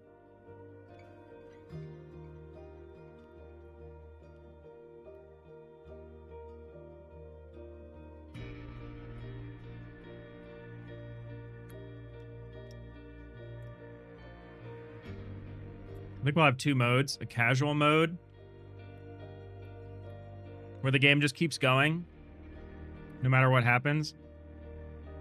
And then we'll have a regular mode where like you lose if like you can't get through the 6 minutes without leaking or something like that.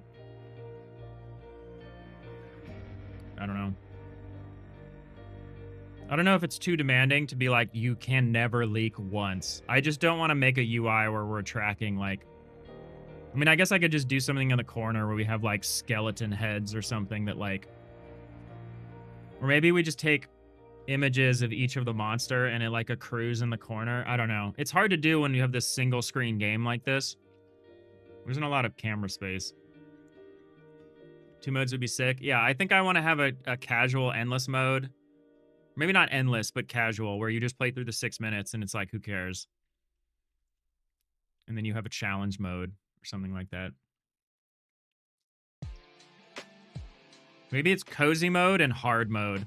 Because then it would be okay if hard mode is hard, because I've told you it's hard. So it could be like play, and it would be like cozy, hard. I think that'd be fine. Thank you for taking time to tune in, Bart Lane. I really appreciate it. I know you're busy.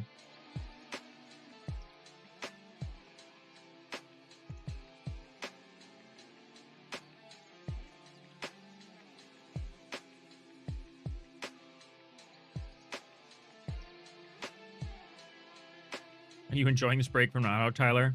Yeah, I feel most like a game developer when I'm doing this. Like when I'm panicking and trying to putting everything together. Like a jam is really when I feel in my element. Or it's when I really feel like the rubber meets the road. I mean, I like working on the Auto, Tyler. I like my day-to-day where I'm just kind of working on whatever I feel like working on next with no pressure. But this is really where you grow, I think, as a developer, is these moments. The adrenaline rush. I could do without the adrenaline rush, no, Joel. I just mean the holistic, like, making a game. A whole game in, like, such a short period of time.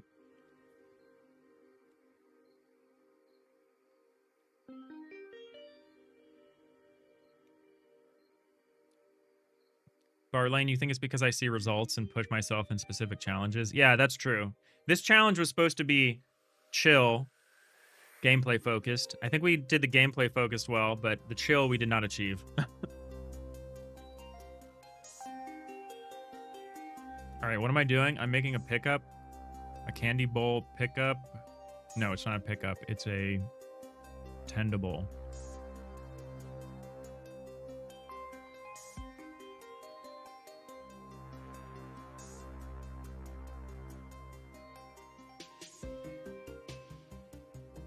All right, one more enemy. We just gotta make one more enemy and then we're done. This enemy's a little different. I think this enemy's gonna walk around holding a candy. That'll be its first duration. So it carries around a candy. When the candy's gone, it goes and tries to get another. And then if there's no candy, it leaves. Maybe I do just want one candy bowl setup.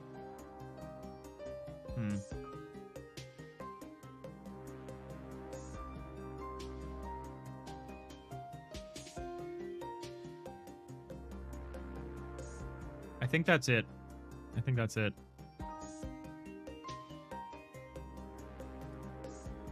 Yeah, Sapphire. I guess the adrenaline rush has something to do with it.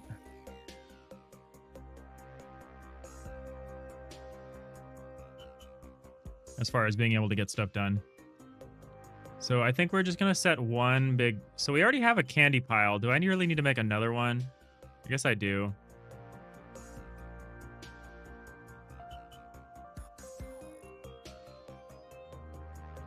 Could I just use the same candy pile again? Would anyone really notice? Candy pile. So can I just take this, copy it, paste it in here? Oh, there's multiple buckets. Right.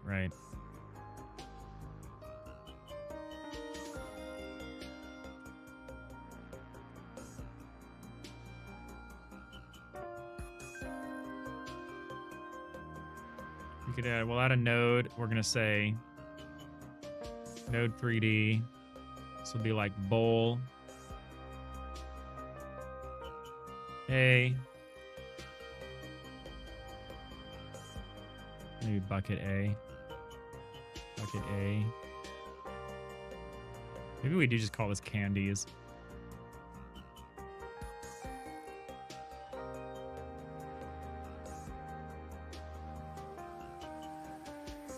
No, we can call it candy bowl. Candy.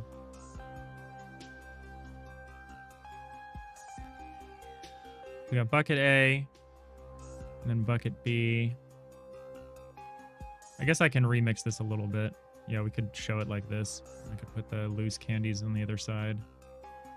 So we'll have bucket A, bucket B. Oh god, every time.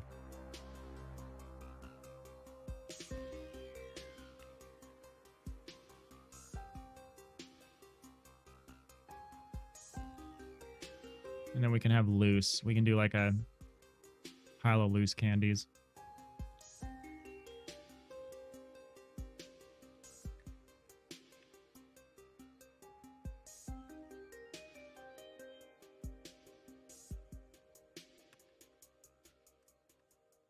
So what we're going to do is we're going to have bucket A's in here. We also need the versions of this that aren't full.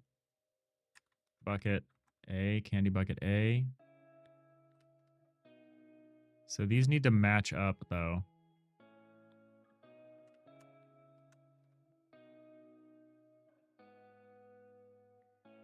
Make these the same. I guess that should be easy.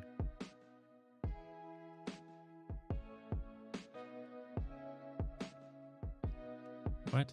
How did that not?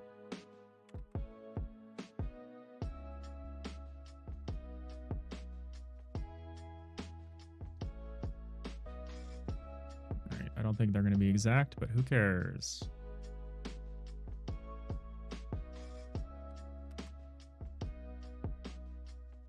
Which way's forward? Genuinely have no idea anymore. Okay, this way. Yeah, I should make a bit of an effort, I guess. Wait, how is this at 0? Oh, because this isn't. Alright, let's make both of these 0 again, I guess. And then I'll move them together is what I'll do.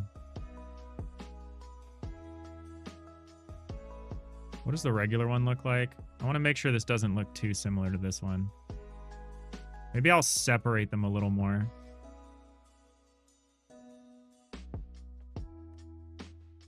Put this one here, maybe.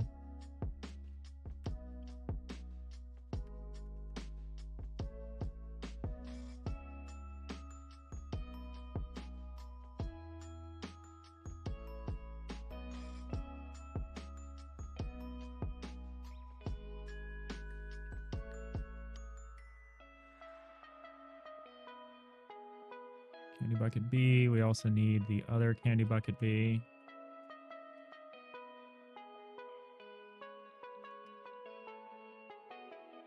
Need to return this to its origin. Now I need to move them together because we need to be able to swap between the full one and the empty one.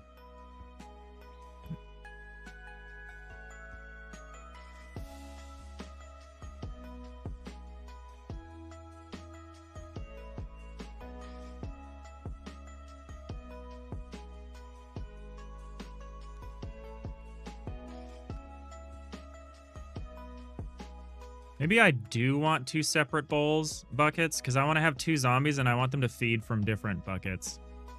Although, no, that's not good because if one bucket is full but the other's not, the other's empty, it would suck if the zombie just leaves. Hey, Pheasant SC2, is this the final day? It is indeed. Thank you. Thank you for the subscribe. 13 months, amazing. Really appreciate that. Yeah, it's the final day. The solo dev jam. So I think the first thing that's going to go is all these loose candies will go. And then one bucket will empty, and then the other bucket will empty. I think is how we're going to do this. So that gives you, like, some time to try to figure it out. I don't know if you can quite see this candy in the back here. What in the name of heaven is this? Oh my god, what has just happened? Anonymous gifter. Thank you so much, Anonymous gifter. That is crazy. You just triggered a hype train. You and Pheasant. Appreciate it. Thank you all so much. Is there a loose lollipop I could put on the ground? I hope so.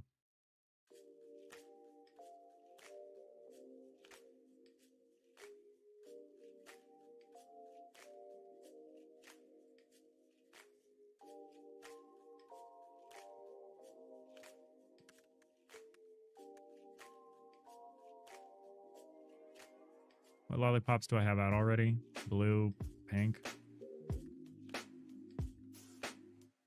Green, maybe? You try? Yeah, oh, that's nice.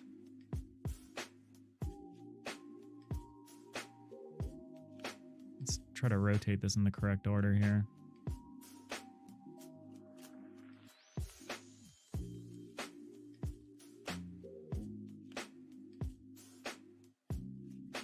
There we go. I think that's good. I think that looks sufficiently different from our other candy pile.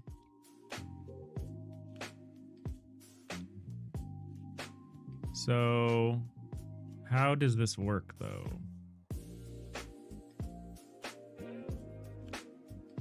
I need a specific script, huh? So you're a pickable. I actually don't want the pickable script. I want a script that extends the pickable script. So I want to make a candy bowl.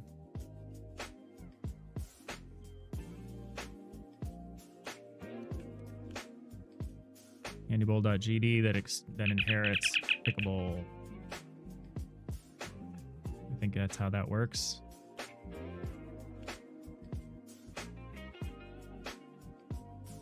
Oh, it's a tendable. Right. Not a pickable. This is very unusual what we're doing here.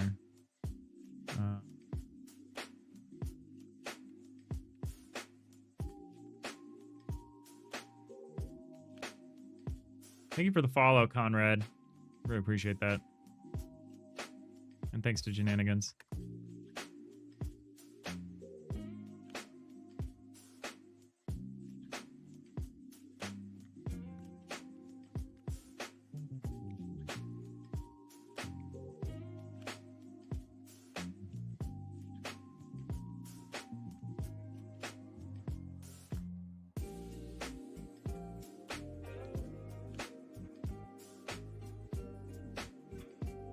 Grapes are really good.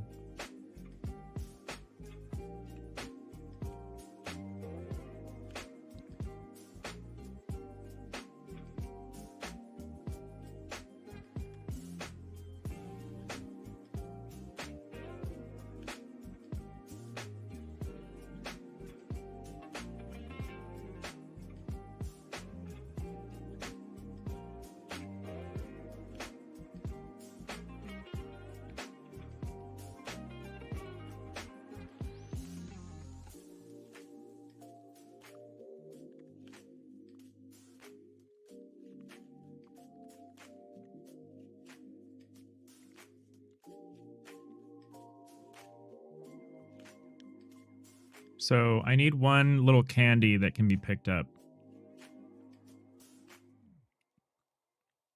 Should it be a lollipop or a candy?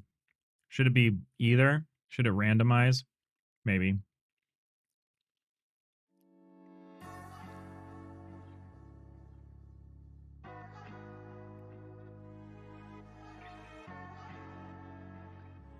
Maybe it should just be a lollipop. That's probably the only candy that's the right size to be held.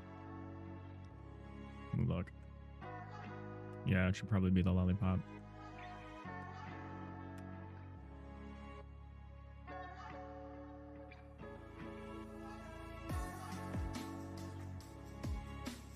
I don't like making scenes that way. I like doing it this way.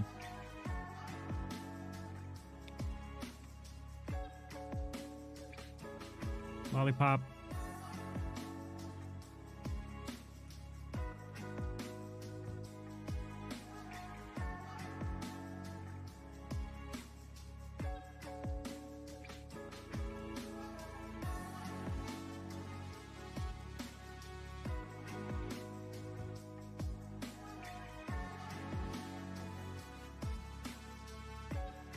Thank you for the hype train, y'all. Thank you for keeping the hype going as I struggle with this.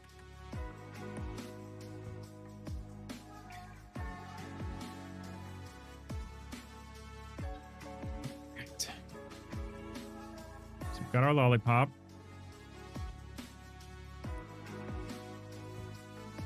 I need to close all these scenes. Drives me insane.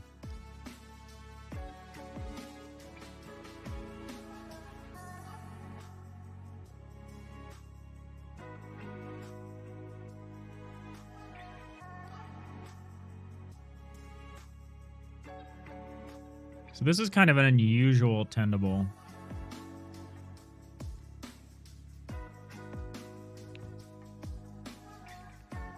Because it works the same for the character, for the player character, but for the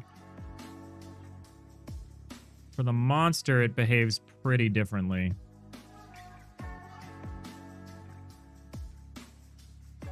And export. What did I say? I was like bucket A, node 3D, export. Oh, I gotta say variable. Bucket B, node 3D, export variable loose. Should probably say loose candy, node 3D.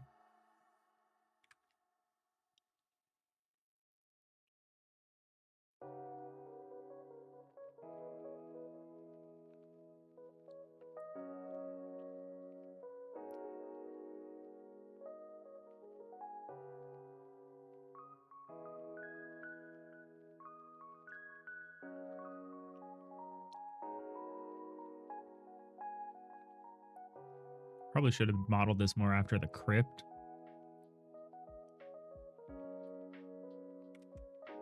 In fact, those didn't need to be altered. Didn't need to be added exports.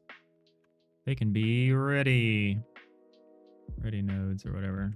On ready, be on ready variables because they're hard coded.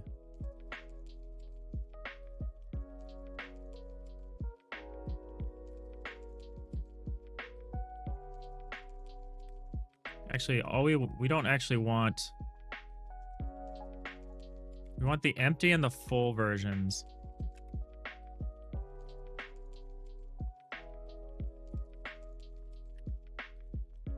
We actually need more. I'm gonna throw them in and then rename them. So we need 2 versions of the bucket. So this is the full one. This is the empty one. Put this one first, probably. Same deal here.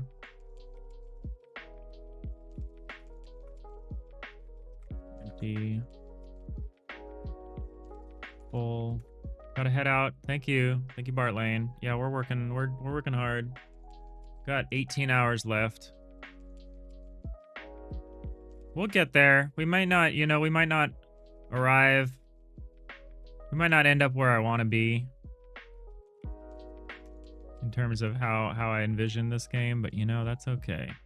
As long as we got something.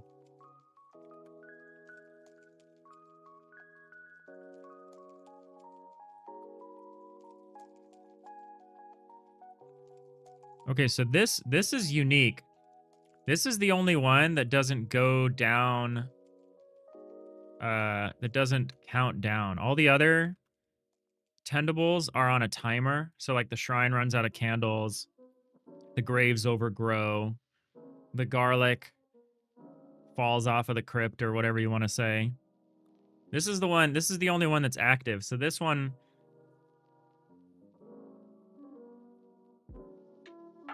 yeah, this one requires the zombie to exhaust it. Which is interesting.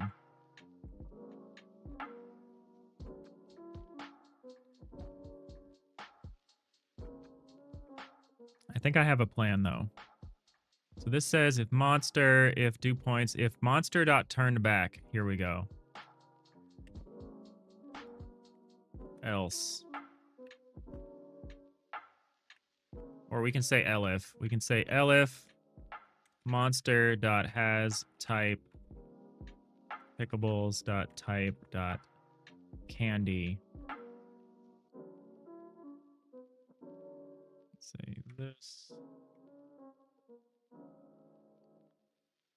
Actually, let's add this check up here.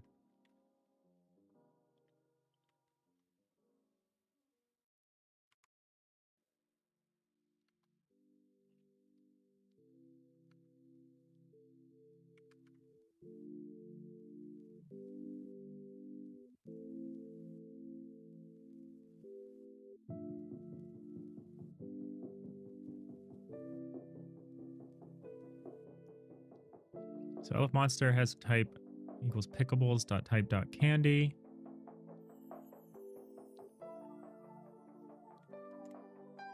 So this monster doesn't restore technically, but we'll still run the function because it's a generic function. So what it does this time, so what we'll say here is we'll say if monster is zombie,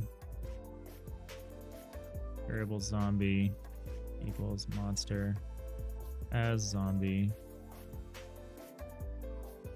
Zombie's not a type yet, that's okay. Class name zombie.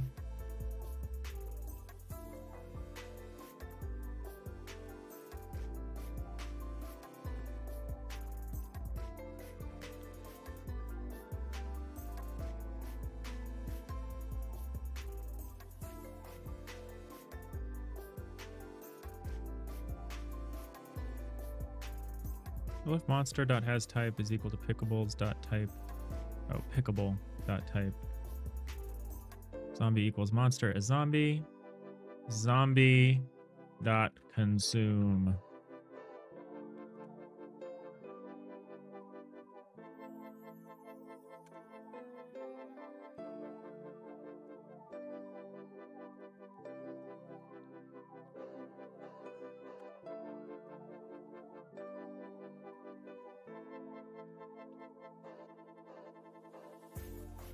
I might do this a little differently.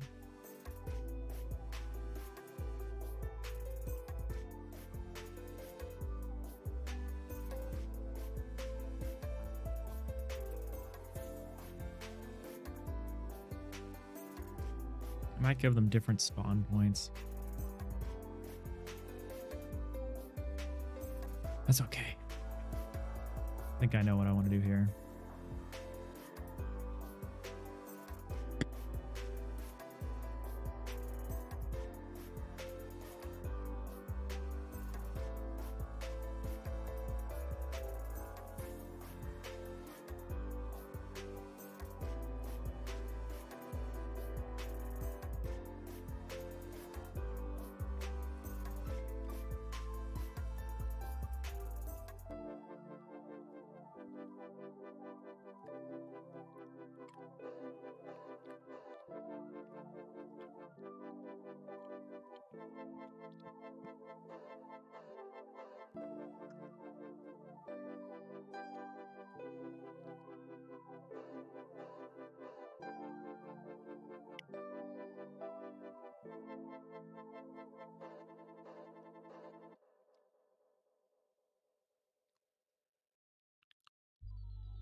Pickable is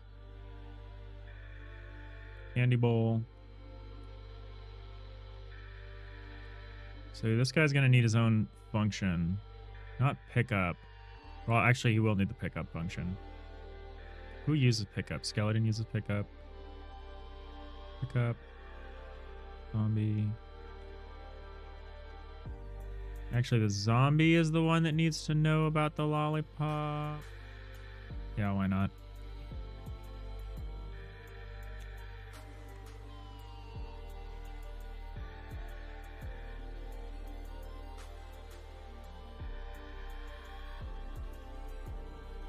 Why don't you have any export variables I can use? Candy bowl. Oh, there's too many errors, right? Okay, so tending to the candy bowl. So there's no tweening. There's just going to be like a restore the candy bowl thing.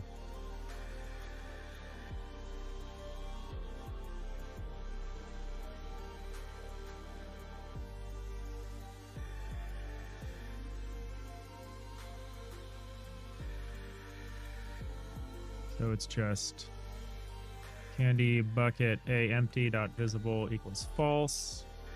Candy bucket A full dot visible equals true. Candy bucket B empty dot visible equals false. Candy bucket B full dot visible equals true. Loose candy dot visible equals true.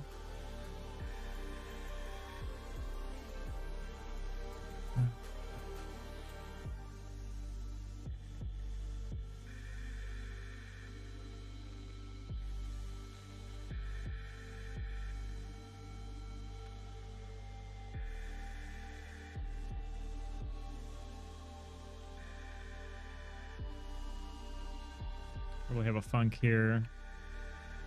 Get candy void. Actually, it might be a bool.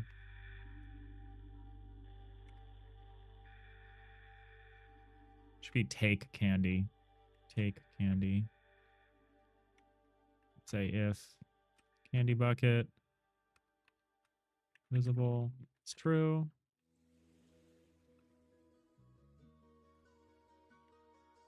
Elif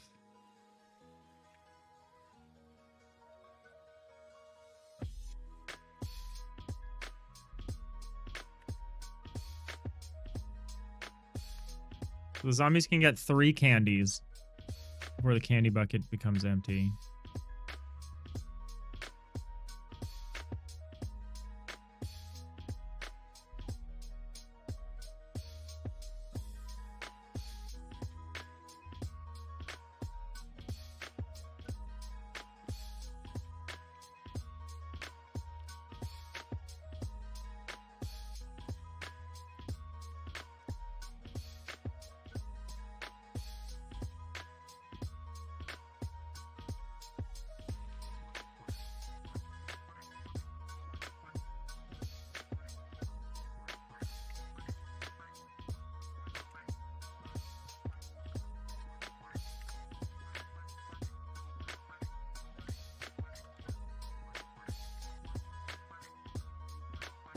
Loose candy.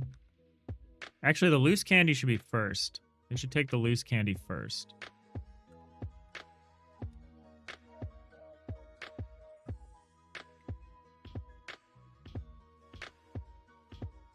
If anything, I should fill this up in the reverse order. Not that it matters. Not that I'm doing it over time. It'd be neat if I did, but...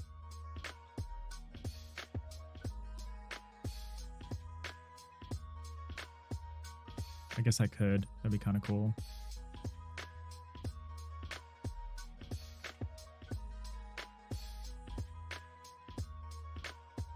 I'm not gonna mess with it.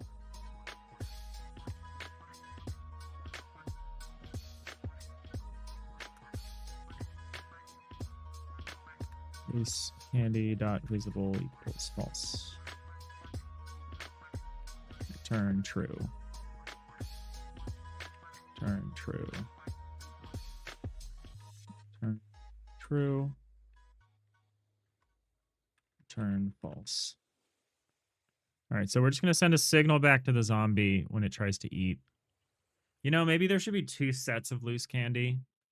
So we could do 4. Actually, yeah, 3 is fine. Who cares? Odd numbers. Let's embrace some odd numbers.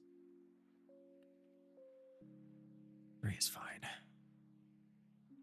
I might add some additional loose candy. I don't know. To the pile. We'll see what it looks like. Let's add it, actually. We should do that. Even though I acknowledge how annoying that is. I don't even know if I'm going to make a candies node. You know what I mean? I should, though, actually.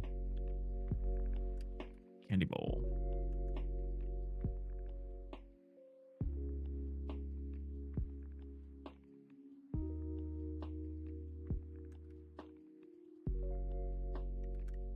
All right, that looks okay. Doesn't look bad. Let's see it in the black and white. Oh, of course, I can't run this.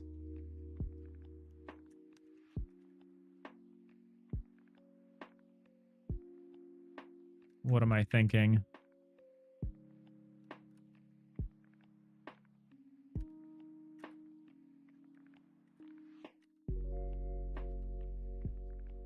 So the spawn point thing, I'm not so sure about.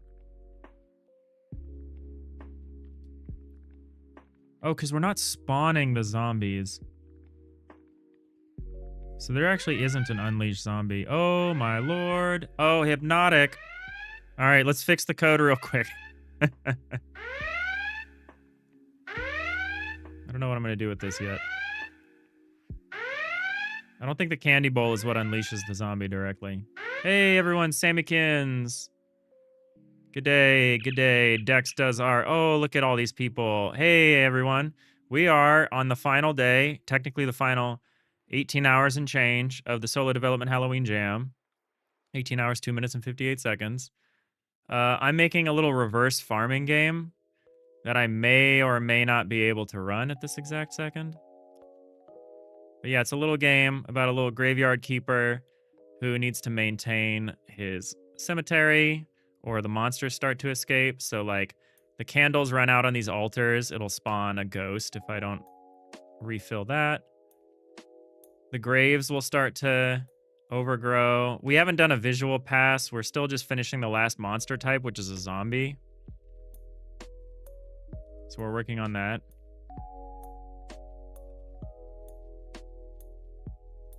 But yeah, I could get this shovel, and I could try to grab this. Give me my shovel. Oh, am I carrying both a shovel and a candle? All right. All right, rock and roll. I can tend to these graves. If I don't tend... Oh, here comes the ghosts. I can give the ghost candles. Oh, I don't have the candles. It just looks like I have the candles. Get back here. But yeah, if you give the monster the right thing, they'll run back and restore their own thing. Here, let me see if I can grab this candle. Yeah, they take the candles, run back, light their own candles. So it's just this... It's supposed to be just this little cozy reverse farming game.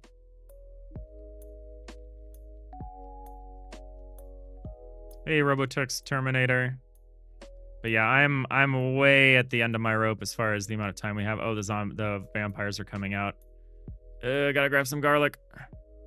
So why are things adding? I'm not deleting things from my hands, even when I get knocked over. So that's curious. Yeah, we got a lot to do. We got a lot to do. Great lighting. I need to do a lighting pass. But yeah, that's my own black and white filter that I made, which I like. And I'm using red lights with it, which may or may not be a trick from black and white filming. I don't remember. Filmmaking. But it's really helpful for this. Otherwise, it overwhelms my filter. My black and white filter if I use full light.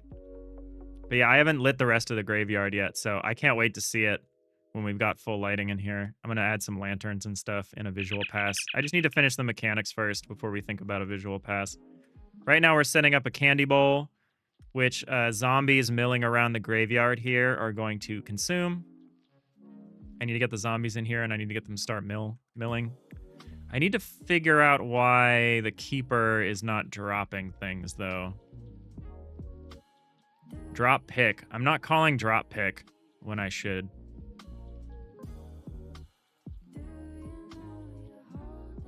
If has pick is not equal to pickable.has type. Are we ever changing this?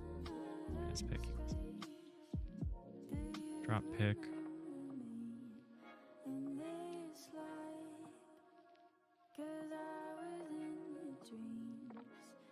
Has pick is monster type. Drop pick. So we're dropping it here. We're supposed to be dropping it here.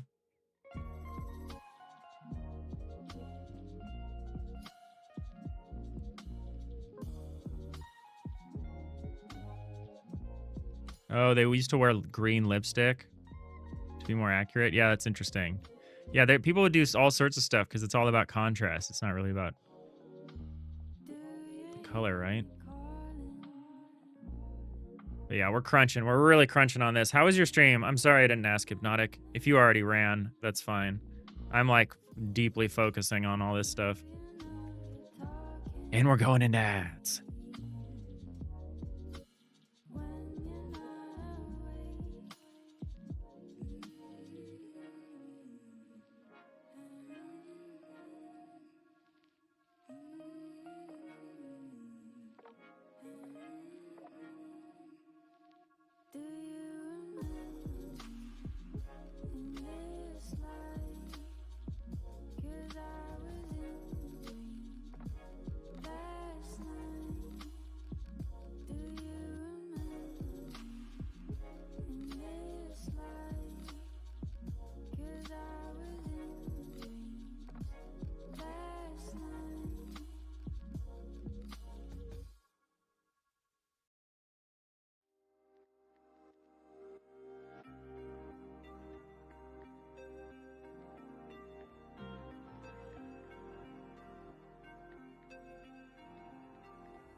Sapphire red would look basically black, so they used green. Interesting.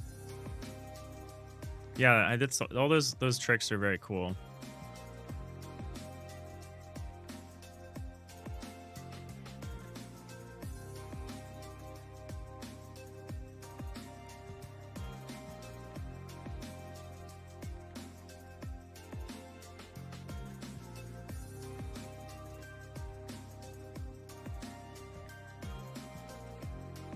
Well, one thing we're not doing is we're not changing our... Well, fall over, we should drop something, unless we're doing that first. Oh, we are. Drop, pick, fall over.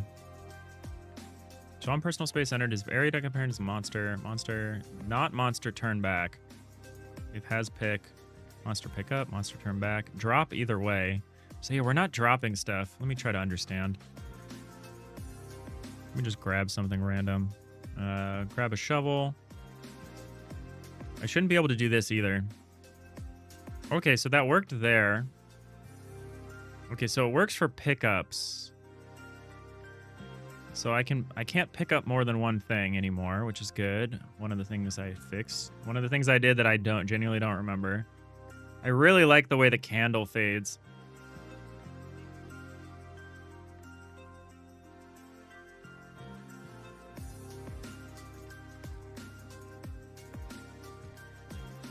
Come on, you stupid ghosts. Why is nobody spawning? There we go. Okay, I don't know what was wrong, but whatever I did fixed it.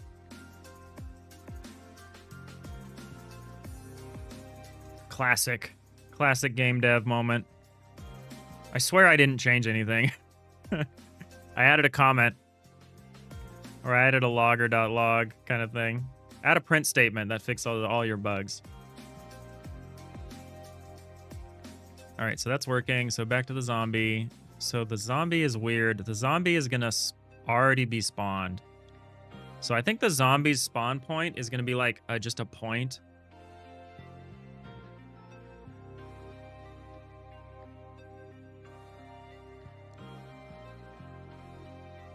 I need to get them to randomly wander around without going out of bounds. So I guess I need to set the wander bounds. You know what they do? I bet we have them. I bet here's what I'm going to do. The zombie is going to wander randomly in a 3x3 section. One of the corners of the 3x3 section is where the food is. If a zombie wanders into that food pile and there is no food, they start to leave. If you feed them, they will go back and start wandering again. That's what I'm going to do. Now the only thing is, you know, Now we got to just make that happen. So what we do is we're going to need some kind of ready funk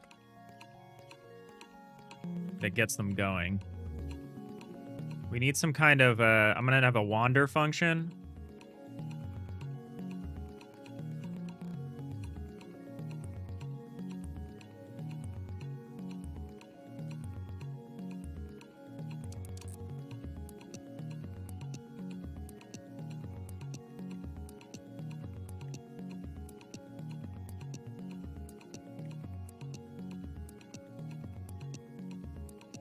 Oh yeah, we were going to have a consume function.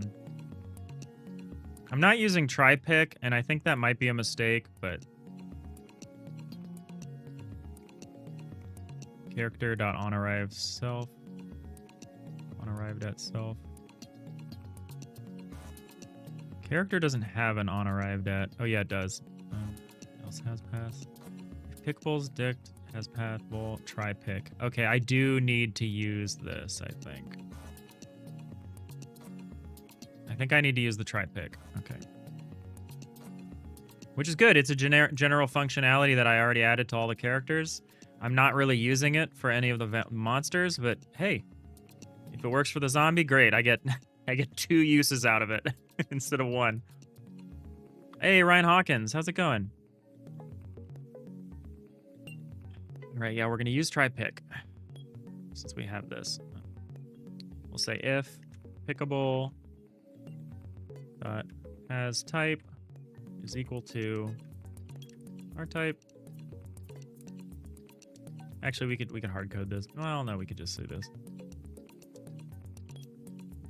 Yeah, we could hard code it.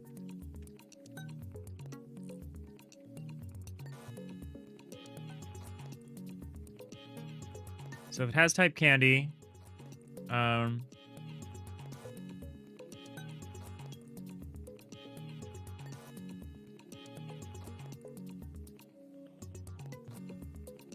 we get our candy bowl, and then what we're gonna do is we're gonna say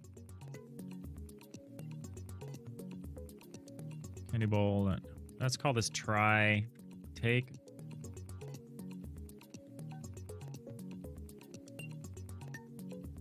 Yeah, I don't think there's going to be an unleash zombie function. I think the zombie is going to be self-unleashing.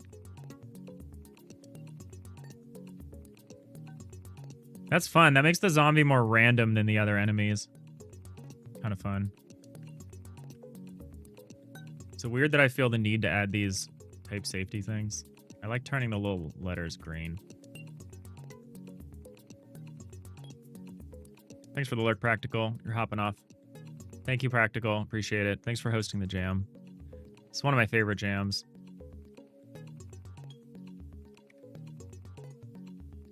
Love the solo dev jams. Sad this is only my second one, but looking forward to many more. Take it easy.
So it's like a 3-strike system with the candy bowl.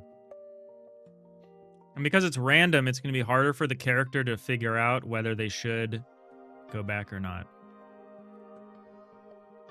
All right, so is this going to work with the pathable for the on-path arrival?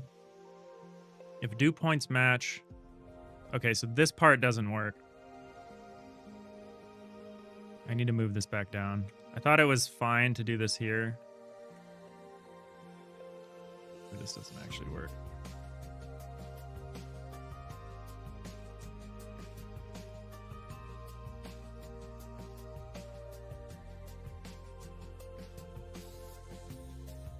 Is restore a generic function? No, it's an abstract function, so we could still use that actually.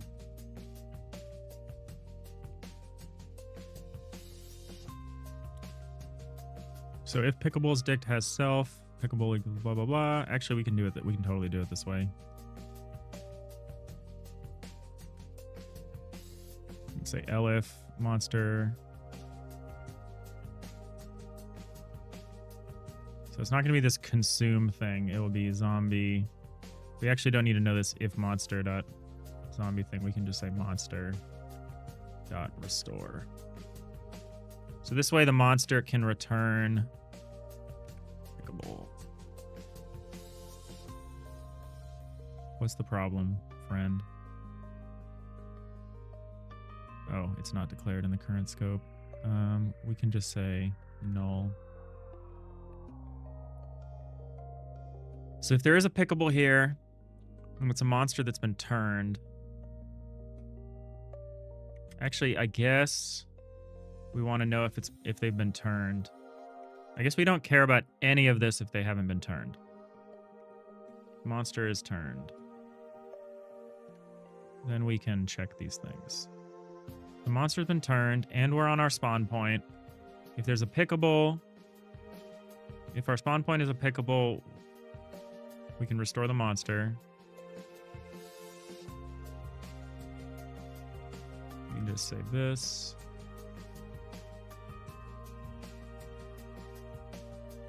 Well, if the monster is a candy monster, aka a zombie, we can restore the monster without the pickable because there is no pickable. And if the monster is not turned, all we do is the regular character on arrival stuff. The path points don't match, we exit out. We do the regular on arrived at. Yeah, this looks good. This looks good. For the zombie. What else needs to change for the zombie? Let's close all the docs. Zombie. So you do your try pick. Your restore. We don't actually use the pickable. So all you do is you say turned back equals false. Is there like a... We need to say anim. We need to say set idle, I think. Does set idle have a version with a pick? Yeah, it has a set hold. Great. So we can set idle. If we're holding a candy, we'll continue to hold a candy.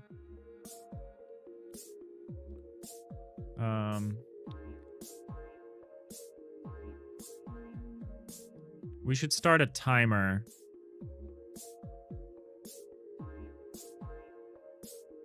Which is an eat timer, which will get reset like a consume timer. So the zombie will have a timer because what its pick is that it randomly selects food. And once it's holding food, we need a timer to go off to tell us when it tries to eat the food.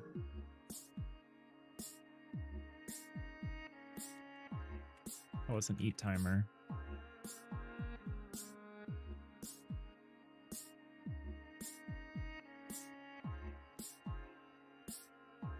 We'll hook this up. On eat timer timeout. So on eat timer timeout, we will... Is drop pick? This should be a generic character function, I think. This has pick is a generic character. Has path. Wait, why isn't has pick on here? Has pick. Bool. Monster. So who has a pick? confused. Oh, has pick is an export variable. Oops. It's there. It's there. I'm dumb. So what I do want a drop. I want the drop pick function to be generic. Not generic, to be a base class function.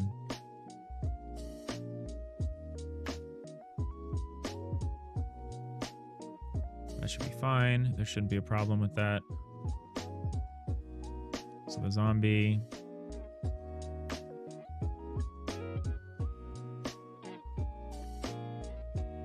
On eat timer timeout. Drop pick. It'll drop pick and it'll wander. Go back to wandering. This timer needs to be... What should its timeout be?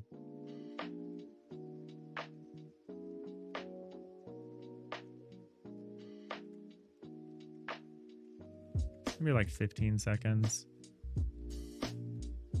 Actually, it should continue to wander while it eats.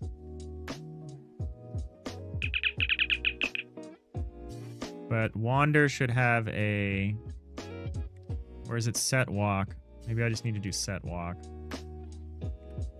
Set walk should have a thing. Yeah, so I can do walk holding or walk. So the zombie needs a walk holding animation. I gotta make that real quick. Legendary Skate, thank you for the follow. I really appreciate that. How's it going? Happy Sunday.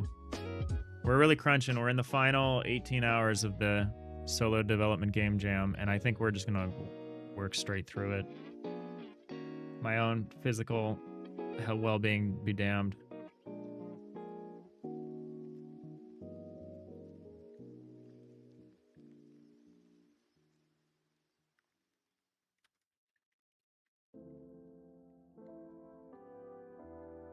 So we need to drop pick, set walk. Actually, we could wander. We're going to wander after we do this pick, though. All right. So restore, turn back equals false. Restore, turn back equals false. We're going to actually say, we're not going to say set idle. We're going to say wander.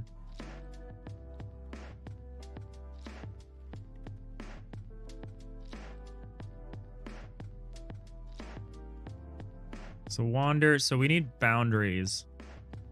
So we need at export variable array. Let's just have an array of vector3. Let's say wander points. It's an array of vector3. We'll just pick at random. So wander can just be get path wander points dot pick random.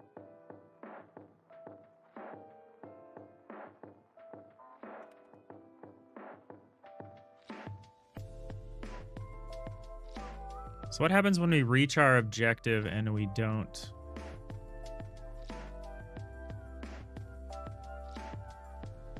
Ooh, I might need to override a function here.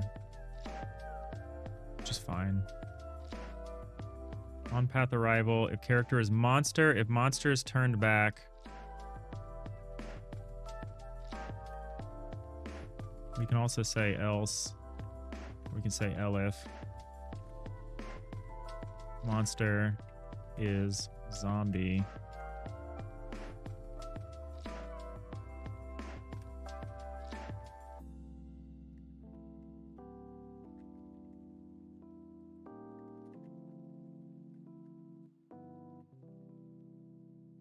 Is this short-circuiting anything on arrived at self that I gotta worry about? Oh wait, no, I already have this. On arrive path, character monster, monster.turn back.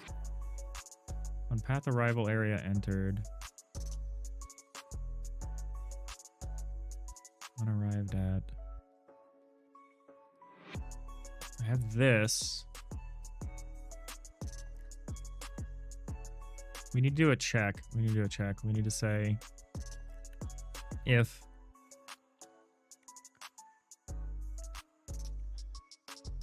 do this. I have this in 2 places. Oh, no, I don't.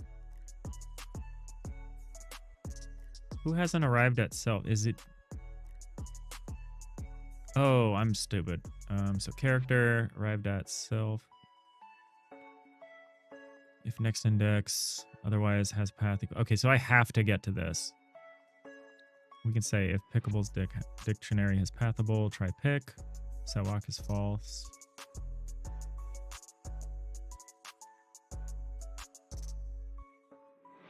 Here we can say if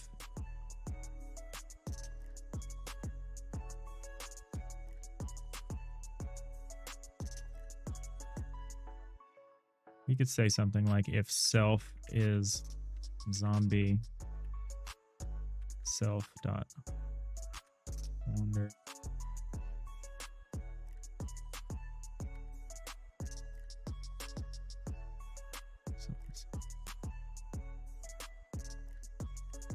Variable zombie equals self as zombie. This is really bad. I should probably not do it this way. Zombie.wander. Yeah, this is okay. Return.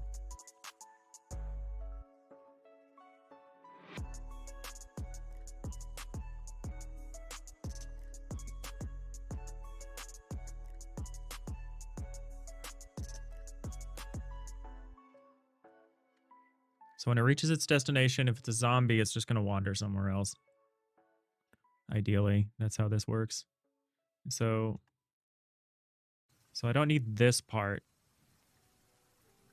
Character is monster. Elite monster is zombie. I don't...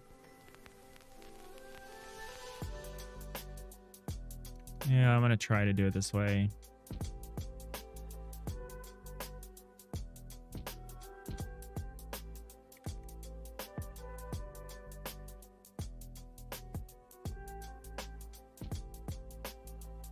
Set walk.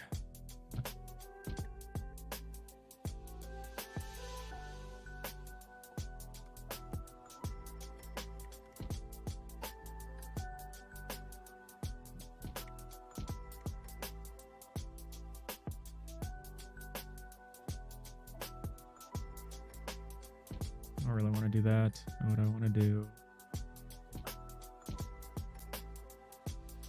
One eat timer, drop pick. Let's say set idle.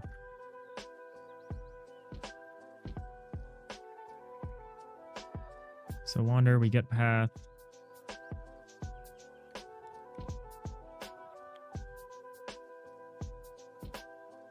If we try a pick, pickable has type. We say variable 8 equals, well, we can say if, let's say if candy dot try take, let's say try take. So if we succeed at trying to take candy, we can say pick up.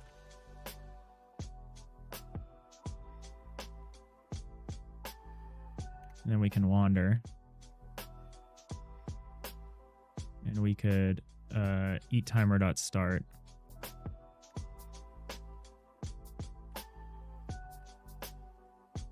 So we can start the timer, pick the thing up, and then wander. If it's not successful, let's add an escape function, I guess. Func escape. How does everyone else escape when they escape? They're told by this to escape? No, they're told by who tells them to escape. It's part of this unleash function, huh? Queen callback, unleash vampire. Spawn point. It's global. Vampire.unleash. I should probably just call it unleash, huh? Unleash. Is this a generic monster function? It is. Get path, exit gates, pick random, set walk equals true. Okay, that's easy. Never mind. Don't need to make anything fancy. My class hierarchy is a little convoluted. I always try to do a good job when I do these, but it always ends up falling apart. Else unleash. So if we succeed at getting a candy, we'll continue to wander. Our eat timer will go off. If we try pick a pickable type candy, candy equals...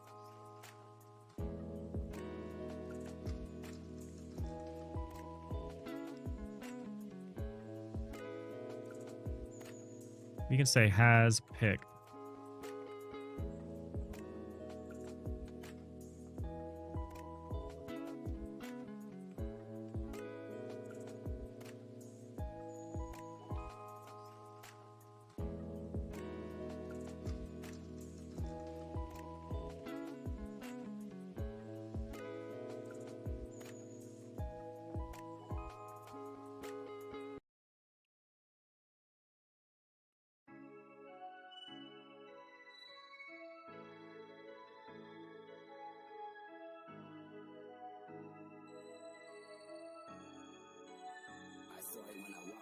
So we can try a pick.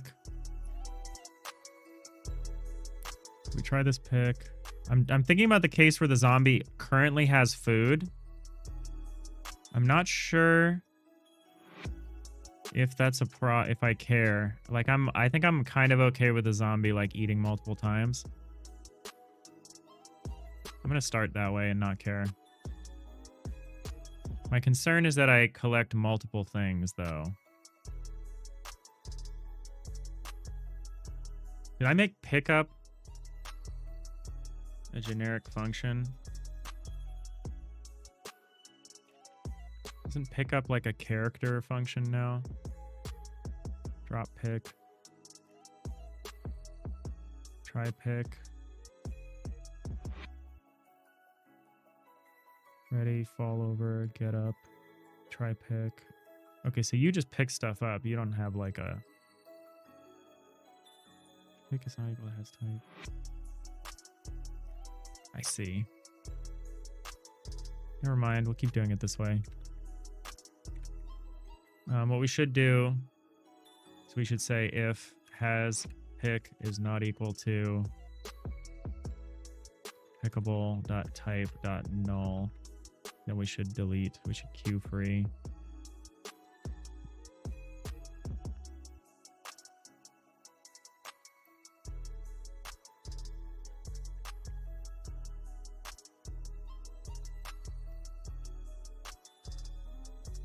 I guess in this case, we don't need to make it null. We do need to queue free what we've already got, or we're going to have a problem.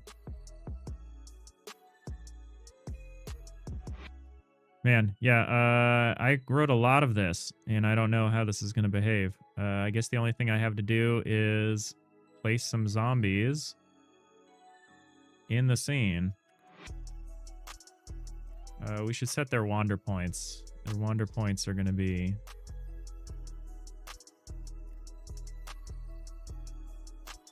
I guess I could have them wander any of these points. They'll try to pick this up even if it's not their destination, right? That's an important thing about this. Monster.turned back. Characters monster, monster characters monster, monster turn back. Character dot on arrived cell at self. Are we handling this here?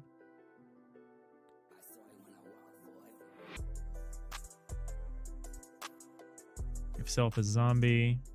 Oh. Yeah, this only works.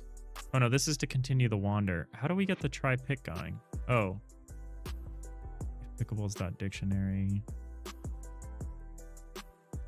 I think the zombie should have its own on arrived self function.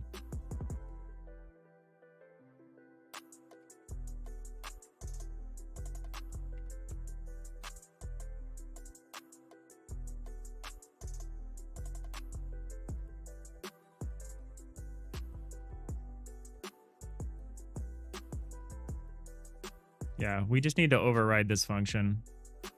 So we can... gonna take this. Zombie is gonna have its own on arrived at function. Because it's actually not gonna care. We want to ask if this is a pickable location immediately.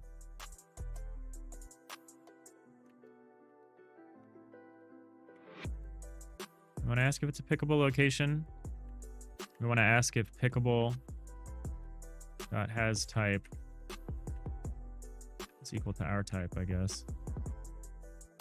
Well, that's hard coded.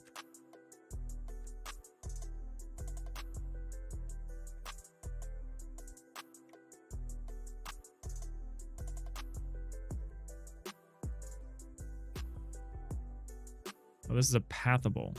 Oh, I need to say this. Wait, pickables.dig has pathable. Yeah, okay.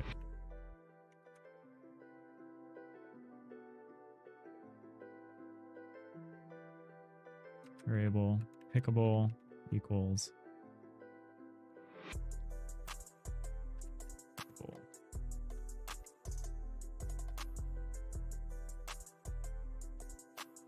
Got a pickable. And we're gonna try to pick it. So if the zombie runs into a pickable that's the right type, it's just gonna try to pick it, which might get a little awkward for the other candy bowl.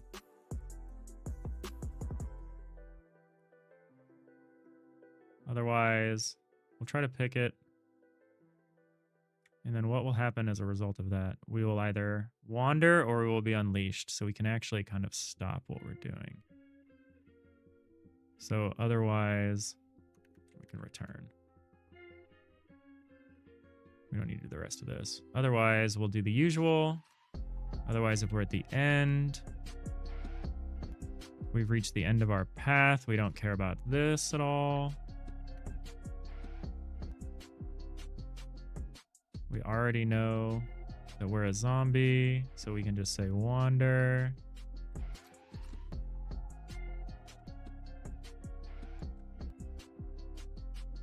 I don't think we need to set walk as false. Say wander.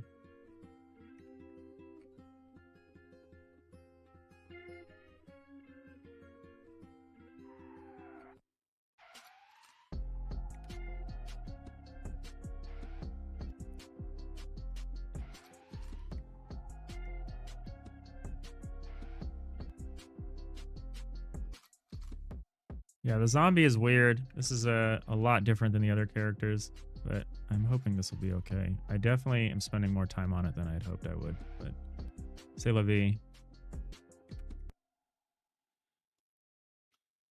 That's just the way. Let's see. Is our current functionality working? Would be, I guess, my question.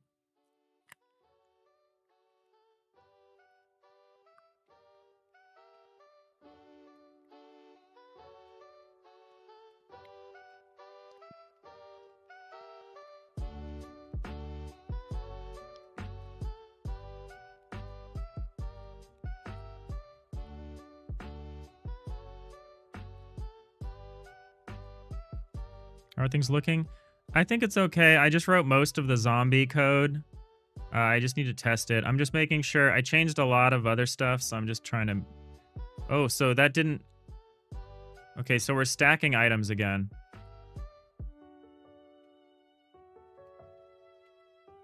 I lost track of this, candy bowl that I had.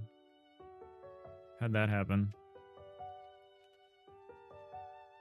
We're not always visibly dropping the thing that we had.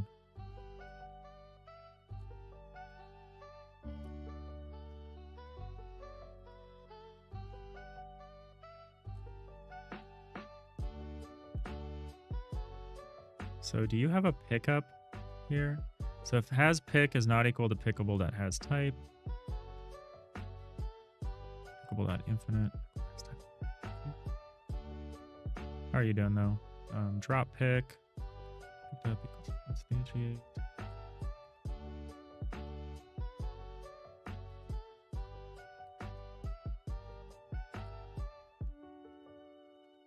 If not, if has area is monster, drop pick, fall over. I should always be dropping whatever I've got. Oh, drop pick is a generic function. So wait, how do I overwrite that here? Oh no, pick up isn't. Right. Drop pick is. So drop our pick. If has pick is not equal to pickable.type null.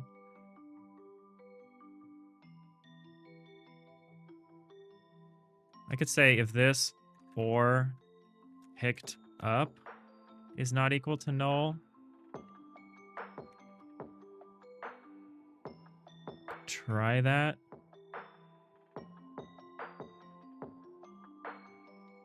So I've got my candy bowl. I'm going to wait for something to spawn that doesn't want candy.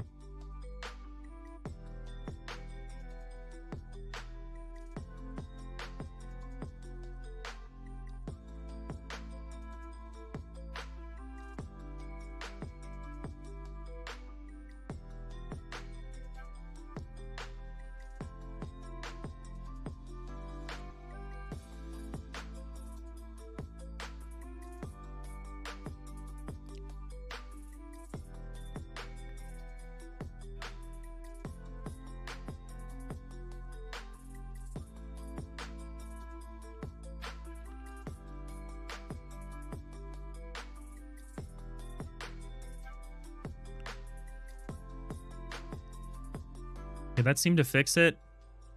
Just checking to make sure that picked up is being null. So somewhere we're setting has pick to null, but we're not setting picked up to null. But this catches that, wherever that is.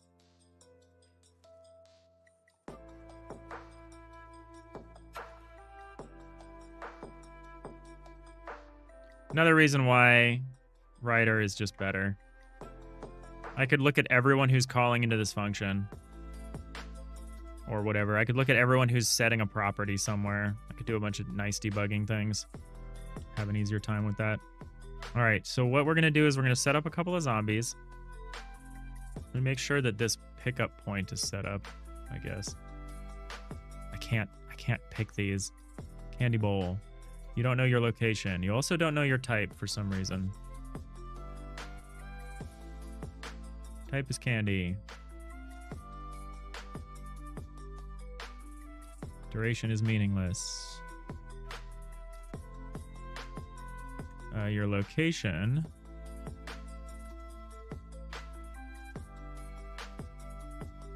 What is it? 17. All right. There it is. Okay, so you know your location. Oh yeah, I needed to set the range for this stuff. So the area I'm going to let the zombies wander. Should I let them wander out here too? I should let them wander the whole pen, huh? Because that's like kind of part of the fun.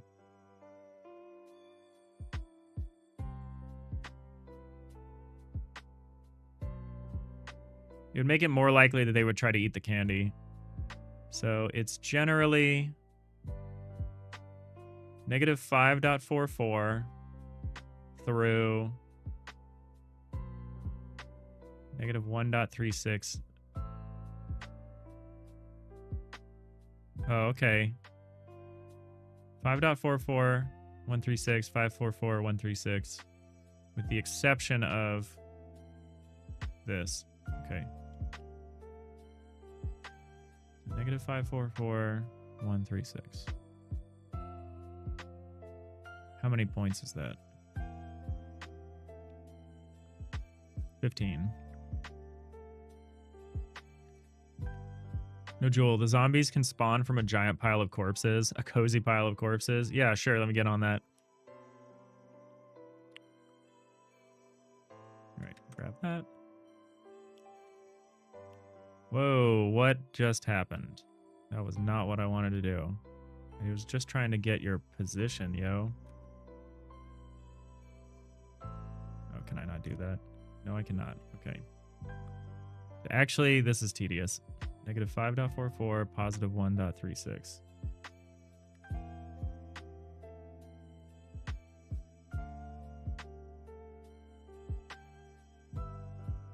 I'm unhappy.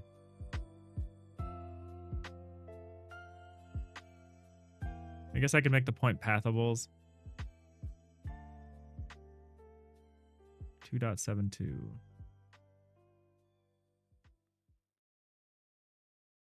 This is negative 4.08 and 1.36.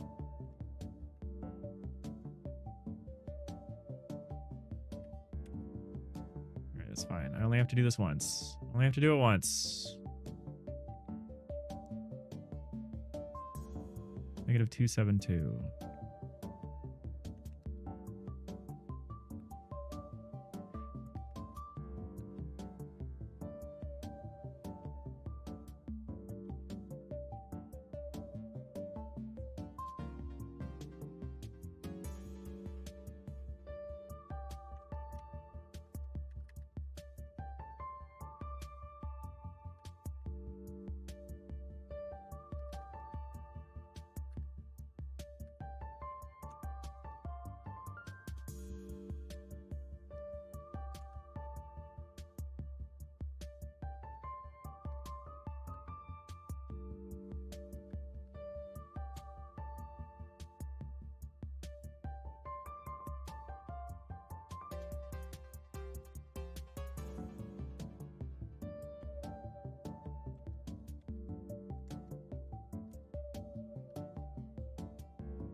All right, almost there.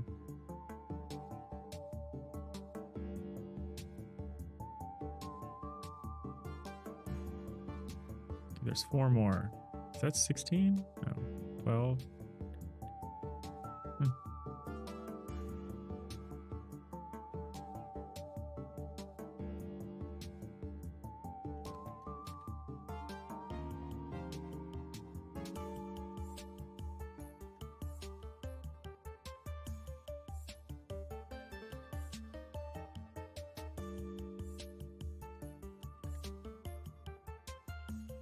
All right, so that's the wander points. So I've got all the points that the zombie is allowed to wander.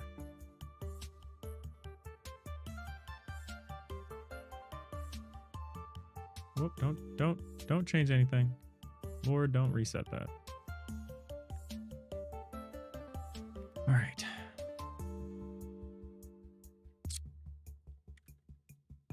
How much time is left? About 17 hours and 17 minutes.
Thanks, No Joel. I'll probably go offline relatively soon. We got a lot of people in the chat. I'm very pleased. I really appreciate it. I guess I should shout out Hypnotic.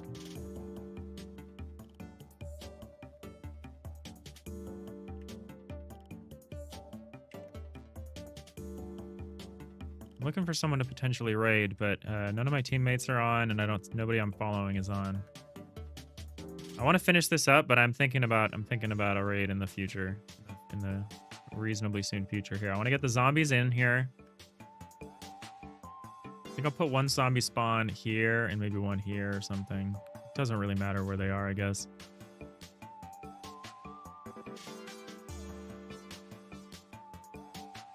Maybe they should try to go for this corner. Maybe the zombie spawn point is hard-coded.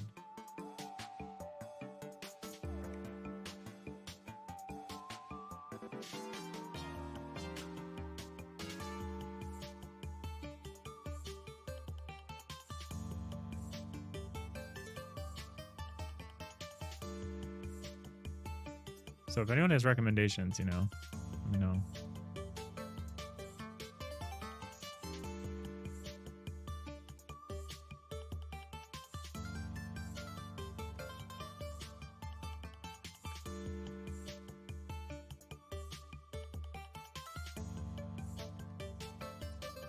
So we'll hard code the spawn point.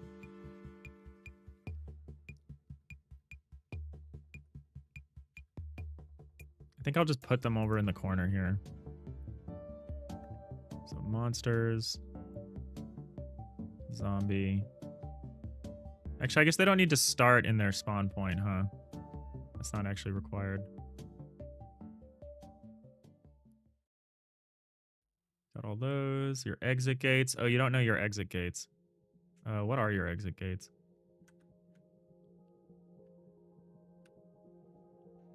Negative Z, positive X. Negative Z, positive X.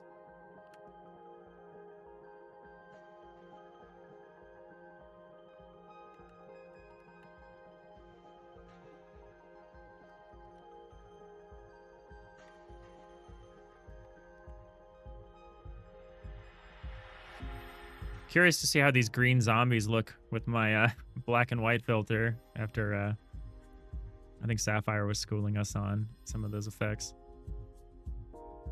Curious to see it. Should the zombie immediately start wandering? Probably. What is wander gonna do? They're just gonna get a random part. Point. Walk to. What if here we need a safety thing. We need a while in the wander we need a while. We need to say while wander. Oh here. Variable wander point. You can say endpoint. Equals wander points. Dot pick random. We need to say while, so we can say endpoint here.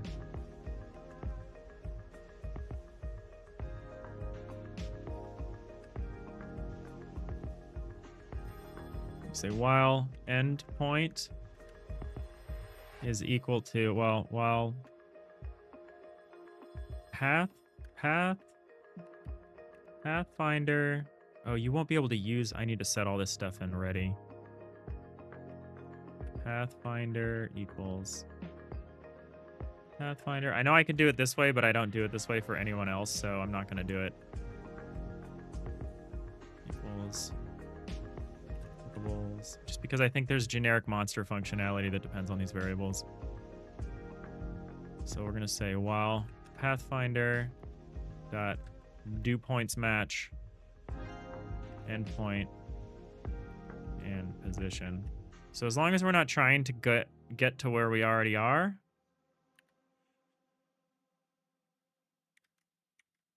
then we're good. You always got to have some kind of check like that. Oh, this is my jam. Lo-Fi Cruise main.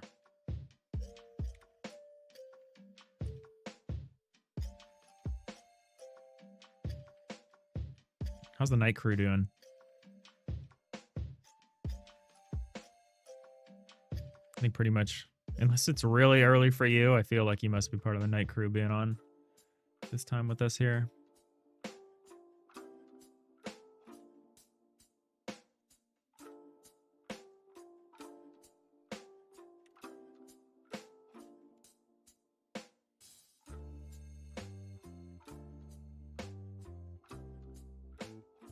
Oh, damn, I need to sleep. No, Joel's like, wait, what time is it? I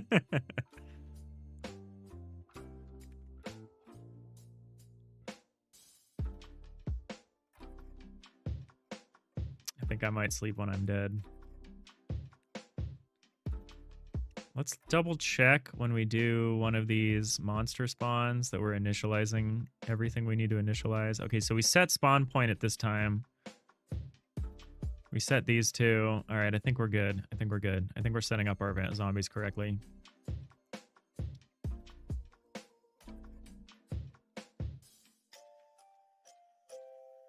Yeah, we've written a lot of zombie behavior and have tested none of it, so I'm very curious to see what happens right now. I might have to up the zombies' walk speed just so I can see what they do a little faster.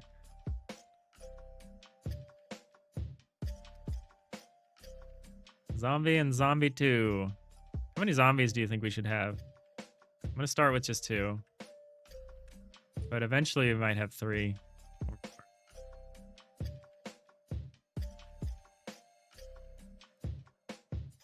3 zombies might be kind of fun. So we have 3 zombies and 3 skeletons, and then 2 ghosts and 2 vampires. I did kind of like having 9 monsters in a 9x9 cemetery, though. That was kind of cool. We'll see. We'll delete zombie 3 for now. All right. Is there anything specific to you? Okay, you don't have a type. That's a problem.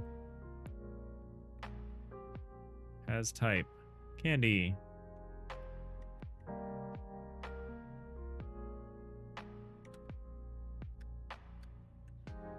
Sapphire, you're gonna head off to bed. Good luck. Yeah. We might play some jam games Tuesday.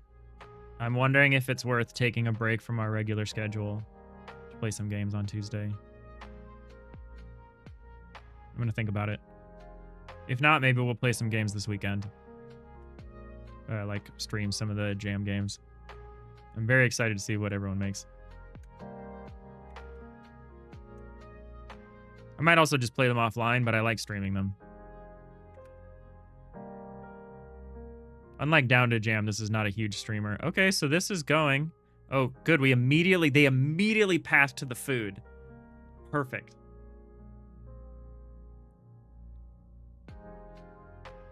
Trying to assign a non-object value to a variable of type pickable.gd. Pickable equals pickables.dict.hasPathable as pickable.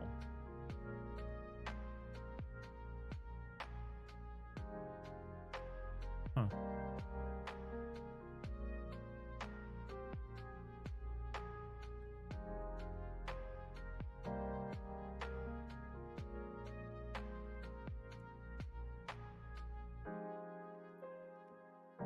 I didn't register the type correctly, I guess.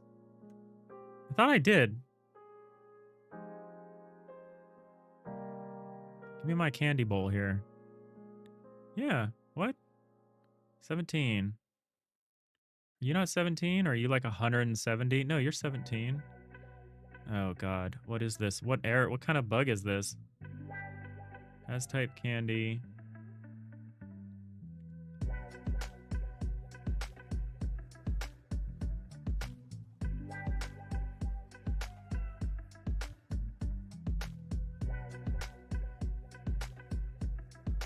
Variable pickable.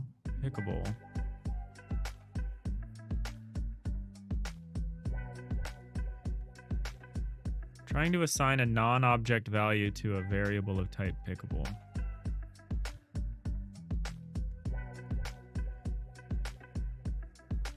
How else does this work?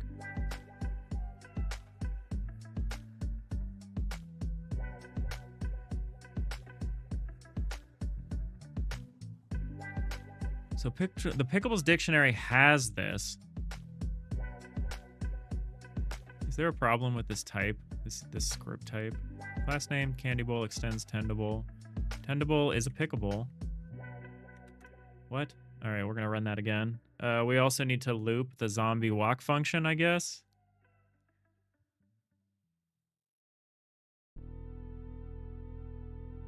Which means finding the asset all the way in here. This pile of bullshit. Go in here. Your loop mode is linear, so what the F do you want from me? Why is it not animating?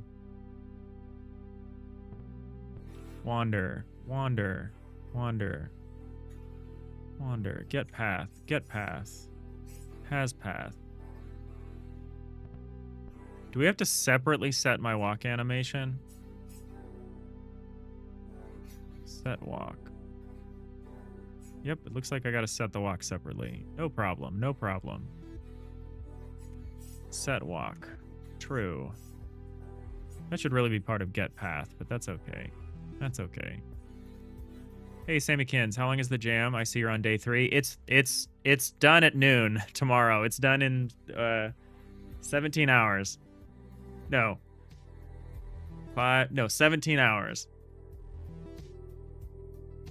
Yeah. What do you mean, oh no?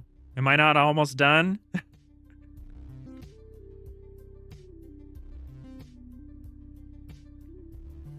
Cannot call method play on a null value. Your animation player is a null value? Oh, I probably don't set this? Do you have a super ready function that I'm not using? Yeah. We can just say super.ready. Super.ready. We'll do our base class ready, and then we'll do our stuff. Okay, they're walking, they're walking. They're walking. We're walking here. Will you be ready? No, but we're going to do our best. We're walking here. Okay, they both ran into here. So what the does this mean? Pickable, null.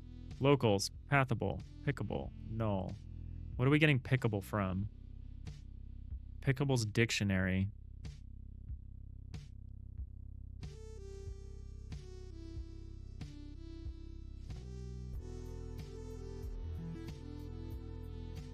I'm gonna look at this dictionary.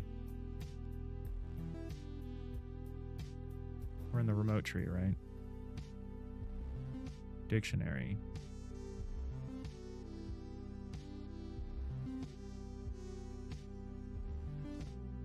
Our pathable is object ID 5761296. Your pathable. So crypt small is that one.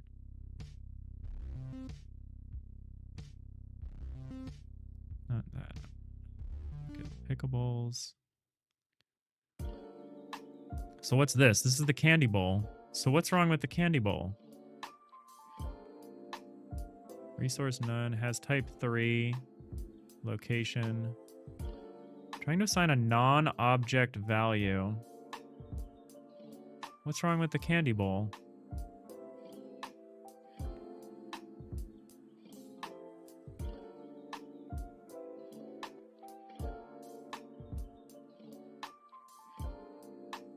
As far as I can tell, these are like the same things.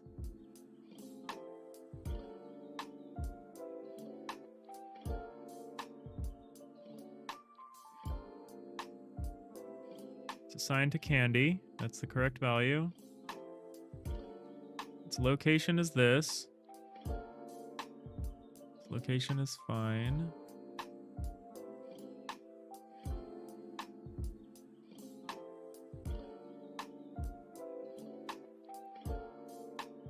I don't understand how to interpret this error.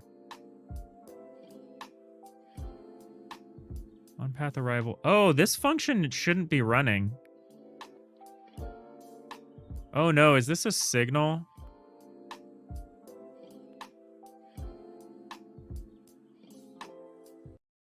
Character dot on arrived at self.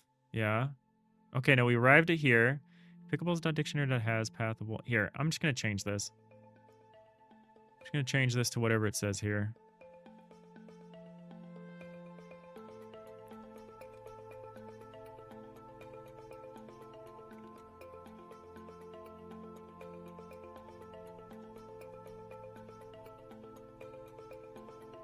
Remove all this bullshit.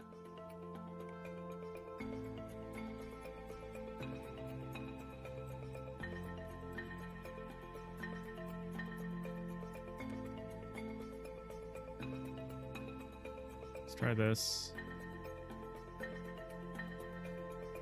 Okay, the zombies hit this a lot. Okay, on to the next bug. Next bug. Picked up. Okay, easy. Oh, there is no picked up. Okay, that's easy as well. Make local. Left arm or right arm? Right arm. I guess it doesn't matter. Node 3D.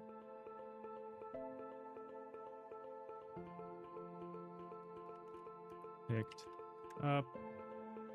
Access as unique. We don't have a walk holding or a sprint holding, I think, here, so we're going to need to do that. We're going to run into that pretty quick.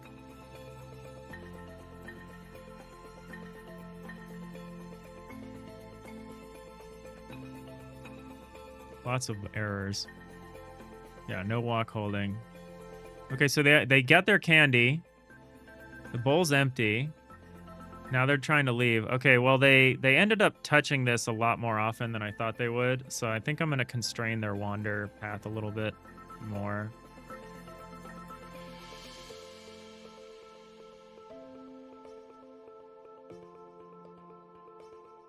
I think we're going to reduce this array a little bit. I think we're going to drop the first 3. And then I think we're going to also drop the rightmost 3. The 544s.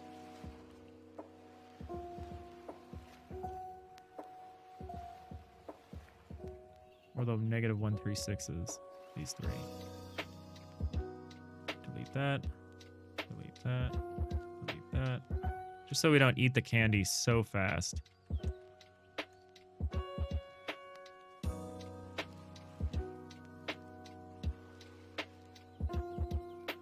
Immediately someone eats the candy. Oh, and then you go back. Okay, well, their walk speed probably needs to be a lot slower, huh? I mean, for testing purposes, this is fine. This one hasn't eaten recently. That was weird. Kind of glitched out there for a second. Probably because the animation doesn't exist.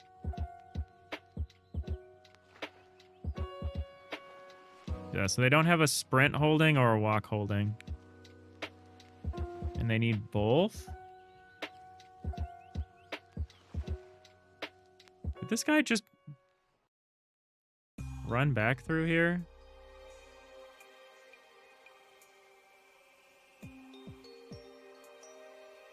Okay, so they don't actually leave. Well, I can figure that out. That's fine. They ran back in after escaping. Which is fine, because we're going to queue free anything that makes it out anyway.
Whoa. What?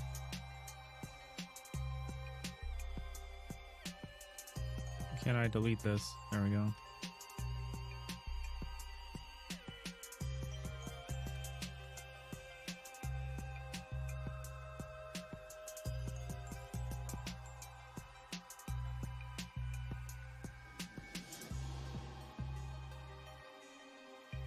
Why isn't this doing anything? There we go.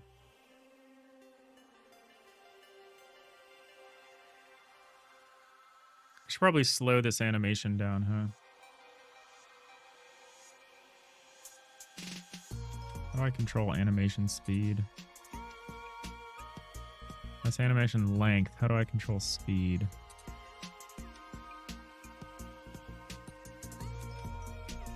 Probably not an easy way to do this.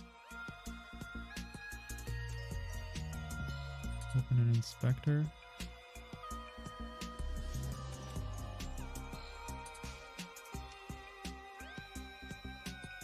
Is it step value?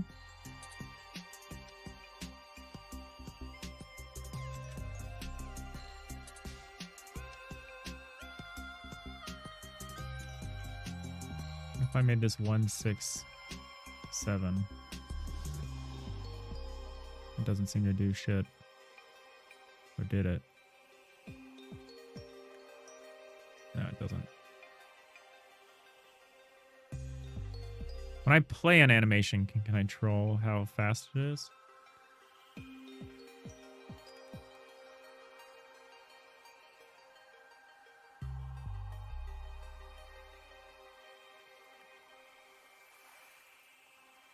Anyway, let's make the other animation first.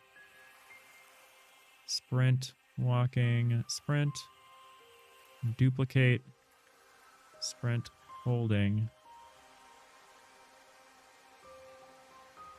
Hold both.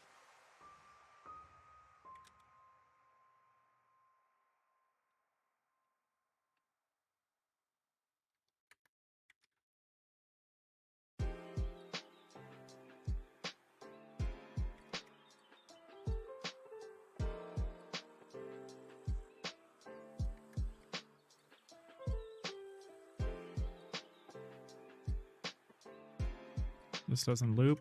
I gotta tell this thing to loop.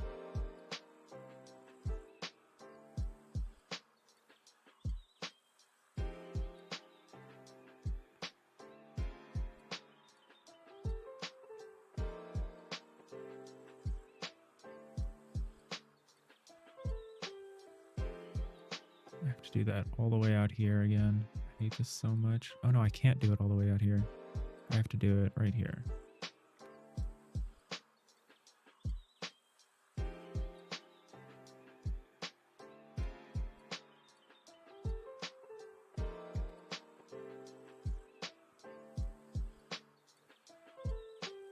Okay, that bug is hopefully fixed a little.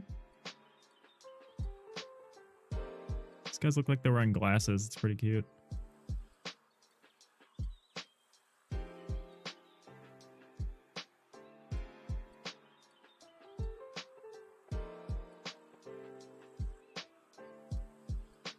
Oh yeah, power of random. Okay, so slowing them down helped.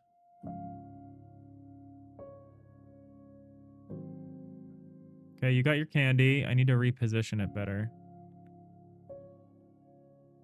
It would be maybe cuter if they held a little piece of candy in each hand. That'd be funny.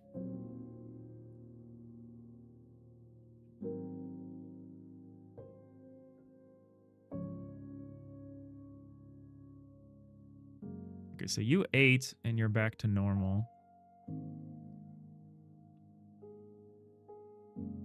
You also ate and you're back to normal. Okay.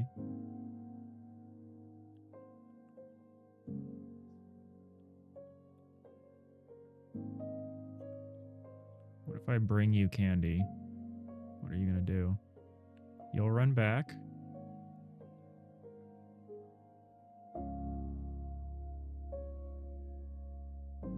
Sprint speed needs to be better.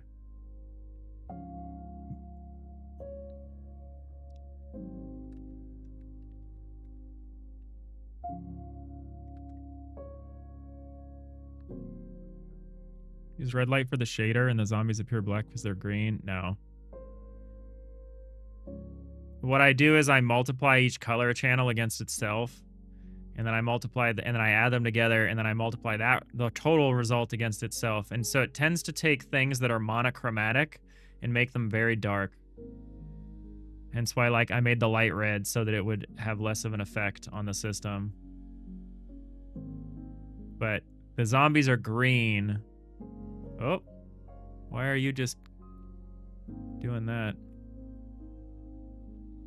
All right, well, I need to make the zombies. I need their pickup to make more sense.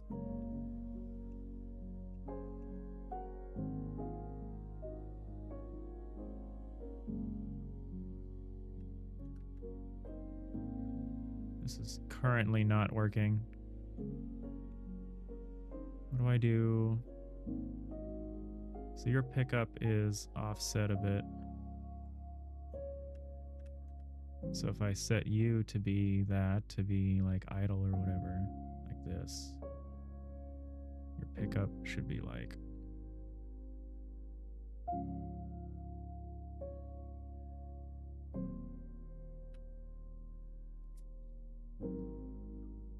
I kind of want them to hold some candy in like each hand.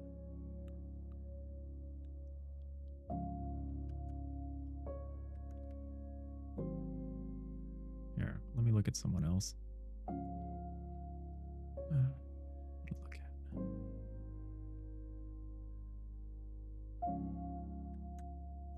You're not helpful at all. Here we go.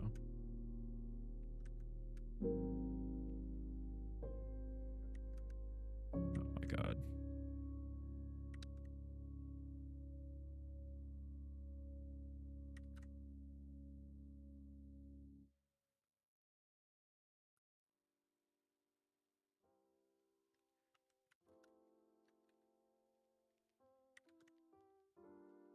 All right, let's see how that looks. Can you put a shader on the zombies to change the green to a different color? I could. I won't, though. They'll look better when I have a light source on there. Okay, you can see them walking around with their lollipop.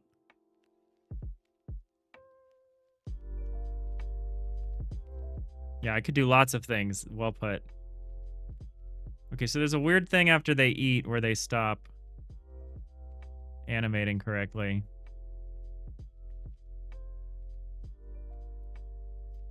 They seem to get back to normal pretty quickly, though.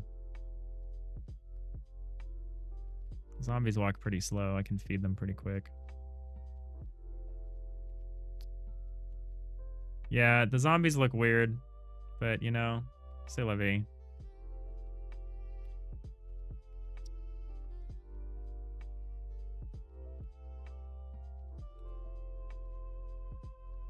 So why are y'all weird? Is it because your instantiated copies aren't actually respecting your actual correct values? No. Right, they have to be normal. I liked the idea of slow zombies, but that's causing like way too much weirdness. Also, they don't seem to be running back correctly. I'm very much... I wasn't expecting to spend, you know, the whole day getting the gameplay figured out, but that's par for the course for how this jam has been for us so far. So yeah, we're in some rough shape.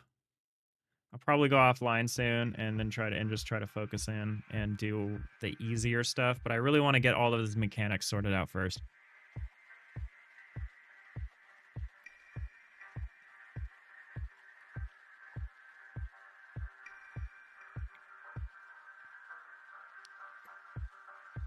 Legendary, definitely not playing a game when you could be making one instead. Definitely not. That'd be crazy.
I kind of like that the zombies run out and then try to run back.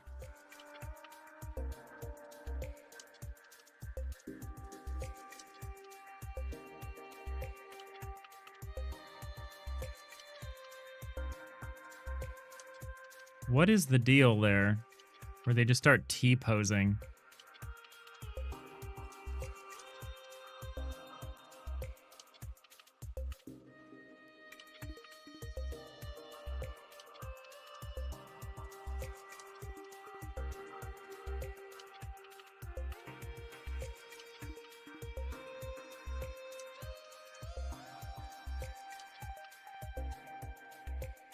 It's after they eat. It's definitely after they eat.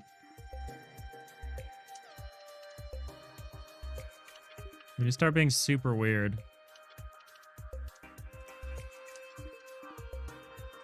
All right, let's figure that out. We're almost done with this part, which is great. I'd love to move on. It's getting rough.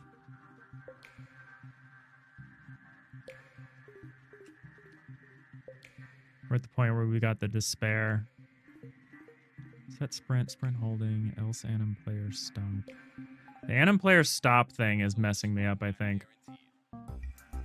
Are we not passing a variable all the time? Set walk true. There's probably some base function that's really messing with us. What we need to do is we need to not wander.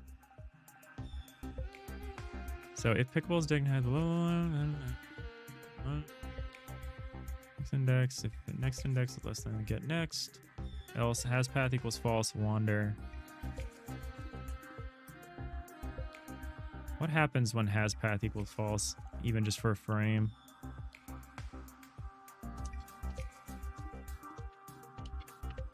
Okay, nothing.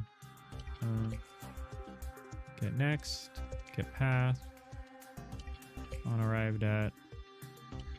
So on arrived at. So this version of on arrived at could cause us problems, but we aren't running this version of on arrived at. So we're doing a try pick and then a set walk false. I think that's our problem.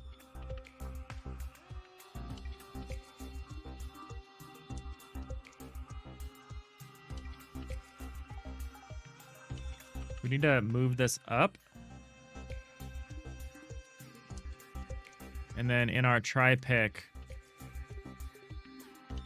in the zombies try pick function, we need to make sure that we're maintaining our walk state. Wander and unleash. So what's the unleash function? That's a generic monster function, isn't it? Get path, set walk.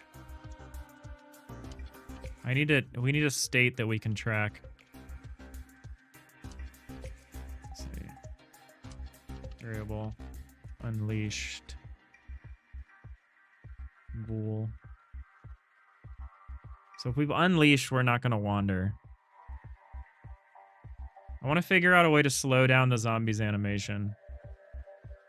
Anim player.play string name custom speed. Okay, so I can use a custom speed. So we're going to add more custom functions. Rhiannon journey, you know, things are taking longer. It looks cool, very atmospheric. You think even a little bit of polish pass on the level will make it pop. I'm really hoping, because that's all we have time for. Here's realistically what I have time to do. I have like a few hours to sort out the gameplay loop. I have a few hours to implement the audio. I have a few hours to set up the menus, any menu structure we need. It's going to be rough. It's definitely going to be like a single screen, very rough experience, but that's fine. It's a silent black and white film. Yeah, I don't want to do that because that would be even more UI work to make that convincing. Because there's no visual UI, I think I really need audio cues. Even though audio cues in a web game don't work very well usually because they hang all the time the first time you try to use them. Especially for the single-threaded one we're going to be doing. But yeah, I think we'll be okay. I think I'm gonna finish up the zombie implementation and then head offline. Take a little break and then get back to this. I think I'm gonna have pizza tonight, which will probably carry over into tomorrow. So what we need to do is we need our own animation player. So we can't have this set walk function thing. What does unleash do? We also need our own unleash function.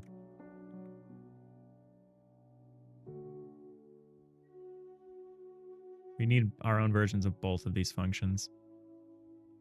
The zombie is just very weird. Because it's slow and strange. And it behaves differently.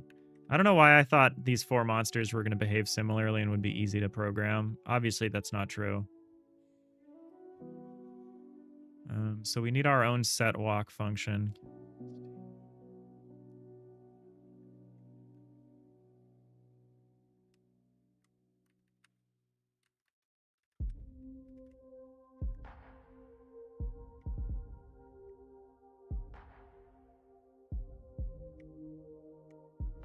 Okay, I need to find the super set walk function. This one.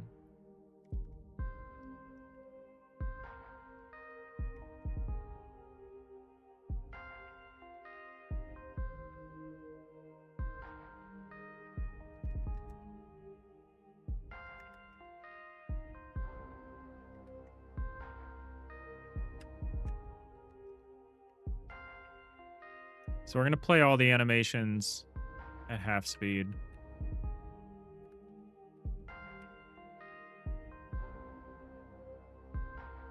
Are you streaming tomorrow? No, I don't stream on Mondays.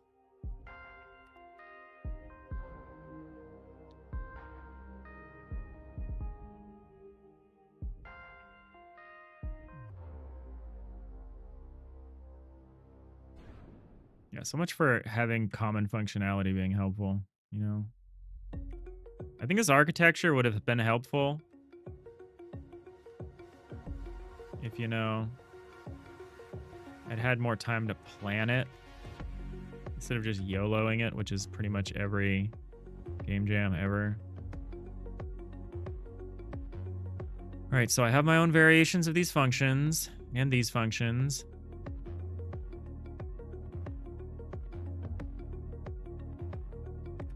And now I can reduce my speed. Otherwise, these zombies don't work.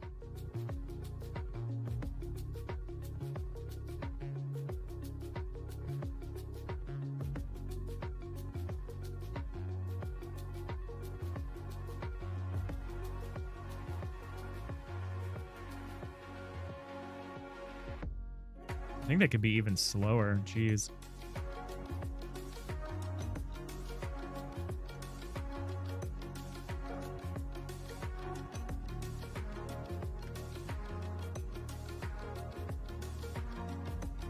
I don't know if the zombies are going to be the most fun.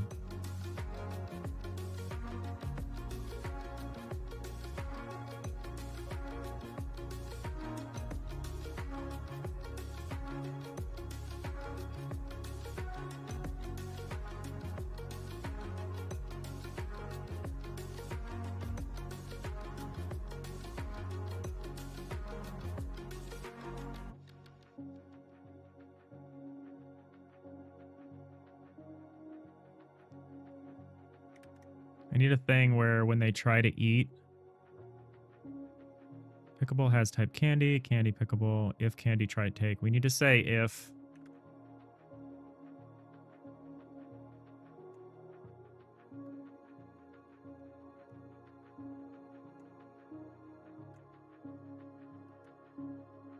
We need to say if has pick is not equal to pickable type candy.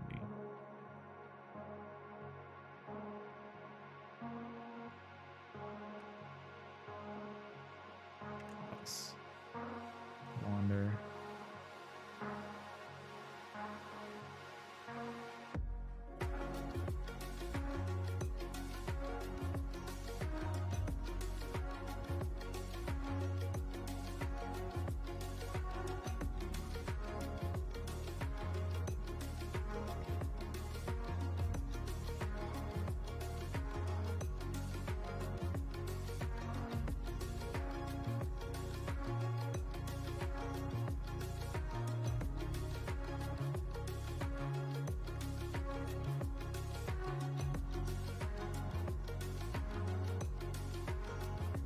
Okay, the zombies are slow. I think this is good.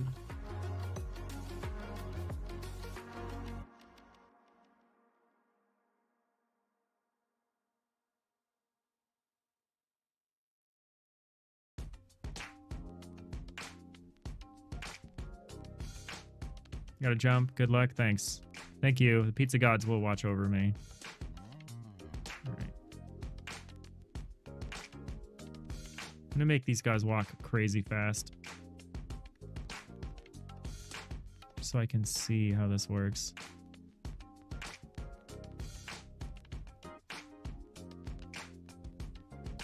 want to see one of them try to eat twice while they still have food. Okay, they don't. Okay, good, good, good, good, good. Okay, that's what I wanted to see.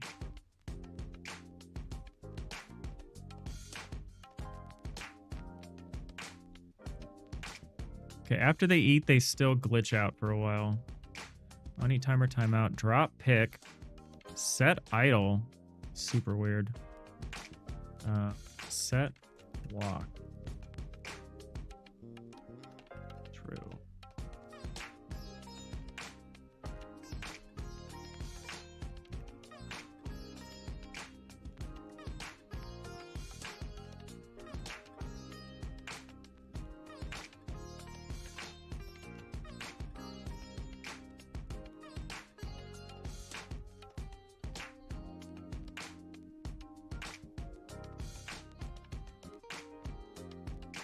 I think the zombie should have the normal sprint speed.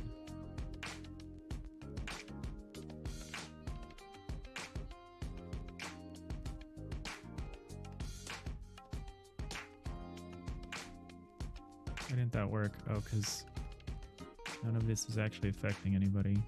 Oh, it did. Why don't y'all sprint?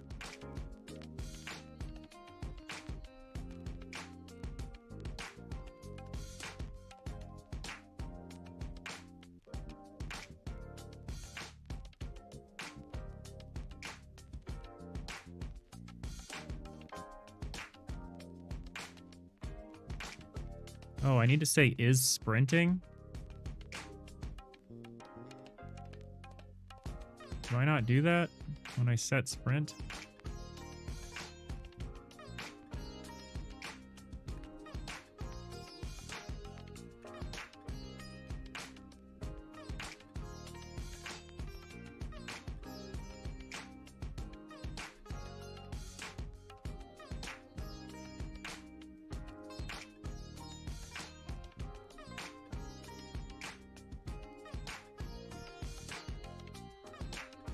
I still didn't do jack shit. Why not?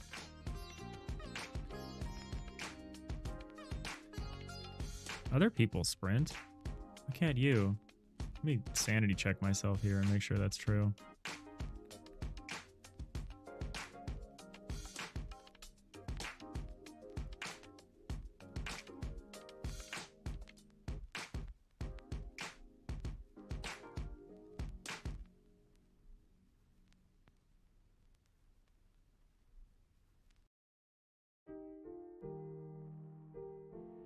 Yeah, y'all sprint. Just not the zombies.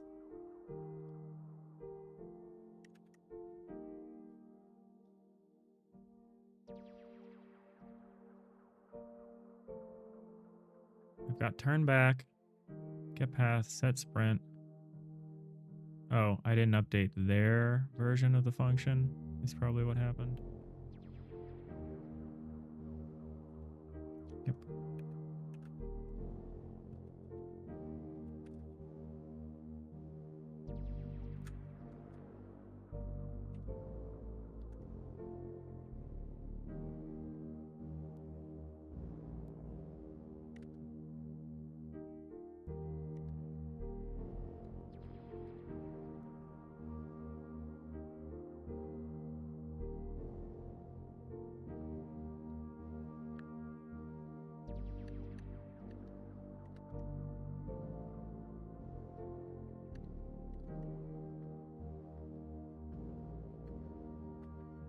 I'm gonna make the zombies sprint even faster than any of the other monsters, because that's funny to me. Yeah, that's great. But now that's just your speed.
All right, the zombies work. I think the zombies pretty much fully work.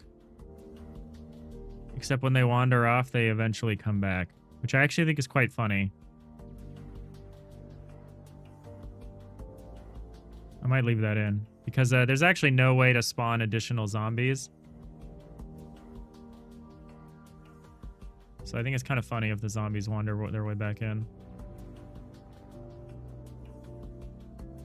I might add a third zombie or something.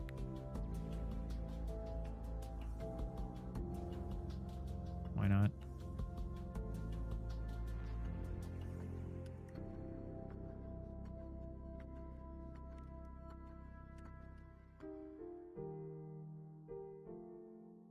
And I could add their walk positions back again, I guess.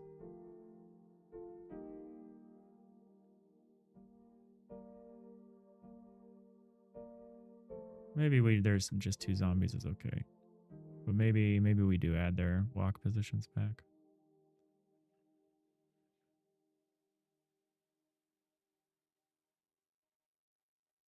No, maybe we don't.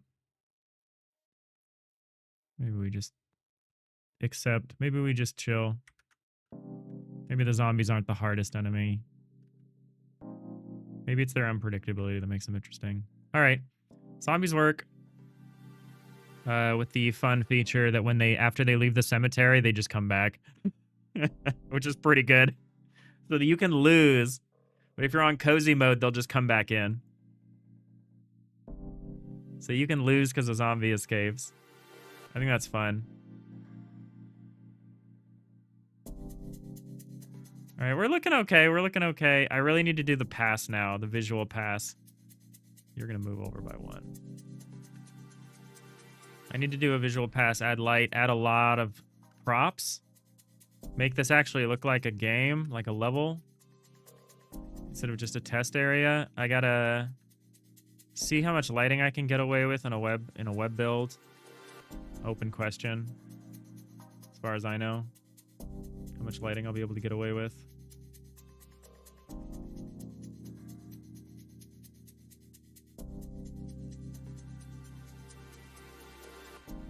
Aaron's on, but they're just lifting weights. That doesn't seem like the thing.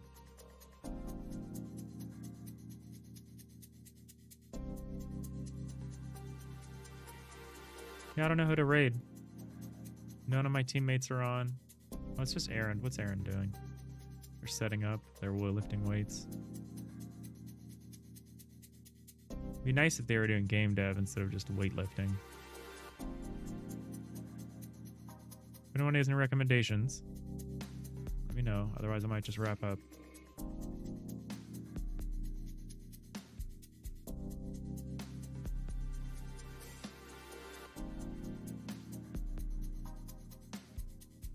See if there's any Godot game development happening.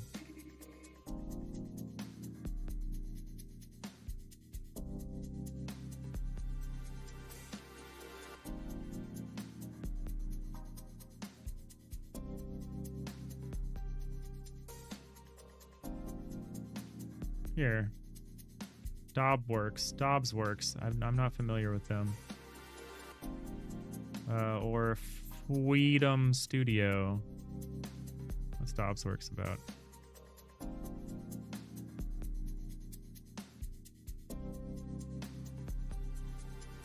They're doing some Godot game dev. Ooh, they're doing some retro stuff. All right, yeah, we're gonna write out to DopsWorks. Thank you all so much. I got about 16 and a half hours to get this locked down, so I'm gonna get to it.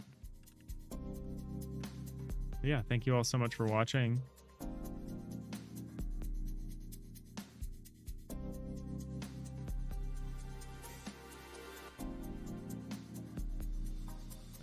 I'll hopefully be playing some games this week, some of these jam games. I really hope I can make some time. But yeah, I don't have much to say. I guess I just appreciate the support. It's pretty huge when doing something like this, to have all the kind words and moral support of people in the chat. So yeah, thank you so much. Hope you have a great rest of your night. You can do it. Yeah, I hope so. We'll see. Time will tell. Smooth in a second. But yeah, thank you all so much for your support. Thank you for watching. And I'll see y'all next time. Bye.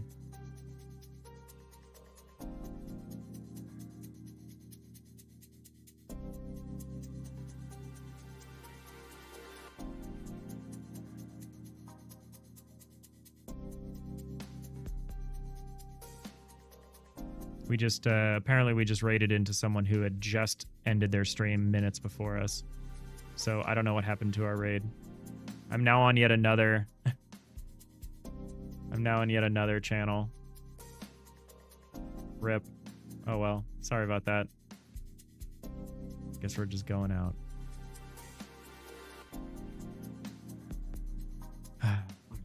Good night. And good luck to me.